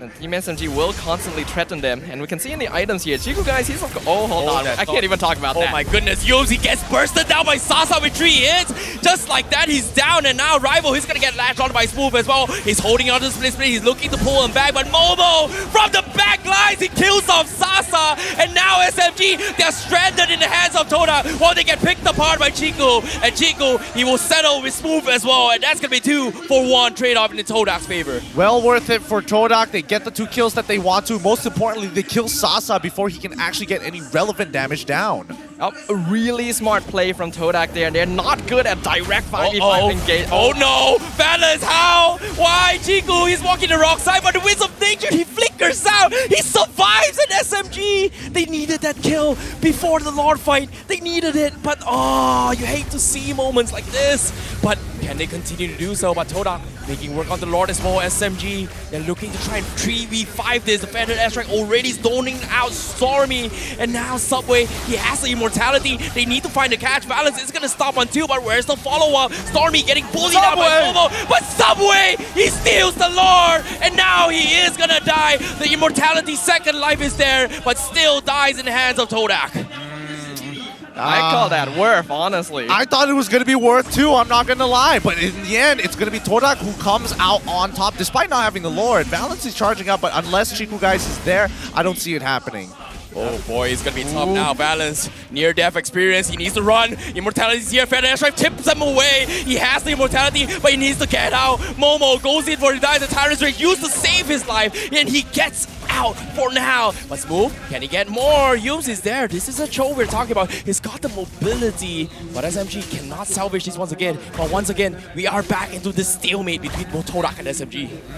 I'd say in the end, that's still very worth for Team SMG though. Yes, losing Stormy, losing Subway, not ideal, but they trade for the Lord, and because Todak are spending so long escorting the Lord and prolonging the fight, you see the minions do some actual damage to the crystal, and it's still doing it. Todak is not doing a very good job of housekeeping in this situation, even though they have a lineup that should be able to split up the map. I mean, I don't think they want to really split up the map, but Moon going with his classic lane brush ambush. He's hoping that somebody walks up. Now, the person who calls out these lane brush ambushes usually is Valence. During his time with Orange Esports, they were able to take a game off with Todak in this exact same position, knowing how Moon kind of looks at the game.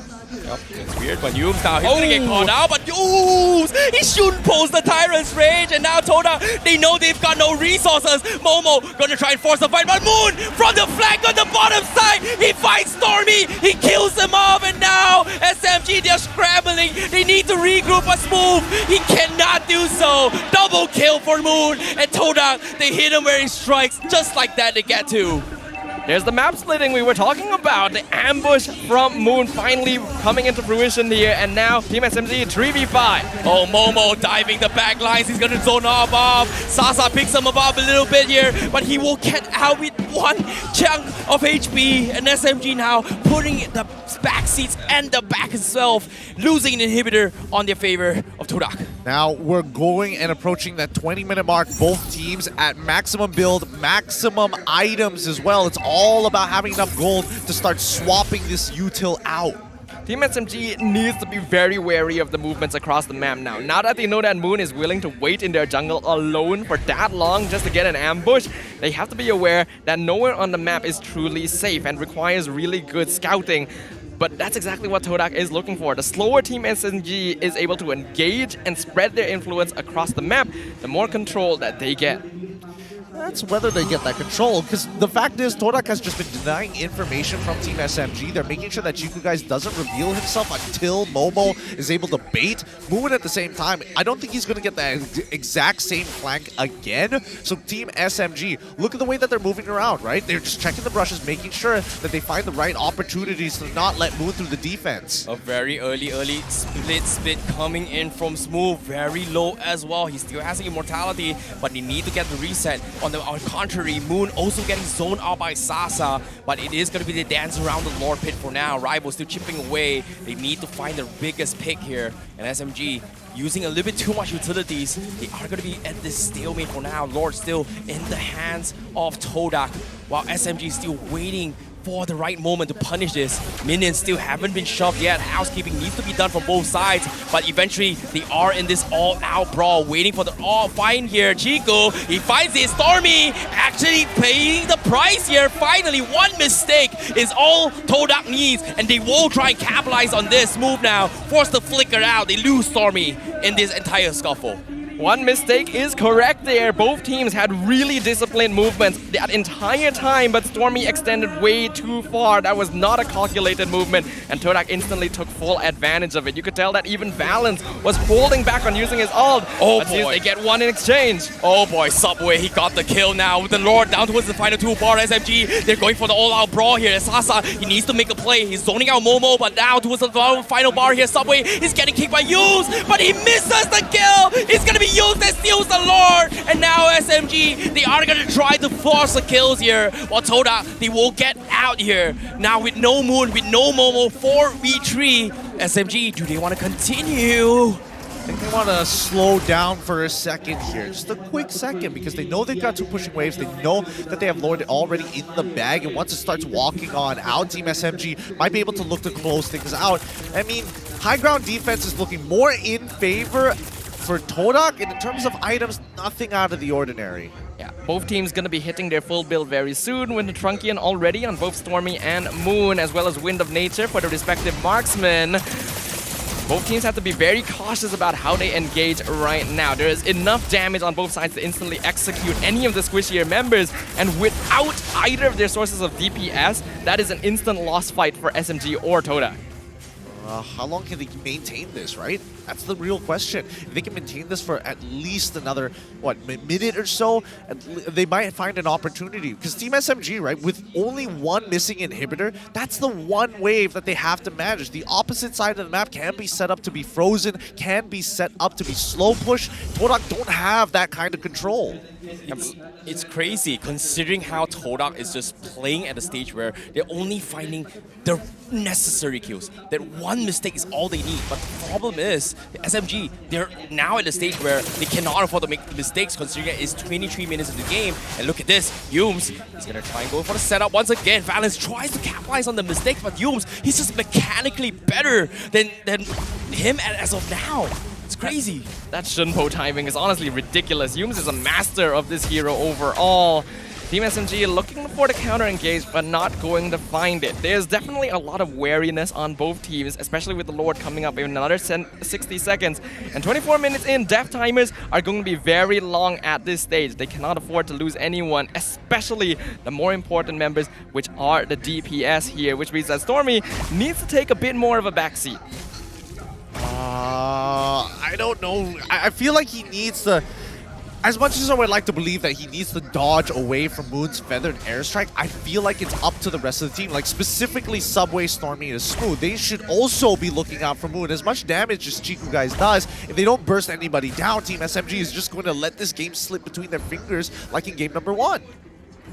Well, ideally it doesn't come to that. For now, we're gonna enter a bit of a quiet phase until the Lord comes up, and that's another 20 seconds in. Subway may become the target here, but I'm pretty sure he's fine. Instead, it's Yumes who might be in danger. Oh no, Valence tries to go in for the catch, but misses the timing again. Yumes, just so good on this show, but with 5 seconds left, do they have what it takes, considering that Valence doesn't have his Tyrant's reach yet for this Lord fight? Oh, that's a good point. Without Tyrant's range, it can get a little difficult here. I would like to believe that there is a possible solution, rather than just like, oh, whoever makes that first move is going to lose, right? I think that it has to come down to the outplay from Momo. If he can bait out Sasa to get that Winds of Nature out, at least there'll be a secondary target for Moon, but I think Moon is still out to get Stormy. Oh, this is going to be a tough time here. Yumes, he doesn't have those flickers. He's only got about 80 seconds. It seems like they are going to try and wrap around this here. Pay attention to the minimap. You see both Cruz and Chico all the way on towards Team SMG's purple buff, while the Lord is down towards half HP. Todak, they are still going to kite for time once again. But look at this. The concealed plays get scouted by Sasa. He's looking to try and catch Stormy, but they missed their opportunity. But Valence, he got the Tyrant's Rage. He tries to clap them back, but no, he won't get chipped away by Chico as he bursts them down. Killing spree for Chico. Smooth now. Going to be the next point of target. He flickers out of there, and Todak resets the Lord, but they are going to settle with heroes. Subway, what are you doing? You're all by yourself. You're so low. Smooth finally goes down. That's the first one, but that's going to be the second time, and that is Todak on a mega kill for Chico, guys.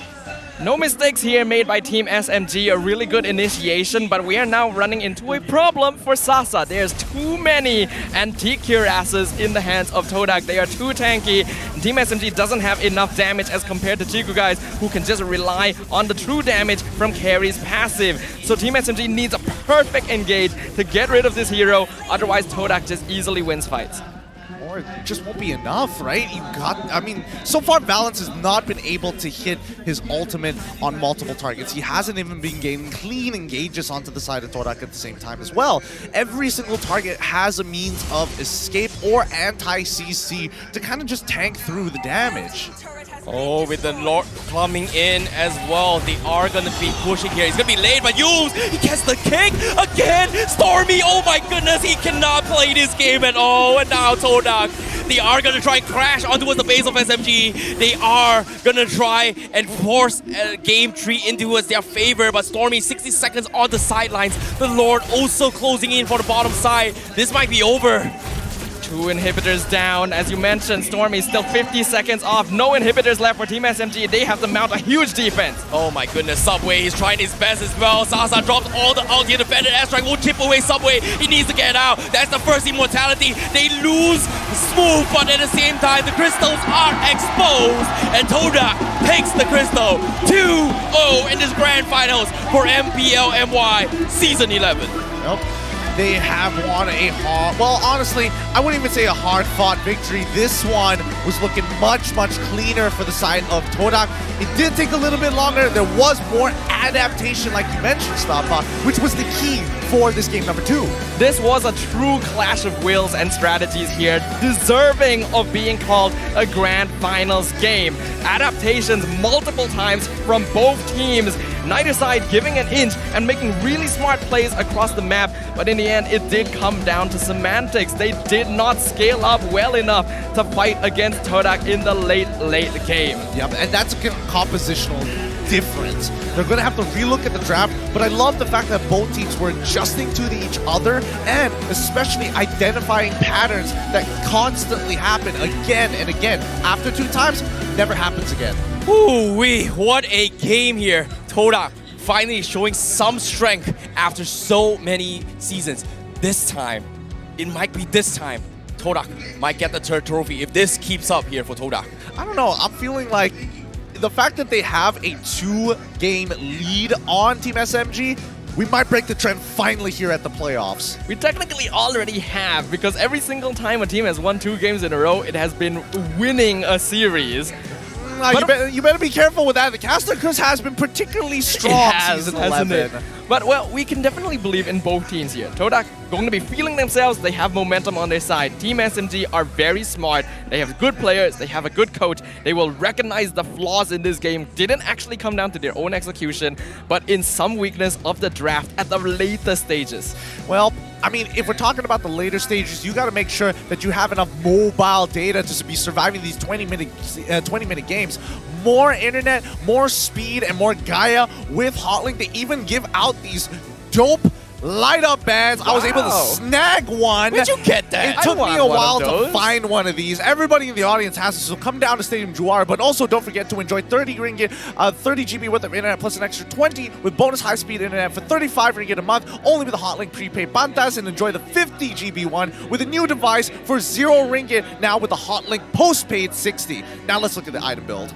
Now, let's discuss what did happen in this game. I don't really feel like we have to comment on the item builds all too much because it did come down to that late game scaling. Carry just has so much more scaling potential as compared to the Beatrix, even though Sasa was hitting those peaks earlier on in the mid game. Getting that Sea Halberd as well as the Corrosion Scythe at the end going to allow Chiku guys to stay on top of his opponents and deal massive damage to Smooth and Valence due to the additional HP. ENT Cuirass is going to have a lot more value on the side of Todak as compared to SMG because Sasa does not have the pure damage that Chiku guys has. Well, to be fair, there's only 2 people who are abusing that anti-cuirass, and I think, Chiku guys, he's chunking out, dealing additional amounts of damage. Would I say that he scales better than Sasa? I think that he itemized better with the Sea Halberd. The fact that the Haas Claw was purchased by Sasa, negating its overall healing spell, physical vamp. Very odd term, but yes, physical vamp to win out these 1v1s. No, it's weird considering that even though Todak was doing a lot of damage coming from Chiku guys, but the overall damage coming in from SMG is actually on par as well to a certain degree. Is it up? Well, quick mathing it in my head, that's gonna be 6,000. Like, I was expecting Sasa to not dish out a lot, but for him to actually do 105k as well. Oh, that's what you meant. I thought you were talking about the overall damage. I thought you were talking about the overall damage, in which, yes, SMG was somewhat close, but not really. Sasa is obviously going to be able to do a lot of damage towards the early to mid game, because that's where Beatrix hits its peak as compared to the carry. But in the end, we still gotta award MVP to someone. And it's gonna go to Chiku guys once again.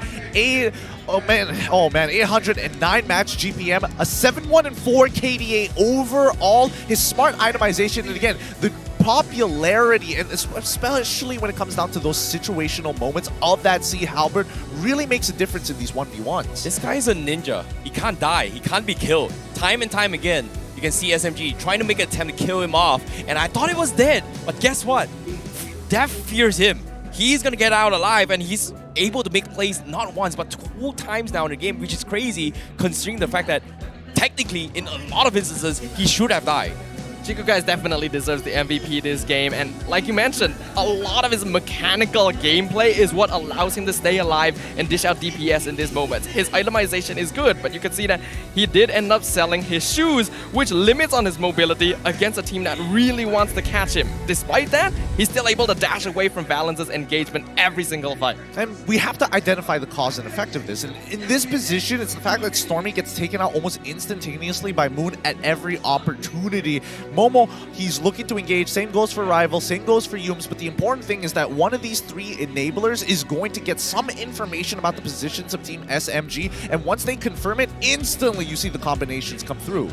It's quite unfortunate for Team SMG this game because there were some really good adaptations, and you can see that towards the mid game, around the 10-minute mark, SMG recognizes they have way more consistent DPS as compared to Todak. Once the Feathered Airstrike is down, once the Bravest Fighter is down, Chiku guys does not match Sasa and Stormy at all, and that's how they were able to win so many of these prolonged team fights. Part of that due to the split, just keeping Smooth topped up as well. But then something shifts. Todak realizes, we will assign you to this player, you to this player. You just gotta do your job, keep Chiku guys alive and out of the iron sights of Team SMG, and he will take over the game. Yeah, and I don't think Team SMG had really any answers other than to find like a Moon flanking lane somewhere, you know what I'm talking about? Hiding in the brush by the lane on the opposite side of the map, and maybe they might get something. Again, we don't see Team SMG try to go for something as innovative or as crazy as that because it's so high risk and very minimal reward sometimes. It's crazy to see how this has led into a mechanical war between one of the best in the business, and to see every single pixel, it comes down towards a very, very tiny pixel where anything can go wrong. And guess what? If you want a game like them, like a pro, you can check out the ROG phone, Republic of Gamers, the #1 gaming brand in Malaysia, and you can get your Savage with the fastest and most responsive display, climb through your ranks as fast as possible with the biggest battery out there with 6,000 mAh. You know, I was talking with Momo the other day, right? And I mean, it was a really long day. We were all exhausted, and honest to God, it was pretty crazy. He was walking away, and out of his pocket, what fell out? an ROG phone from Republic of Gamers. And I'm like, so that's how he got that Savage. Damn. You've been practicing this all the time. You know, if Momo has one, Chiku probably has one as well. That's how he's able to see that tiny pixel and dodge all of those engagements from Valence. Find the perfect opportunity. So what are you guys waiting for? Snap up your very own ROG phone right now. And as we talk about that, let us move on over to Todak's mic check. Tolonglah menangkan kami hari ni. Boleh sebut jago aku tu. Sebut jago. Main santai. Best of one je, santai je. Orang tengah aku yuk sepak aku kill tiba. Muntah dulu. Semut dulu lah. Semut dulu. Mati dulu tiga-tiga tu. Boleh mati dulu, boleh mati dulu. Nice guys. Boleh. Boy gila guys. Mantap. Nice. Tidur. Siapa ni Todak ke ni? Rasa lain di game ni. Diam, jangan tegur. Apa. Cik boleh defend. Mantap cik. Boleh. Mati. Mati semua. Aku lagi. Boleh menangkan. Tak ada damage guys. Salah jauh tadi verse lepas tu kau baru nak on the way. Aku dekat belakang kau. Aku dekat belakang kau. Nice move. Boleh. Macam. Aku tak janji macam Jago banget cok gua. Boleh guys. Nice. Kelas cok gua.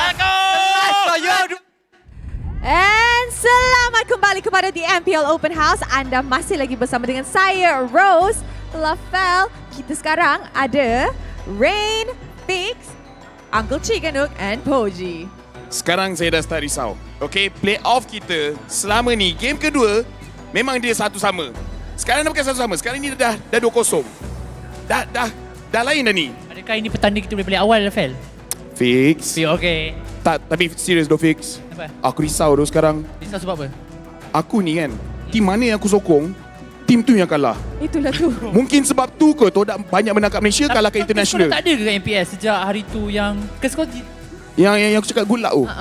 Kau dah tak ada ke? Tak, aku memang daripada season 3 doh Fix. Tak, season 3 bukannya aku ada pun. 5. So, I rasa kali ni we say good luck to Todak. Okay lah, good luck lah Todak. Good luck. Todak, good luck game 3. 3-0 ni, 3-0 balik awal. Kena 4-0. Lah, tapi kalau 3-0 tu lepas tu is dah 4-0 kan? Ya, itu yang kita nak, ucapan good luck. Good luck kepada Todak. Yes.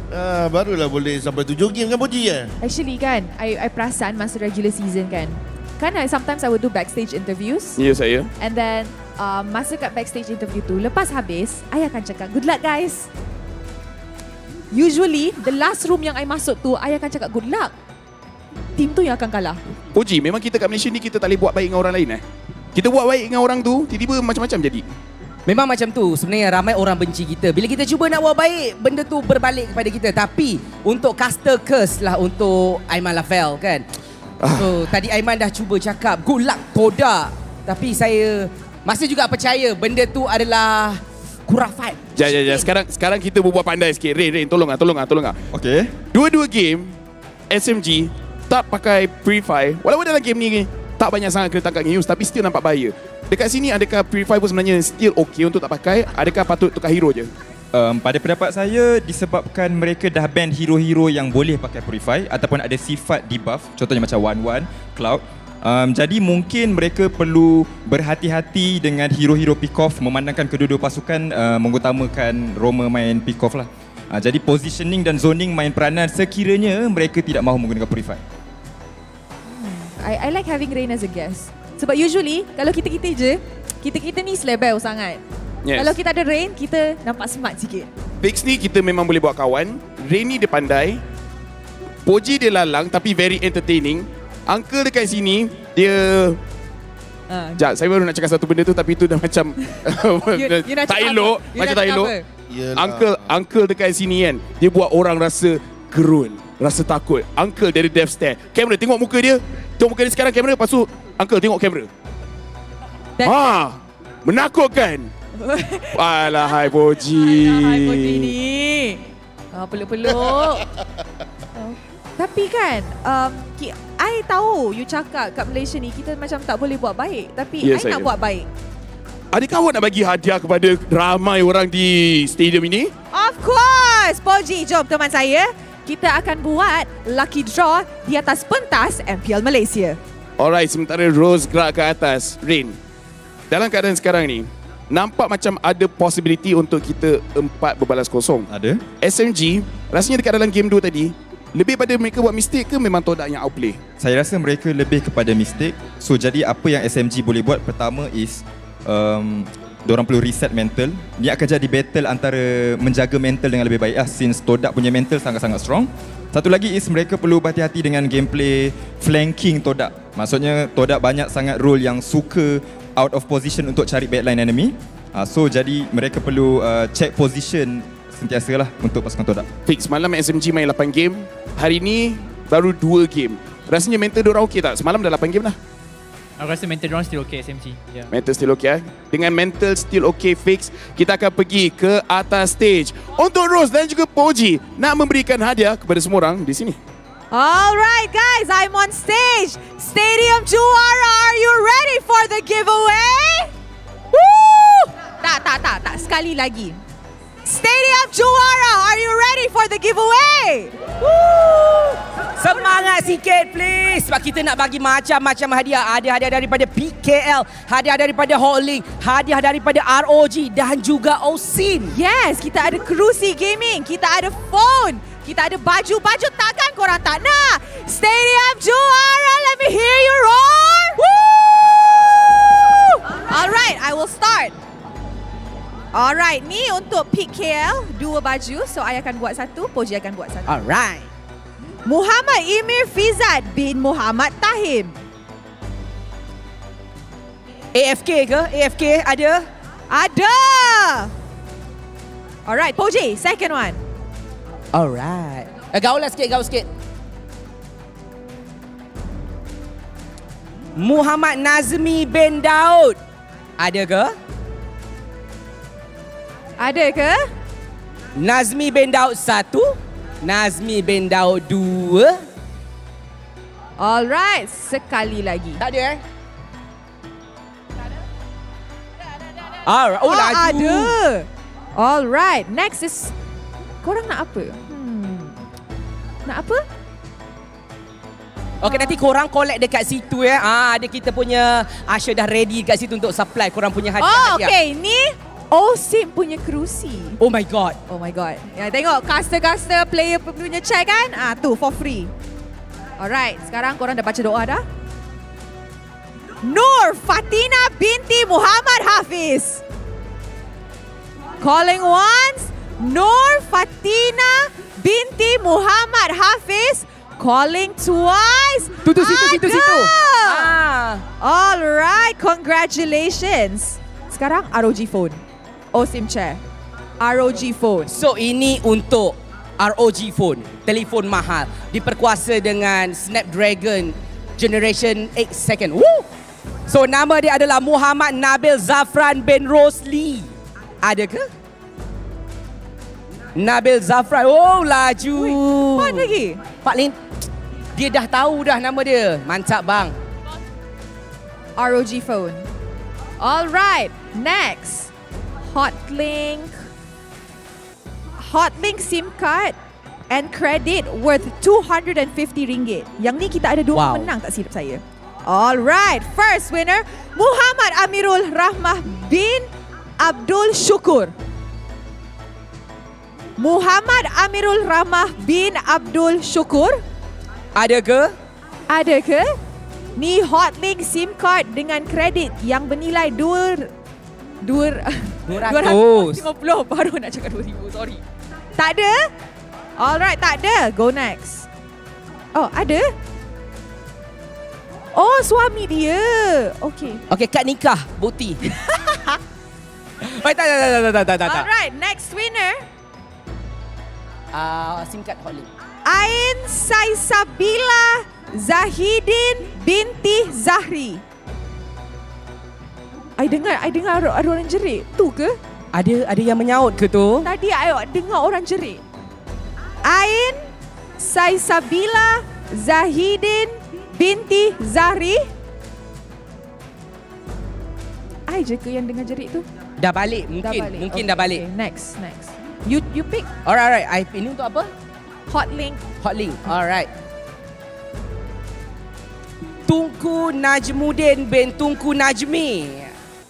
I dengar tu. Ada yang menyaut. Mana? Cuba lari ke depan. Okey, sekali lagi. Tunku Najmuddin bin Tunku Najmi. Ada. Alright. Ada ke? Tengah datang. Alright. Next one. Okay, yang ni only. Oh, sudah. Oh, okay, dah habis. Thank you, Emma. Thank you very much kepada floor manager kita. Poji, are you ready? Yes. So kita nak terima kasih dekat all the sponsors and all the gift untuk semua fans yang hadir pada hari ini. Exactly. Thank you very much to our sponsors, PKL, Hotlink, ROG and OSIM. And with that, let us head on to our third game of the day. Kasus, mana suaranya? Thank you so much, Rose, and as well as Porgy. Man, you gotta give it to Porgy. He is quite the personality, brings a lot of light to the room, just like our Rose. Yep, we always gotta have a little bit of entertainment in the midst of all the chaos that is happening on the MPL stage right now. You can imagine there's a lot of tenseness happening. Todak gotta be feeling pretty good with the momentum they've gained. Team SMG, hopefully, they'll be able to adapt to the current situation. It's about momentum, baby. Let's get into the draft one more time, and let's see whether Team SMG have a new strategy or at least a new plan to approach Todak. It looks like Todak is going to be on the blue side, Team SMG on the red. Okay, Franco, I'm expecting Kaja to be followed afterwards. On Team SMG's side, they decided to ban out the 1-1, and again, I don't see them changing too often, especially for the first two picks. Maybe they might switch out the Claude for a Valentina or, vice versa. I think SMG really does not change their bans often. It's always going to be 1-1, it's going to be Claude, otherwise it's going to be Kaja and Arlet. These are the heroes they always select from. But we're already seeing a bit of a variation from Todak. The Franco is something that they did ban in game number 2, but the Farsa actually being contested right here instantly gives a message to SMG that they want Valentina first. Now, it's a little bit interesting to see that SMG, they're still not changing their drafts, right? Like, it feels like the biggest threat here from Todak has been Chiku guys' perspective. If you think about it, they targeted the ban with the Claude in the first phase bans in the first two games. But still, Todak is still prioritizing picking the carry for Chiku guys. And it's weird to see this trend where instead of prioritizing the junglers, they're prioritizing on marksman for Chiku. And I feel like SMG might not be comfortable about this. What do you guys think about this? I think that SMG, as much as Chiku guys was able to win out in towards the later stages of the game, I feel like SMG's overall plan is, in theory, correct. It's about priority, it's about being able to start pushing into the enemy jungle. I think that Team SMG needs to start changing their focus instead of just looking to punish Rival, because he has been taking a lot of punishment for the past 2 games. At the end of the day, there are still other carries on the team. I do agree with you there. There's plenty of other marksmen, but this is actually a question not just for Team SMG then, it's for Todak as well. There's so many marksmen, why just pick the carry? I think this is actually a tendency of Todak, because while Team SMG goes for balance, make sure that their team lineup is as full and has as many tools as possible, Todak likes to focus one hero. If you don't contest this hero, we're going to keep picking it, and the moment their opponent falls for the bait of grabbing it themselves, Todak knows how to counter. This is interesting. SMG, they actually switch up their drafts here by letting the Claude go and banning off Mincitar. It seems like mobility hero is going to be the idea that SMG is going to be going for. But Todak going for the Joy, and they take the Claude themselves alongside with Arlot. Called it. I mean, this is to be expected, right? Like Todak, they're making sure that the suppressions are off the table. So they're getting rid of the Kaja, they're getting rid of the Franco. They don't really change too much out of those bans. And SMG, I feel like this is quite a bold pick, especially since they are on the red side. They're getting the 2 picks that they want, but I mean, giving over the Joy, Claude is great at dodging it, but I feel like Todak, they're gonna stick to the same game plan like before. Like, as much as I would like to believe, like, oh, Lapu jumps into the back line, kills your marksman, Joy does the exact same thing. I do like the boldness though from Team SMG. It's something different. It's proving that, okay, we're willing to take some risks in the draft right now. Yes, Bandamin Star, very risky, instantly gives Todak a free Joy, will not be cancelled by the King's Calling at all. But SMG uses that to get the Claude and Arlet for themselves. Yes, it allowed Todak to still play the same style, but I think SMG are taking a step in the right direction here. It all comes down to in-game execution though. Now, with that being said, Todak this time, they have the Valentina up on Moon. Would you say this is going to be a difficult one for Stormy as well, considering that, not many players can actually play a Farsa against a Valentina? In this case, Stormy can he keep up with Moon considering how things went down in the first 2 games?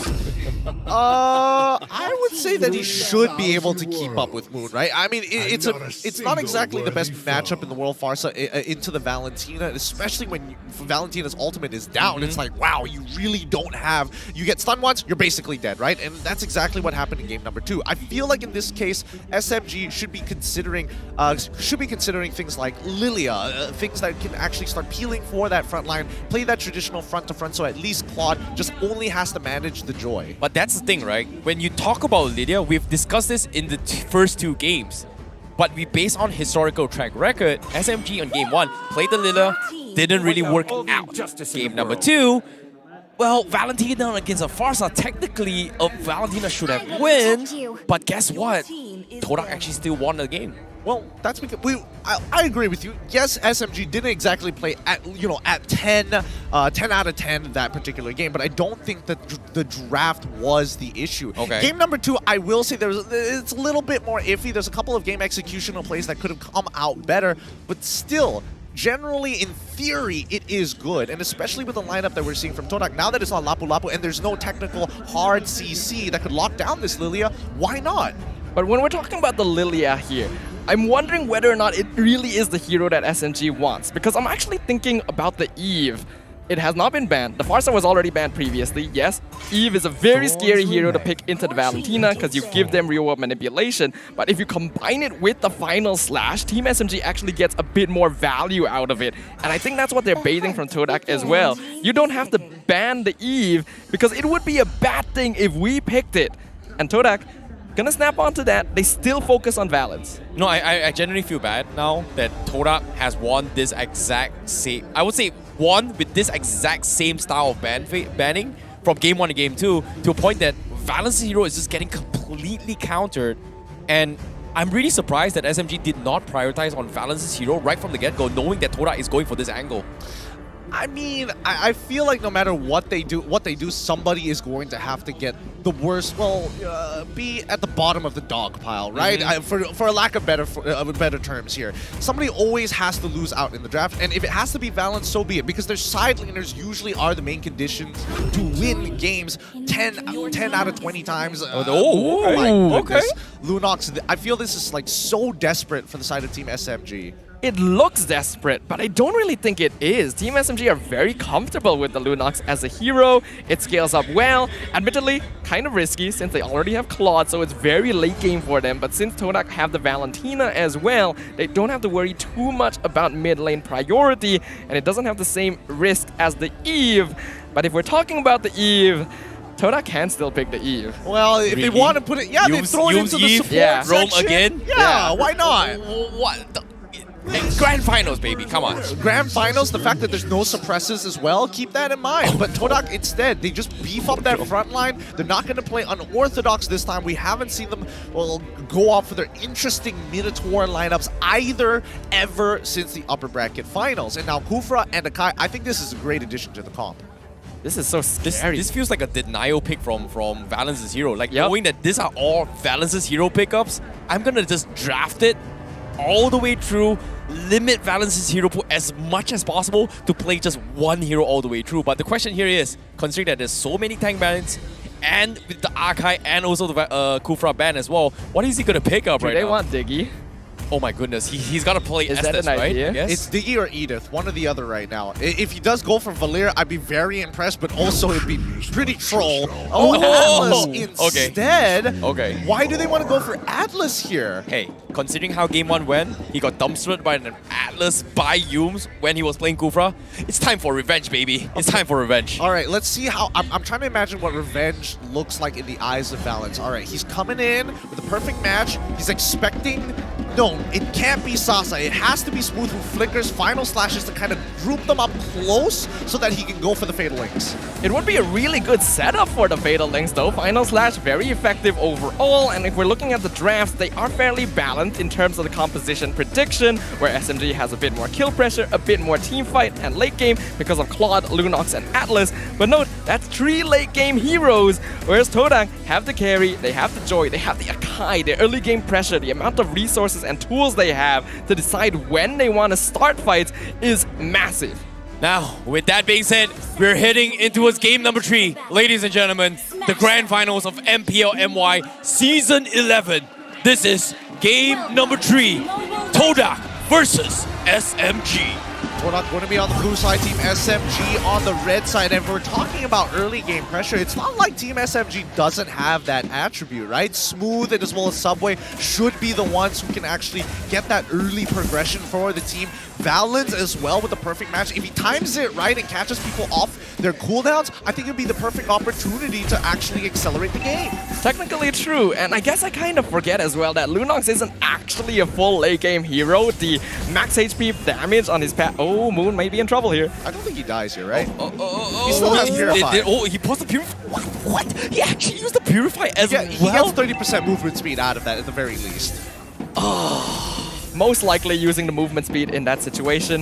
I think they don't mind it too much. They have 2 to deal with the Fatal Links anyway. And look at the bottom of the screen. Current PCU, top of the board, and now a fight. Yep, top side as well. There's just so much pressure coming in. SMG also taking down Chiku's non-stop. It's crazy. But like we said as well, the PCU, guys, ladies and gentlemen, please tell your friends, this is the grand finals of MPLMY. We want to hit that 300k. Call them friends, share the stream, let everybody know. The grand final is happening right now. Only one team will represent Malaysia. We want it. We want so bad for that nice round number. Sorry, I just have a thing about nice round numbers. I don't like it when I get like, what, 5 cents after I get some change after buying a snack, but now the fight. Yep, now Rival forced to use the heavy spin to actually zone this off, and looks like they will try and disengage. Subway almost getting the threshold to get the decimate. Doesn't get it though. Unlucky. I would say that at this point of time, if Sasa wants to get ahead of this game, he needs some resources invested into him. So this neutral objective, Subway is a little bit more favored. Rival's a little bit more favored to actually picking this up, but Stormy is so low. Stormy? He's dead. He's getting a little bit confident here, Moon right? looking for the play as well. He's stolen the Brilliance, but now with the turtle being stolen from Todak, they force the Tyrant's Rage as well. They caught him Fallon, and he goes in for the Fatal Link. Here comes the final slash as well. And Todak, they're the one losing members instead. It looked good for Todak, but it's double kill for Smooth. That was just chaos incarnate right there from both these teams. A good positioning from Team SMG for Subway to secure the turtle at first. And then you could see the engagement from Yumes catching out one. Unfortunately, not able to burst Balance down in time, so the Fatal Link comes out, catches all of them together. They thought Moon would arrive a little bit sooner to finish them off, but because they didn't, it ended up being an even trade between these 2 teams. Honestly, I'm more surprised that Subway got 2 assists despite having the Decimate go off, and Smooth is the one who walks away with those 2 kills. I think at this point, does he consider just going for that early damage, like 2 damage items, or just stick with the Hunter Strike and then immediately after just full tank? I think he should go full tank here. They already have Lunox. They already have Claude. That is true. He does have the... But it's because he has the Unbending Will that he doesn't need that many damage items. I think he at least needs, at minimum, Sky Guardian's helmet. Yes, I can... Actually... Does he though? I don't really think so. It would just be fodder for Chiku guys in this situation. That's a good point. That's a good point. Sasa actually walking away. Good Purify coming from him. Gets the ultimate from this Kufra. Now, I agree with what you say as well. Let's bring it back a little bit more. Smooth on his damage item here. It seems like he might be in a little bit of trouble because top side SMG was trying to force something. But okay, back towards my point as well. He feels like Smooth.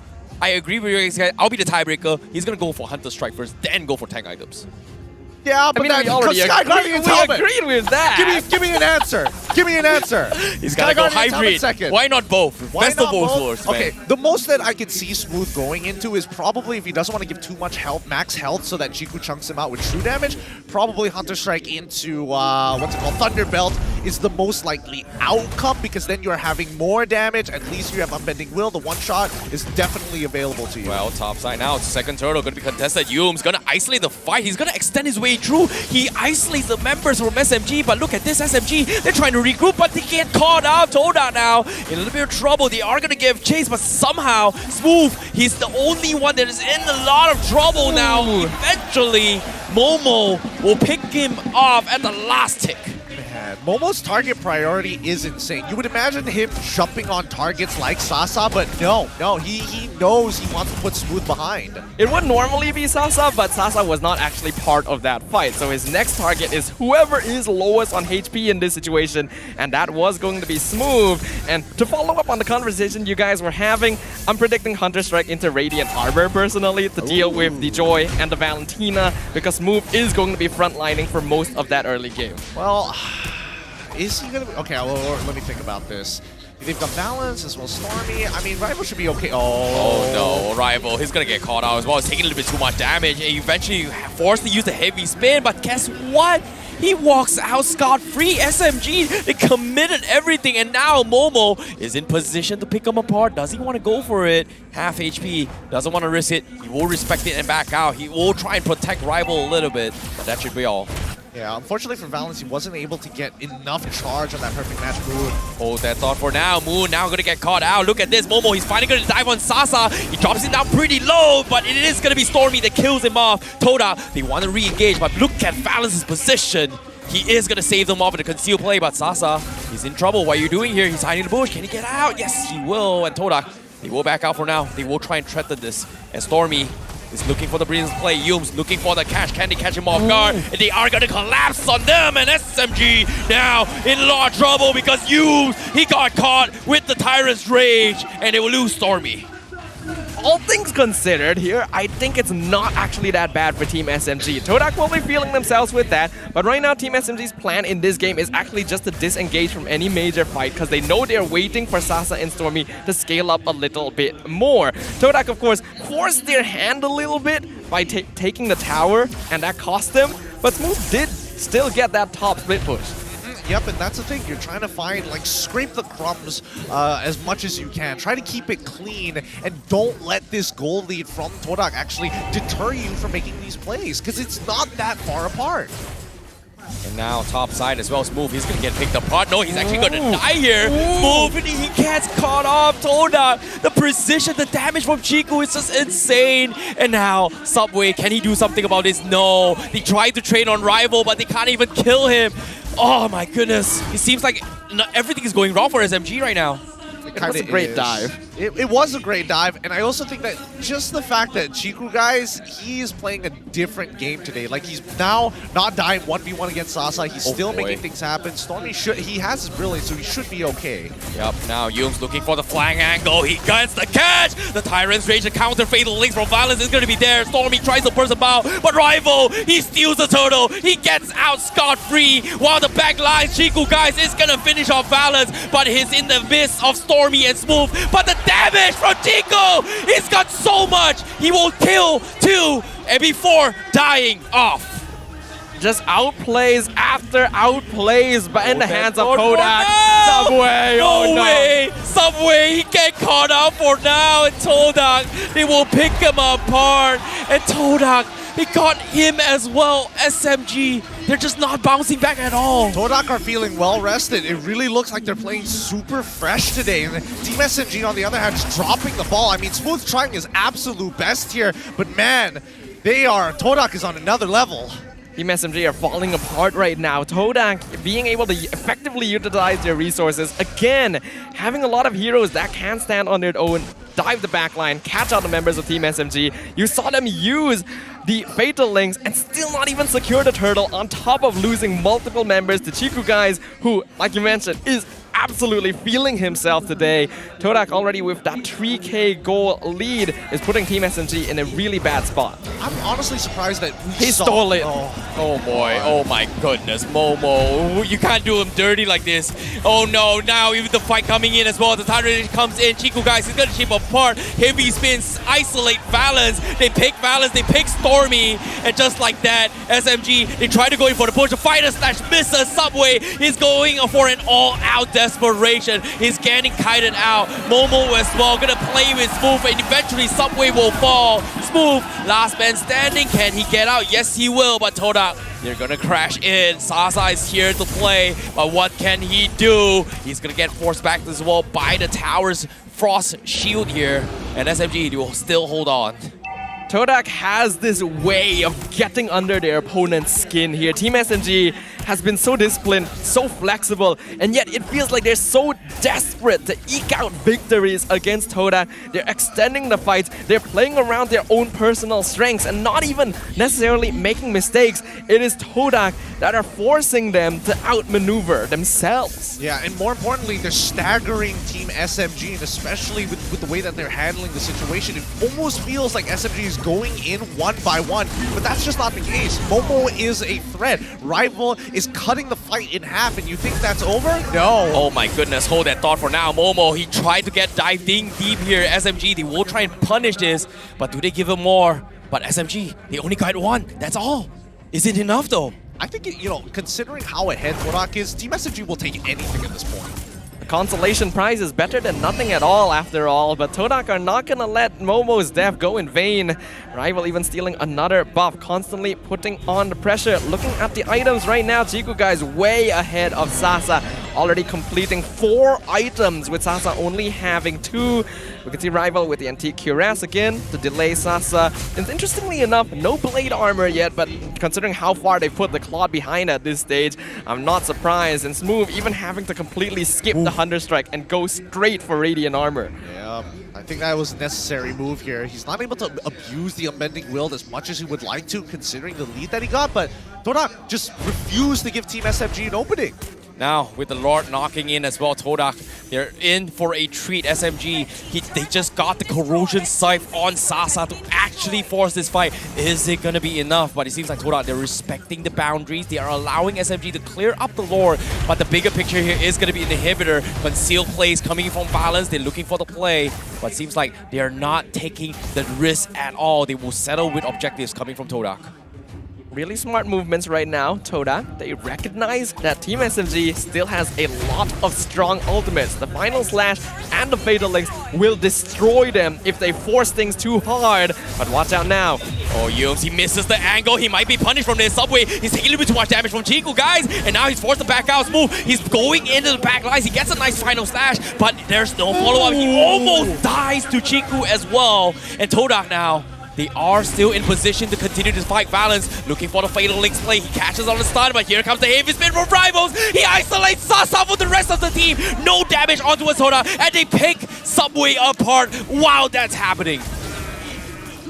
Okay, I thought that was going to escalate even further, but Sasa knows his limits. The fact that Momo getting caught by Balance there, very good timing coming in from Balance, but unfortunately for Subway, he did have to fall into the same fate. Like this front-to-front. Oh my goodness, Smooth, what are you thinking? Final Slash comes in to set up. Is he good? There's a lot of damage, but can he finish more? Chiku, guys, he survives for a bit, but he will trade off Smooth. Wow, he dies. How does this guy not die? Oh my goodness, Chiku, what is wrong with you? Like, can't you just die peacefully? Why you gotta drag Smooth down with you? Because he's just the best right now. He's so far ahead compared to everybody else. He's earning so much gold, and the majority of this lead is because of Chiku, guys. This carry needs so much respect in these team fights, because yes, he knows that he's going to die in that situation, so he just stands and fights and he takes someone with him every single time. That's how much attention Team SMG have to put onto this carry while also dealing with everything else. Considering all the facts, they actually put up a really admirable defense because Momo got executed so early on. Otherwise, Todak could have taken all their inhibitors in that situation. Could have been worse. Honestly, could have been worse for Team SMG. But as they try to claw their way back in, housekeeping is probably going to be their #1 friend here. But it's so dangerous to kind of isolate yourself and go into the side lanes confidently. Subway, no matter what, he is 2 levels behind Rival right now, so this is going to be quite a difficult take. I feel like they shouldn't contest this. I feel like SMG just send Stormy, send Sasa to the other side of the map, get some split push in, give the Lord away, and use Final Slash and Fatal Links to defend the base. Oh, look at this. They want to try and dive this as well. The Lord's down towards half HP. Subway is going to get terrified by Moon for now. They're trying to force reactions coming in from SMG. But look at this. The minions are pushing on the bottom side as well. SMG, the time is not in their favor, and they are going to try and force the fight as well. Balance misses the combo. Yum, he goes for the Tyrant's Rage. He connects on Stormy. He's going to get bursted down by Momo. And now here comes the collapse. The heavy spin, the Fatal Link. It's all gone to smithereens. Toda completely destroy them all. Sasa left alone. Cannot do anything. It's over. Todak, they get 4. It is going to be the troll. The crystal is going to be the focus point. And that is 3 0 Grand Finals here for MPL MY. Todak is championship point now. Match point for Todak and Team SMG crumbling under the pressure. Their early game seems like they're doing good work. They get such a small lead from their laners, but they're unable to translate it team-wide. Leave it to Todak to break trends once again. A 3-0 lead in the Grand Finals. If we're gonna see a clean sweep here, it will break all the expectations of viewers all over the world. Right now, they gotta be feeling very good about themselves. Team SMG, they got a huge wall to overcome. I feel like Todak right now doesn't want us to break our PCU. I thought this was gonna go all 7 games all the way through, but no. Todak, they want to go home early. They want to go to MSC straight away.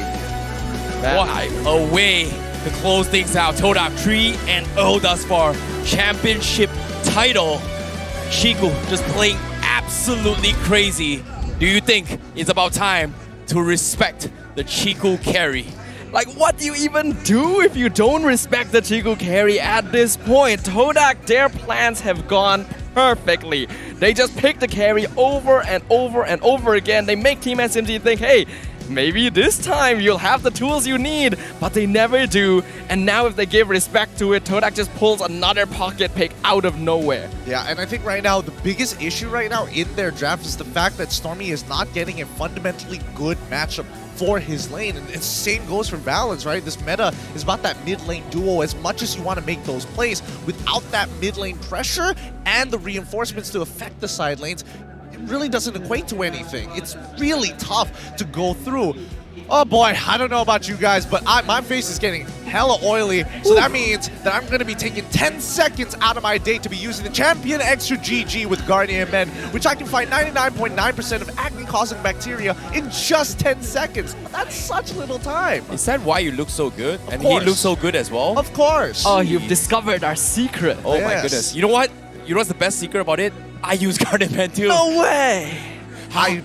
Coincidentally, what a three of us are coincidence. using it. How in the world? I don't know. We got to break this game down. We'll talk about Guardian Men later. Todak with a 17-8 kill score, 14 minutes and 40 seconds into the game. It feels like Todak is bringing back the good old regular season average times. This is the Todak that we have come to know, that we've come to love, and that their opponents always come to fear.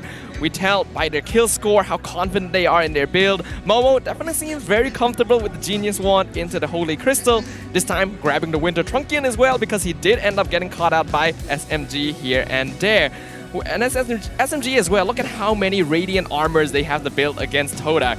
And when they have to itemize that heavily against Momo and Moon, it gives so much space to Chiku guys. You see, there's really not a lot of physical defense. It's only the Dominance Ice on Balance, the Antique Cuirass on Subway, which is kind of negated by the extra health he's getting from the Guardian Helmet anyway. You know, it's funny considering the fact that I do see 2 magic shops coming out from Momo and Moon, and comparing it, forcing SMG to buy Radiant Armor. Would you say that that is a huge advantage considering that comparing to Dreadnought Armor, which is much, much cheaper, Radiant Armor's gold gap, and for them to purchase the items using Magic Shop is going to be a huge swing here for the early to mid game. I think Todak, they just want to synchronize their item power spikes, right? And especially with Momo as well as Moon, their builds, they're not looking for anything too crazy. They're not trying to go for like Clock of Destinies, trying to scale up for the hyper later stages of the game. We want immediate impact now. We want to control that mid game and close it out before the ultra late game occurs. It's actually a very good point that you bring up here. With the Magic Shop, you usually expect them to get the Clock of Destiny and things to scale for the late game. But instead, they use that to get the usual cheaper early to mid-game items, thereby throwing off Team SMG's sense of timing. They're actually trying to get the Radiant Armor earlier than usual to deal with the accelerated itemization, but that means that they ignore Chiku guys that much longer. Yeah, but oh boy, our MVP, I wonder who it is. Oh, what a surprise! Oh, wow. Chiku guys once again, literally nobody could have guessed that one. Wow, 8-2 and 4. Honestly, Chiku guys, he's such a beast when he's playing this carry. Hey man, SEA Games representative, when you've got a gold laner like him, well, we gotta trust him, man. Don't say, I know what you were setting up for. Hey, don't cast the curse this. What? We haven't done better than bronze, okay? we're gonna get a high score. Just don't say what high score we're gonna try to achieve. We gotta make sure to avoid the actual numbers. I'm looking forward to see how it happens. But of course, like we said now, Todak championship title. I want to see how this happened as well, because what went wrong between both for SMG in this game here.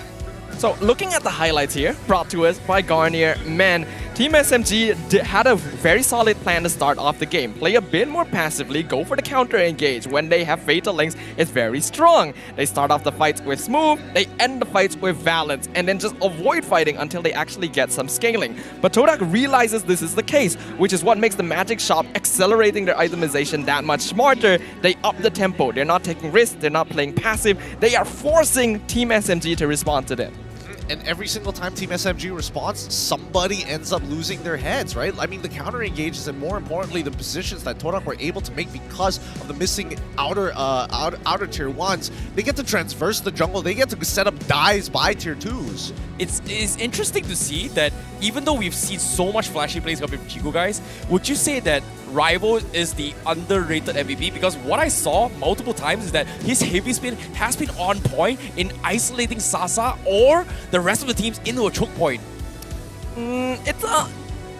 I can agree with you there in some cases, but if we're gonna give Rival a bit of an honorary MVP, we gotta give everyone on Todak an honorary MVP, because everyone was doing their job really well there. Yes, Rival's isolating someone, but Yumes is also isolating people. Momo is isolating people. It is all set up to allow Chiku guys to fight whoever he decides he wants to fight.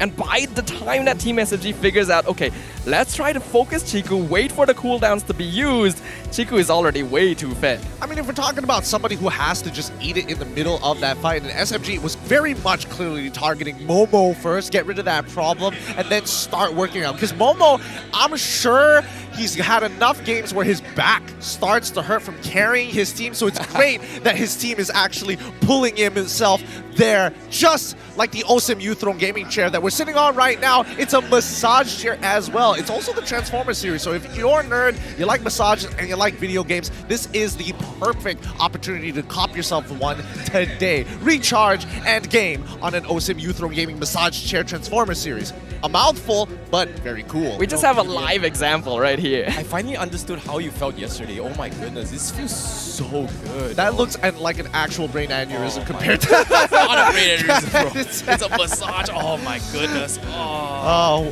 you can enjoy it for the time being. Let's throw it over to the mic check for Todak one more time. Jangan tak ada. Girl, you. Aku tak pernah dengar lagu yang kau nyanyi.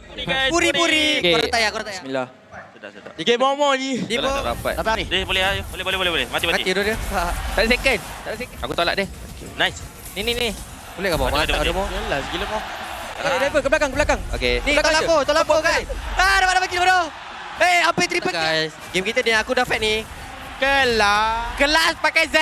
Kelas Saya bunyi kalau Z. Kelas. Dia Zaz. Boleh mo. Aku ada stand lagi. Tahu mo. Aku stand. Nice mo. Mati ya. Bawa kasih guys. Bawa. Tolak. Menang. Belum habis. Sabar. Relax. Dan selamat kembali kepada The MPL Open House. Anda masih lagi bersama dengan saya, Rose Lafel, who looks rather disappointed. We have Reina Fix, Uncle Chicken Nook and Poji. Okay, sekarang kita kena terus berbual pandai ni. Chiku guys 3 kali pakai carry, 3 kali dah dapat MVP. Macam mana kita nak handle ni? Bukan kita lah, dia. Tapi kita kat sini bincangkan. Dorang. Kalau pendapat saya, SMG perlu untuk lebih respect hero-hero Todak. Maksudnya dari segi fasa ban dan juga fasa pick akan jadi fasa yang kritikal. Antara hero yang sangat mengganggu adalah Joy dan juga Carry. So inilah hero-hero yang ganggu. Mereka juga perlu lebih berhati-hati dalam mengeluarkan counter hero lah. So maybe macam dalam game tadi, instead of Atlas yang di counter oleh Valen dan juga Purify dan juga Akai, maybe dia boleh main Digi in terms of drafting. Tapi saya rasa yang paling penting sekali untuk SMG mendapatkan point is dorang perlu reset balik mental state dorang, sebab dorang nampak betul-betul gloomy ketika main tadilah. Dekat sini saya pun sebenarnya nak tanya Fix, sebab Fix pun main banyak ML, lagi you main time live. Macam mana nak jawab dia punya carry ni? Sebab carry dia macam tak diganggu langsung. Kenapa dia tak diganggu langsung? Kenapa dia tak diganggu langsung? Maksudnya macam dia bila dia ke depan, dia dapat kill and orang tak boleh nak bunuh dia balik. Dia dah kena mental lah. SMG takut dengan carry Ciku kot. Sebab dia Kalau dorang takut, asal dorang lepaskan. Tapi takkan nak main carry. Macam membazir slot kan? Faham tak? I mean, it is membazir slot, but then even Coach Rain sendiri cakap, we have to give respect to the heroes of Todak. Okay, Uncle, katakan kalau carry tu lepas lagi sekali lah. Antara hero-hero yang boleh counterkan carry ni. Okay, pada Uncle actually untuk contain carry punya pergerakan is one of the hero is Kufra ataupun Kaja. So untuk balance, dia perlu secure hero selesa dia terlebih dahulu. And kalau kita tengok daripada banning phase Todak pun, diorang fokus a lot more on balance punya hero. So instead of just follow with the flow, maybe SMG boleh fokus ban on Ciku punya hero, yang mana kalau kita tengok daripada regular season, ada few heroes je yang Ciku betul-betul guna, dia boleh menang lane. Contohnya macam Carry, Iritel, One dengan Cloud. And Beatrix jarang menjadi, dan Marsman yang lain pun jarang menjadi untuk Ciku. Ini dah memang kategori apa? Good news, bad news. Yes. Bad news, match point. Good news, match point. Boleh balik awal, tapi bukan good news untuk SMG lah. Big happy, Poji pun happy. Poji semalam dah 13 game dah ada. Sebab sekarang ni caster curse Lafel gagal. One more thing. Hari ni Sif tak ada, Mars tak ada. Yes, sebab actually we as casters, bukan kita ada caster curse sahaja.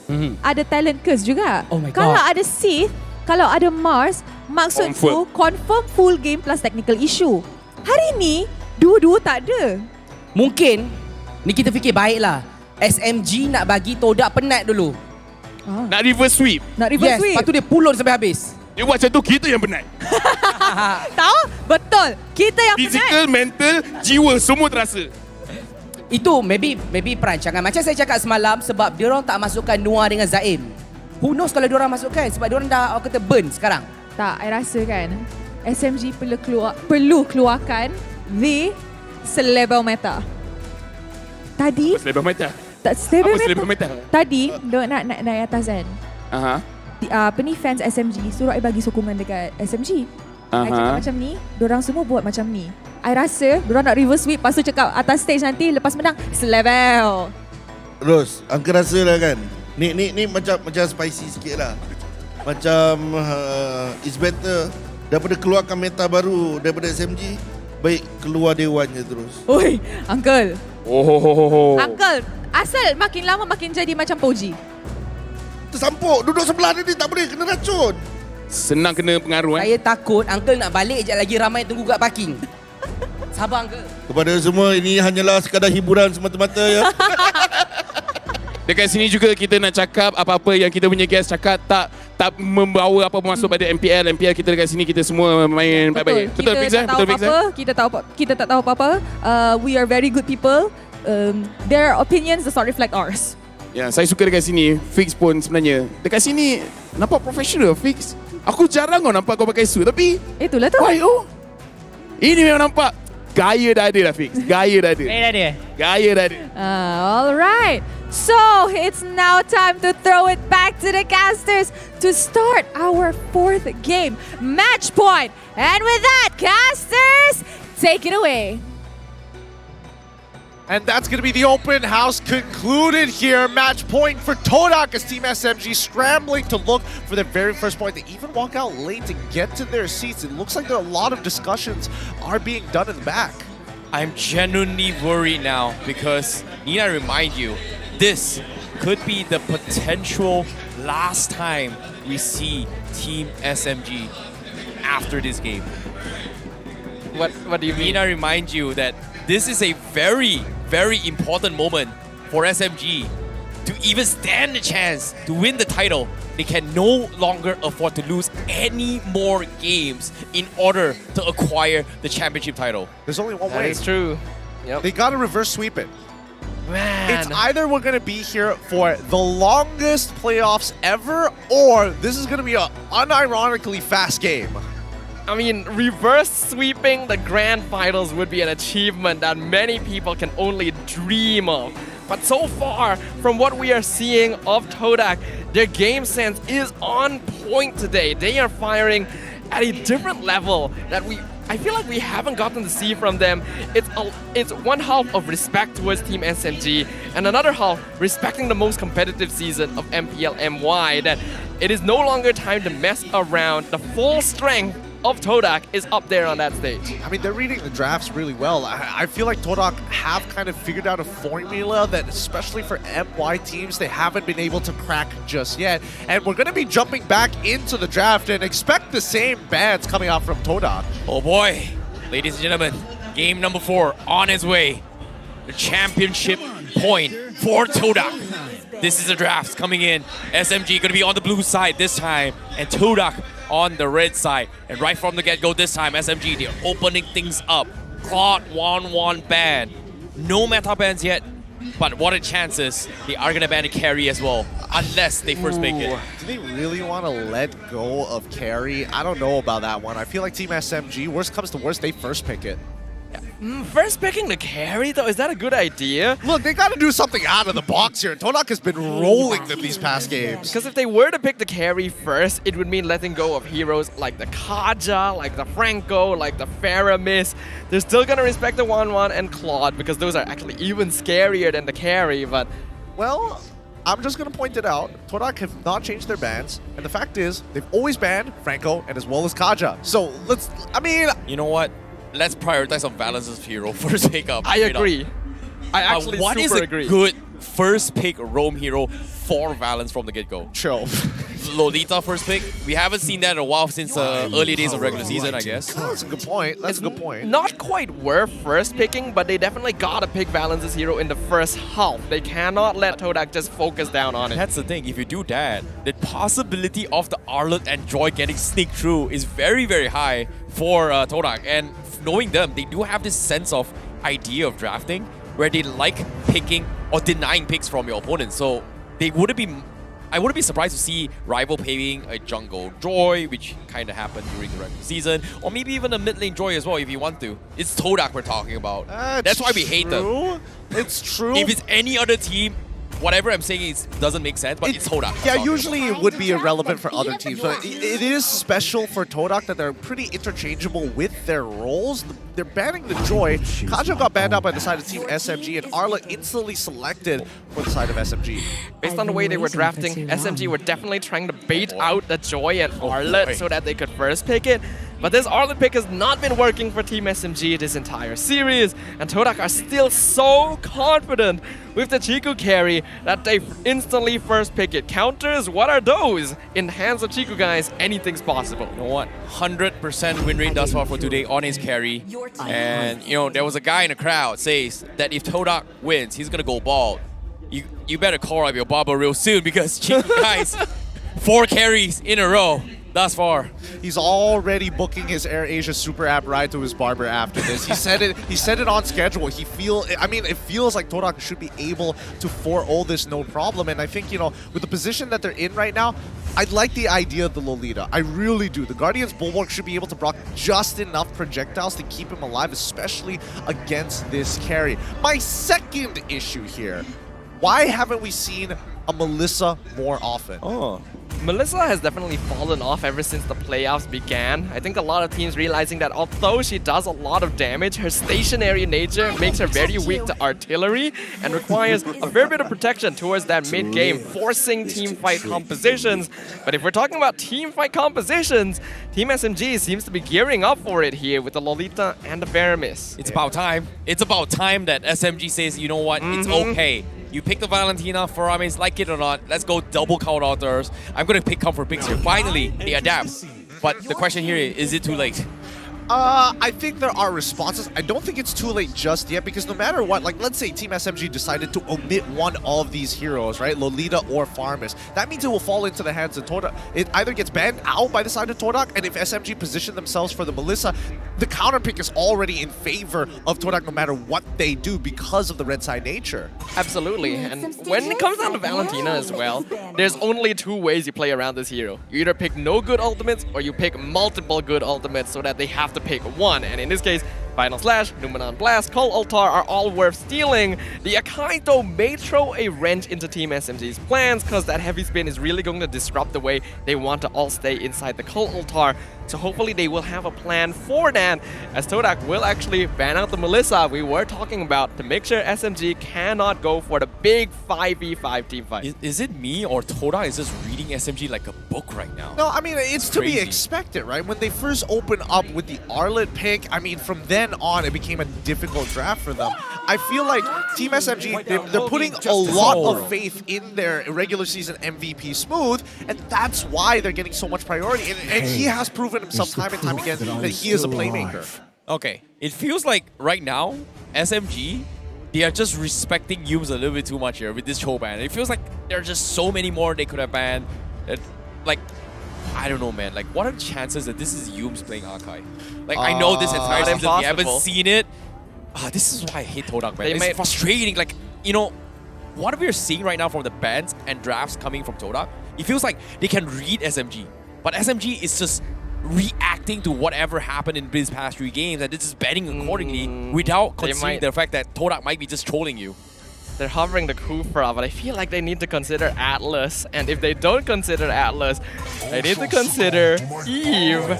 Because the real world manipulation roam here would be so good against Cold Altar. Yeah, it would be kind of good. You mean Todak's gonna play it on you? Yes, really? on you. No way. We've suggested this for 2 games already. And I would say that Game 3 was also a pretty good game for him to actually abuse it. Game 4, I think that it's insane if they get it. So are you saying that Todak will take this chance to no, not happening. Sorry. Well, we thought about I was Atlas expecting too. the, experimenting, but nope, not happening. Hey, I mean, it was either Yves or Atlas there. I would agree with Sadafa that both of those picks are extremely relevant here. So at least Todak now, they have a very clear engage tool, a very clear engage tool, a very clear disengage tool, and more importantly now, Momo is the one who actually is getting a counter draft here. It's against Arlet, so I'm expecting Mincetar, Lancelot, and Natan. Come on, give me Mincetar. Give me Mincetar, Momo. Give me Mincetar. It's so good here. Mincetar will be kind of excessive at this point, but you know, excessive is good. Todak 1 game away from becoming champions. Yo, with SMG picking this Natan, and if you're basing off the win rates and track records here, it's 33% win rate. Yesterday's game when Todak was playing against Homeboys, they didn't exactly win that game with Natan themselves. Maybe Sasa's just insane in Natan. Maybe that's all he's been doing after yesterday's games. He saw Chiku guys play it once and he's like, you know what? This has potential. Well, it's not going to be the Mincetar. They lock in the Lapu Lapu to finish things off.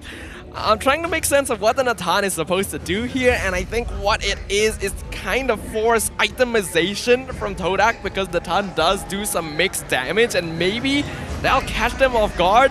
But right now, all I'm seeing is a whole bunch of CC to counter-engage Team SMG. Yeah, it's not going to be easy to bait out all the spells here. But with the event going on, so much excitement, so much love for the community as well as the game. Let's see, this might be the conclusion as we break down the compositions. Yep, we look at the composition up on screen right now. Todak excelling in utility and team fight because of course they do. They have really strong pickoffs as well. SMG, unfortunately, not really having much of an advantage here, but the early and ultra late game win rate predictions do lean in their favor. If they're able to overcome the obstacle that is Todak, they can't stop themselves from ending their journey early.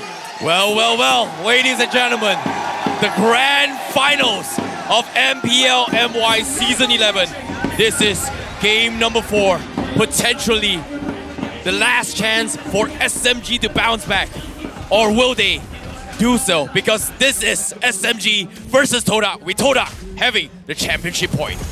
Todak on the red side, Team SMG on the blue once more here, and immediately we see that Yux is able to get a good trade and get the regen early out from Stormy's side. Now the side lanes is where it's going to get really interesting, right? These 1v1 matchups are very mechanical based. Between Natan and as well as Carry can all in Sasa, no problem, but Sasa must maintain distance and continue to poke Chiku guys out. But the ability that Sasa has to maintain that distance may be what gives value to this Natan here, because having his skill 1 as a poke tool is pretty effective at him to be able to secure lane priority at the very least. And we've already talked about side lane priority in this particular matchup. when you have side lane priority, you can start getting involved for little water fights, while Sasa is just eating that light wheel. He loses so much of his HP. But being able to survive is the key right now, and the waves are not quite crashing yet, so he's not going to lose out on too much here. We can see Sasa actually going for that mystery shop as well, so going for that magic build, as well as the Purify on 2 members this time, actually respecting Yumes as compared to game number 1. Balance needs to start moving down towards the bottom side. Like, Jigu, guys, he is very vulnerable. He's not level 4, he doesn't have his first item, and neither does he have Flicker. You would think there'd be more movement down there, actually, but Todak gonna focus on the turtle pit instead. Probably the smarter choice. Yeah, it feels like on the top side as well, but you can see that SMG, they're trying to play a little bit more safer to actually protect the XP lane. But like you said as well, Turtle is going to be the priority coming in. And as you can see, Subway, he's already in position to pull him out. Momo already as well to react to this here. He is going to try and force the fight. Phantom Execution already expended as well, but the Numenor Blast coming from Balance is going to come in. It connects on Yumes. The Floor Sweeper comes in, and you do get the kill, but the Turtle still alive, getting resetted once again. SMG, do they continue? But Todak, they are still at a stalemate for now, but it is going to be the disengage coming in from both sides. While Sasa trying to steal the purple buff. Wait, what? Does anybody notice That's this? interesting. No way he gets away with this. He gets away with it. The Moon doesn't participate. Oh my goodness, the Fatal Link finally comes in. He caught the Cold Altar coming in from Stormy. He is going to keep Subway alive, and he gets out to safety, but at the expense of his own life, while Todak kills him off. Man, it was looking so good for Team SMG. Todak with a really good counter engage here, and especially from Yumes. He has his Flicker. He died so early on in that fight, didn't get to use any of his spells. He comes back and is like, I'm back for vengeance. Team SMG underestimated that respawn timer a little bit. Remember, pull yourself together. Yume is going to be able to rejoin the fight very soon onwards. It was a smart play from both teams initially. Todak actually waiting for Team SMG to engage, but because they managed to catch them out, it bought some time for Sasa to get the purple buff, and you can see that there's a lot of cross-map plays going on right now. So even though Todak won that earlier trade, Team SMG are not too behind. Now, it feels like on the bottom side as well, SMG, they have to take advantage of what Sasa is going to be doing here down bottom. And Yumes already in position to go for a surprise counter engagement as well. They're calling in Rival in, but I don't think SMG is still taking the risk. Wow, the top side is going to be an all-out wet noodle fight here. But eventually, it is going to be neck and neck. But nope, no one dies. It is going to be trades after trades only. I mean, I don't think Smooth is willing to trade his Flicker for Momo's Flicker, and oh boy. Oh boy, Smooth might be in a little bit of trouble. They force the call out on the top side here. Moon is gonna hold on with the final 10 HP, means that 0 damage coming from Subway in that fight.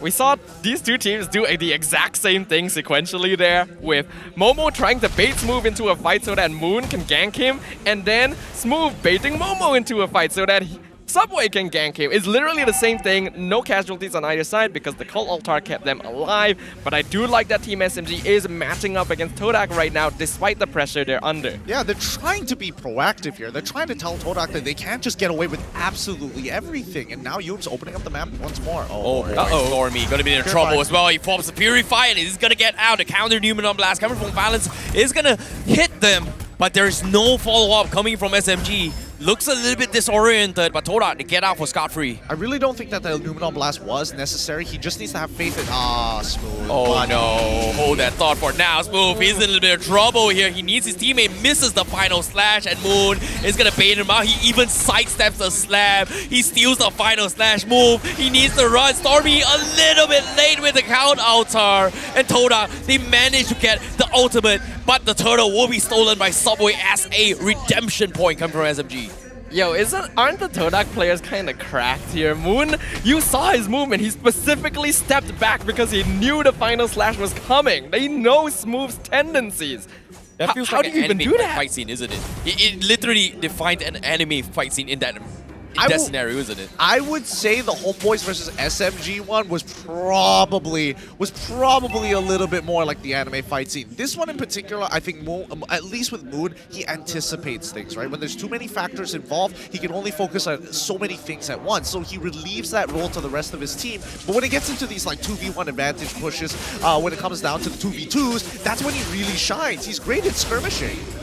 Yep, and now Subway gonna be in a little trouble as well. Todak is thinking if they want to go for the dive here. Subway tries to clear the minions. He's overextended a little bit here, but the turret is gonna fall. Yums tries to go for a fatal lane. He is gonna get out scot-free, but middle lane as well. SMG, they are gonna try and train an inhibitor as well, but Momo is getting pulled back. He will be flickering out of there, while SMG still struggling to find a pick of themselves. They are trying to keep up. This is some nice gameplay from Team SMG actually. Really good mechanics from Subway to avoid the fatal links, causing humans to miss it, and then forcing the tower take into tier 1 using the ult from Natan. We're actually seeing Sasa make pretty good use of this hero to avoid attacks. Should be able to secure this turret eventually, and I don't know, this is starting to get a little dicey. Subway's staying a little too long. Wait a minute, Moon. He is feeling a little bit confident here, but at the same time, I really like the blocks coming from Todak to actually save Chiku, guys. But as soon as I say this, top side, smooth, wait for the combo, drops him down low, but Chiku, he will survive this. This carry is already so farmed. We actually saw it in the gold rankings earlier. He is way ahead of Sasa, even though both of them have basically not interacted with the game. I don't know how Chiku guys does it, but he's able to find farm all across the map so quickly. So even though Smooth actually had a really nice engagement there, it still wasn't enough. Yup, Rival now going to be pulled back once again. He is in position. He does have the heavy spin. He forces the Numinum Blast and finally pops it to cancel it off. But SMG is getting pulled back here. Rival will be bursted down. That means Turtle freely gonna be easily taken by Subway now with the retribution, unless Momo steals it. No, not happening. Not happening, Momo. Not happening. Beautifully done by Team SMG. They secured the neutral objective, but they also wanted to make sure that they didn't actually get into this turtle dance with Todak, because they knew that Todak was actually really split apart. And the fact that Team SMG was so condensed, they saw the information on the map and immediately pounced on the opportunity after the heavy spin timed out for Rival.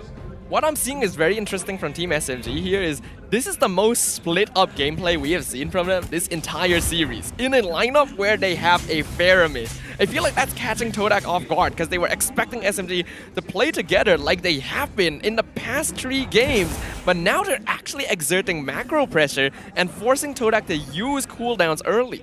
And that's the idea. Build yourself a couple of advantages, and when you get into these altercations like right now... Oh, Yums, he's going to be in a position as well. He hasn't baited out Purify, but he will flicker out of there. Meanwhile, Moon forced to pop the Cloud Altar to disengage. They reposition, but they get the Cloud Altar as well. But now the Cloud Altar coming in from Stormy. He's going to keep him alive, and Stormy kills off Yums. Meanwhile, the Numenon Blast only catches on a 1, and that's going to be Momo, and Sasa picks him apart. 2-for-1 exchange, while Moon in a little bit more position. Smooth trying to extend this fight, but SMG, they look so much more confident compared to the previous games.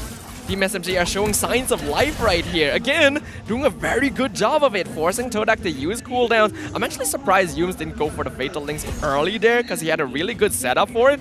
But look, Team SMG didn't actually use their Purifies at all in that fight. They didn't care about the Fatal Links. The Cold Altar came out at a beautiful timing.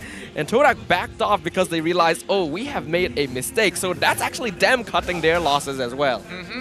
I think, you know, Team SMG utilizes their resources a little bit more efficiently in that fight. So I think Todak must keep in mind that even though they are at match point, they can't get desperate and they can't start making preemptive motions against Team SMG. But hold that thought for now, Moon. Oh my goodness, he's getting chunked up pretty hard here. Meanwhile, SMG, with that being said, Moon dropped down pretty low. They are in a prime position to try and bait out the Lord. Momo already in position to try and force a reaction here. Todak, they have to be quick. Moon is a little bit too far off here, while SMG still in a very, very comfortable position. But at the same time, look at top side. Chiku, guys, he's taking the tier 2s as well.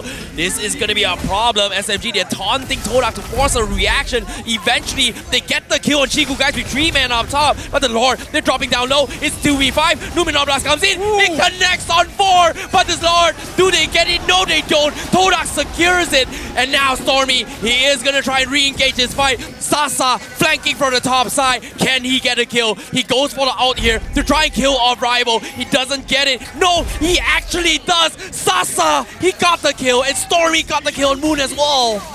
Beautifully played by Team SMG. They see Chiku guys split pushing up top. Todak is expecting them to play the Lord dance with them, but they send 3 members up to make sure that the carry is dead. They don't even care about the Lord. They tried to delay it so that they could make it back in time, but they weren't able to. But it didn't matter to them. This is only elemental. They don't mind losing out on it. And now moving to the bottom side, the second last outer turret should technically fall. And now the question is whether Team SMG is going to achieve an inhibitor. We're seeing 2 Thunderbelts being already built by both Subway and as well as Smooth. And Smooth now taking Tenacity is really helping him out in these engagements, knowing that he has to just tank the damage from Moon. Chiku guys obviously can't really do too much about the true damage, but at the very least, they can stop the Call Altar from getting too much value. What I do worry about though in this game is that Team SMG are very reliant on magic damage. Sasa does magic, Stormy does damage. Oh, hold on. Oh, Fatal Links comes in, they pull Subway in, he needs to get out. Rival catches him with the heavy speed, but no! He has the Cold Altar from Stormy to keep them alive, so Rival is going to be in a little bit of trouble. Todak, do they help him? But now, with the heavy speed coming in, he is going to get out of safety. Smooth, however, still looking for the right moment for the final slash. Finally bombs it, and here comes the Numenor Blast. It connects on them all. They get stunned, but SMG, where's the damage? They don't have it. Lancelot is nowhere to be found, but Sasa, he used his Wind of Nature. He is going to survive, but Moon, he kills Valence, he kills Sasa, and now they are going to look for Smooth. He's holding on. He's got the sustain. Smooth. How are you still alive? Somebody kill him. It is going to be Momo from Todak, and they wipe 3 in the process. Beautifully played. Beautifully played by Todak. This is what they wanted to do earlier. And again, Yoon's trying to be proactive to stagger these respawn timers. Oh no, Subway, he's got to make something work. But Tiku, he hits so hard. It's so painful. This carry is just so good. Chiku, guys, he's unkillable. This game has just swung completely in a single minute, where Team SMG was controlling the flow of the game. A single mistake, them deciding they could prolong this fight, wait for the final slash, set it up, but then grouping up together against Todak. Such a bad idea, taking so much AoE damage, resulting in all of them dropping 1 by 1, and the magic damage weakness. I literally was just about to talk about it, and now it's rearing its ugly head. The Radiant Armors are all completed. Todak are surviving a lot of their DPS. Yeah, they really are, and I think at this point, Sasa, he's going to need to get that Divine Glaive sooner rather than later, and it's not easy. Here we go. Oh, Yums with the Fatal Links. They don't have the Purifies. He needs to get out. Counter comes in. Numenor Blast tries to save Stormy. Can he get out? He will. Sasa picks Rival apart. Oh. Now the counter comes in. Todak, they're trying to hang on, but they're slowly chipping away. The fight is splitting apart. They lose balance. They lose move, and Todak now in prime position to continue it all. Look at Moon. He wants to extend this, but realizes doesn't have the health to continue. He probably should clean up topside before heading back down here. His damage isn't too relevant against the Lord for the time being, and more importantly, Rival is still down. So if Subway decides to show up by Lord's side, then, well, guess what? It's going to be a free neutral ejective. Oh my goodness, Chiku in a little bit of trouble. He needs to get out. He doesn't have the Wisdom of Nature, but he's got the damage. He kills him back, and he catches one more. Sasa is dead. Chiku, the man that does not die. Death fears him. Chiku, what an absolute god. Oh my goodness. Despite everything that has been thrown at him, all the adversaries, Chiku is unrelenting in his auto attacks. We are definitely seeing the beginning of the end right here. This whole series, whenever Todak got a lead like this, they never let go of it. And Team SMG doesn't have the scaling that is necessary to make up the difference. They need a perfect initiation here. And you have to note, it's not as if their previous initiations have been bad. Todak have just been insane. Chiku guys has been surviving all of them. And this carry continues to be a major determining factor. Yeah, usually I don't like it when teams like to put all their eggs into one basket, but if it's gonna be Chiku guys, he makes it work somehow. Like even Moon is making sure that he's playing more of a utility style rather than looking to scale. He's trying to peel and more importantly, keep his carry alive. Well, the Lord gonna be pushing down bottom lane. Windtalker completed by Sasa. He's gonna need it to start clearing up some of these waves as Todak is sinking things and is looking to potentially end this and cement their champion title. Chico, guys, he just got his helper as well. It feels like it's going to be a little bit of a problem. The Archon is trying to start the fight here. Lord going to be crashing in inhibitor down bottom here. This might be it. SMG, they're trying for the fight, but Yums, he catches Smooth. They force the count outer in. SMG is going to be able to disengage as well. They get him out okay for now, but the inhibitor will still fall, and Todak, they will respect this and back off for now. Yep, it's 3 ultimates compared to only 1 being utilized by Team SMG. In terms of resources, Todak is on the downtrend, so they back off and recognize that they're going to need 1 more Lord before they put the final nail in the coffin. That final nail in the coffin is getting pretty close though. Todak is playing so oppressively right now. Literally not giving SMG any mistakes they could take advantage of. They know how close they are to that trophy. They can taste it. And SMG is just looking for any path back into this game they can. But even right now, looking from an outside perspective, I don't see a way to do this. They could get the perfect Numenon blast, but they don't have enough damage. Oh boy, look at the prediction as well. Todak, 80% win rate. Oh my goodness, this seems to might be an over game for SMG here. It all boils down to 1 fight by the Lord. If Team SMG is able to steal it away and still have enough members to defend in case Todak try to go for an overwhelming push, Team SMG recovers from the damage. If Todak is able to secure this Lord, it's basically game over here, and they can force so much out of them. So it's all about this upcoming Lord dance in the next 25 seconds. It is all about making sure they can recover here. That Lord dance, very crucial. I do like the endless battle that Subway picked up a moment ago. He's aiming to become a physical DPS because he knows that SMG has a bit too much magic on their side, but it's also at the trade-off of his tankiness here. And Todak are very scary in that regard. Oh, that thought for now. Top side, they are going to make an attempt onto a Subway. He needs to get out, but the Moon will kill him off with Chiku. That's so much damage coming from Todak. And now Rival going for the heavy spin. The Luminon Blast comes balance, connects on Tree, but where's the follow-up? SMG, they don't have Subway to buy time, and Todak, they will gladly back out and focus on the Lord. What a disgusting bait coming out from Yums. He sits right outside the brush while Chiku guys is behind him inside of the brush, not showing vision. Subway goes up into the lane, thinks nothing of it. I might as well just puncture through Yums, sees what's going on, tries to get out, and Yums says, no, you used the Thorn Rose, now you must die. Just a layered ambush from Todak, and that sets up easily for the Lord. Honestly, if Balance didn't get that 3-man Numenon blast, Todak would have ended the game right there. So still props to Team SMG for making sure that Smooth is able to get out alive. But with the final evolution of the Luminous Lord now secured by Todak, their victory seems imminent. It feels almost inevitable here, but we'll see. We could be entirely wrong. Like Sasa, he should be technically full build by now, and that should be more than enough damage to cut down on this Luminous Lord. The rest of his team, however, I don't know.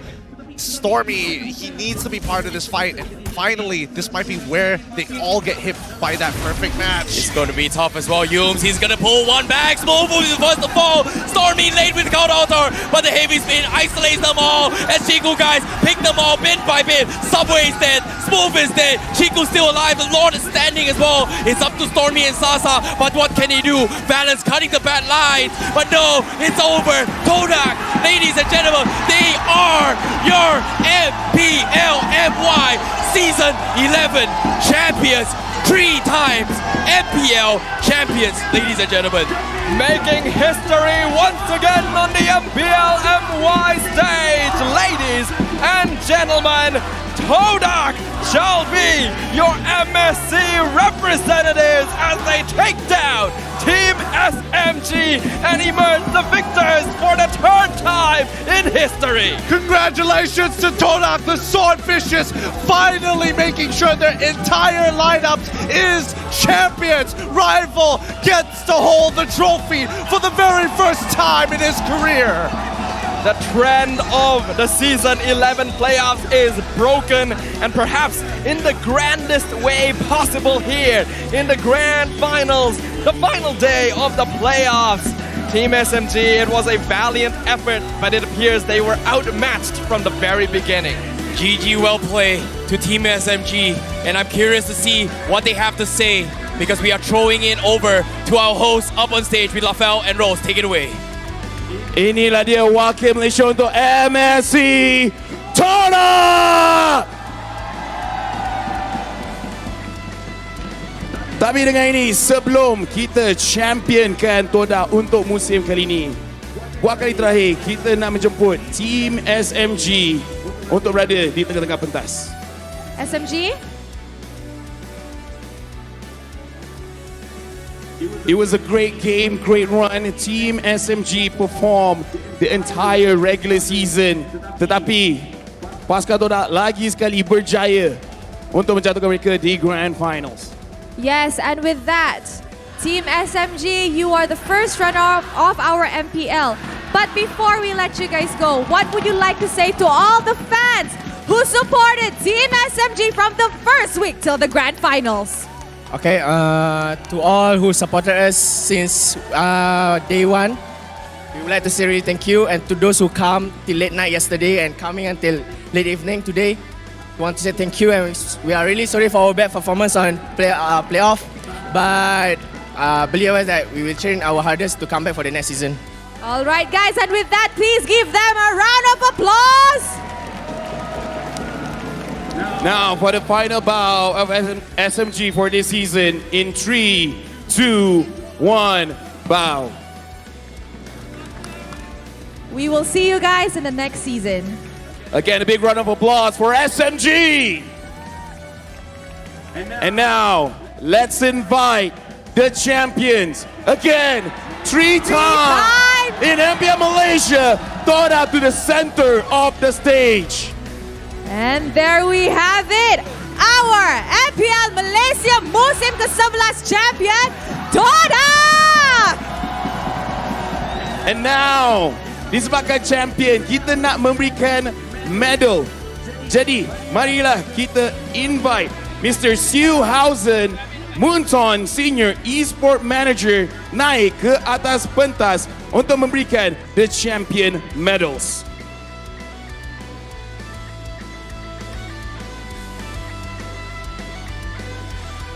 Inilah momen untuk ambil gambar. And guys, give a round of applause again. Todak will represent Malaysia dekat MSC. And again, 3 times. Yes, 3 times, but first time for rival. Oh yeah. I'm pretty sure, looking at him, he's overwhelmed with emotion, but I'm pretty sure guys, Todak akan buat yang terbaik dekat MSC. So please sokong our one and only representative kali ini. Saya rasa saya dah tahu jawapan ini, tetapi sambil medal diberikan, soalan dekat sini adalah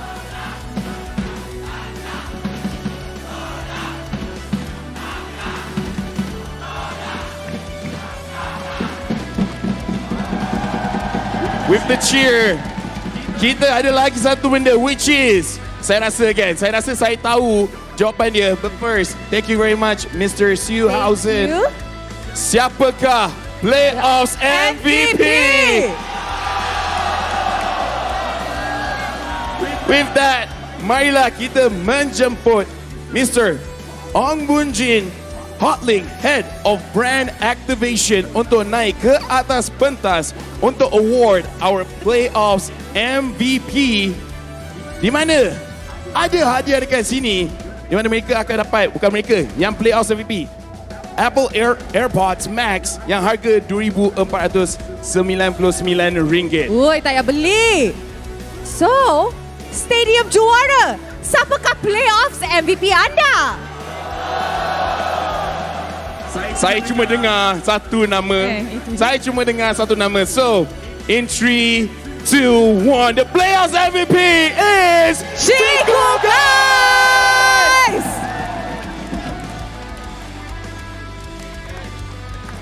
Untuk Playoffs, pakai carry. Tapi kalau semua MVP, why not? Yes, exactly. Nida bukan considered select. This is considered well-deserved. Alright, picture moment again. Tanya kepada Chico guys, berjaya untuk menjadi Playoffs MVP untuk MPL Malaysia musim ke-11. Alright, thank you very much. Thank you, Chiku. Congratulations and thank you, Mr. Bun Jin, thank you very much. And now, ini momen yang ramai orang tunggu. Kita invite pasukan Todak untuk keliling the trophy. Semua orang pegang trophy tersebut. Okay, everyone ready? Everyone, I akan jauh, so you guys ada shot yang bagus. Sini. Okay. Alright. Okay. Okay. Aku tak dapat lah. Kejap. Nanti ada konfeti. I tacut. Okay. Okay. Lari. Lari. Okay. Saya akan kira 3. 3, 2, 1, 1, 2. Ramai-ramai angkat. Okay, ready? Alright. In 3, 2, 1. 1. Your champions, Todak!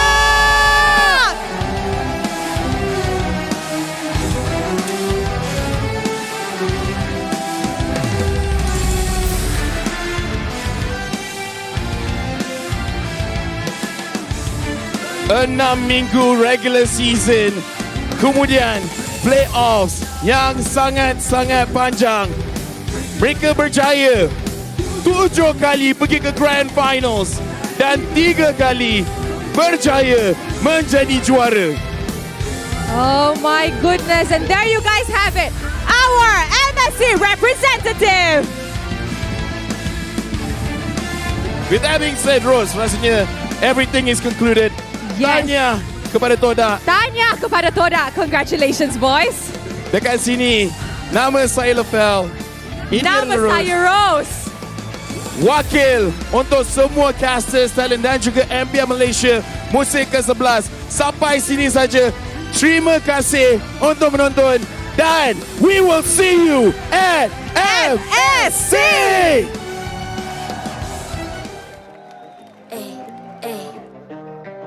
I'm a rock star. Yeah. Ay. I'm a rock star, baby. I'm a rock star. I'm a rock star. I'm a rock star. I'm a rock star. Panggil aku rock star. Ini kejohanan kita semua orang rock star. Kita rock star, kita buat saja gaya kita. Makin panas apinya sudah membara. Macam mana pun kau menempuh segala.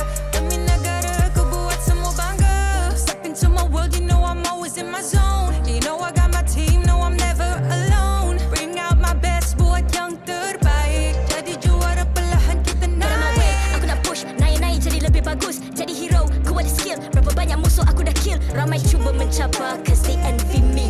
Tiap game aku pasti jadi MVP. Easy. I'm a rock star, baby, I'm a rock star. I'm a rock star, I'm a rock star. I'm a rock star, panggil aku rock star. Ini kejohanan kita semua orang rock star.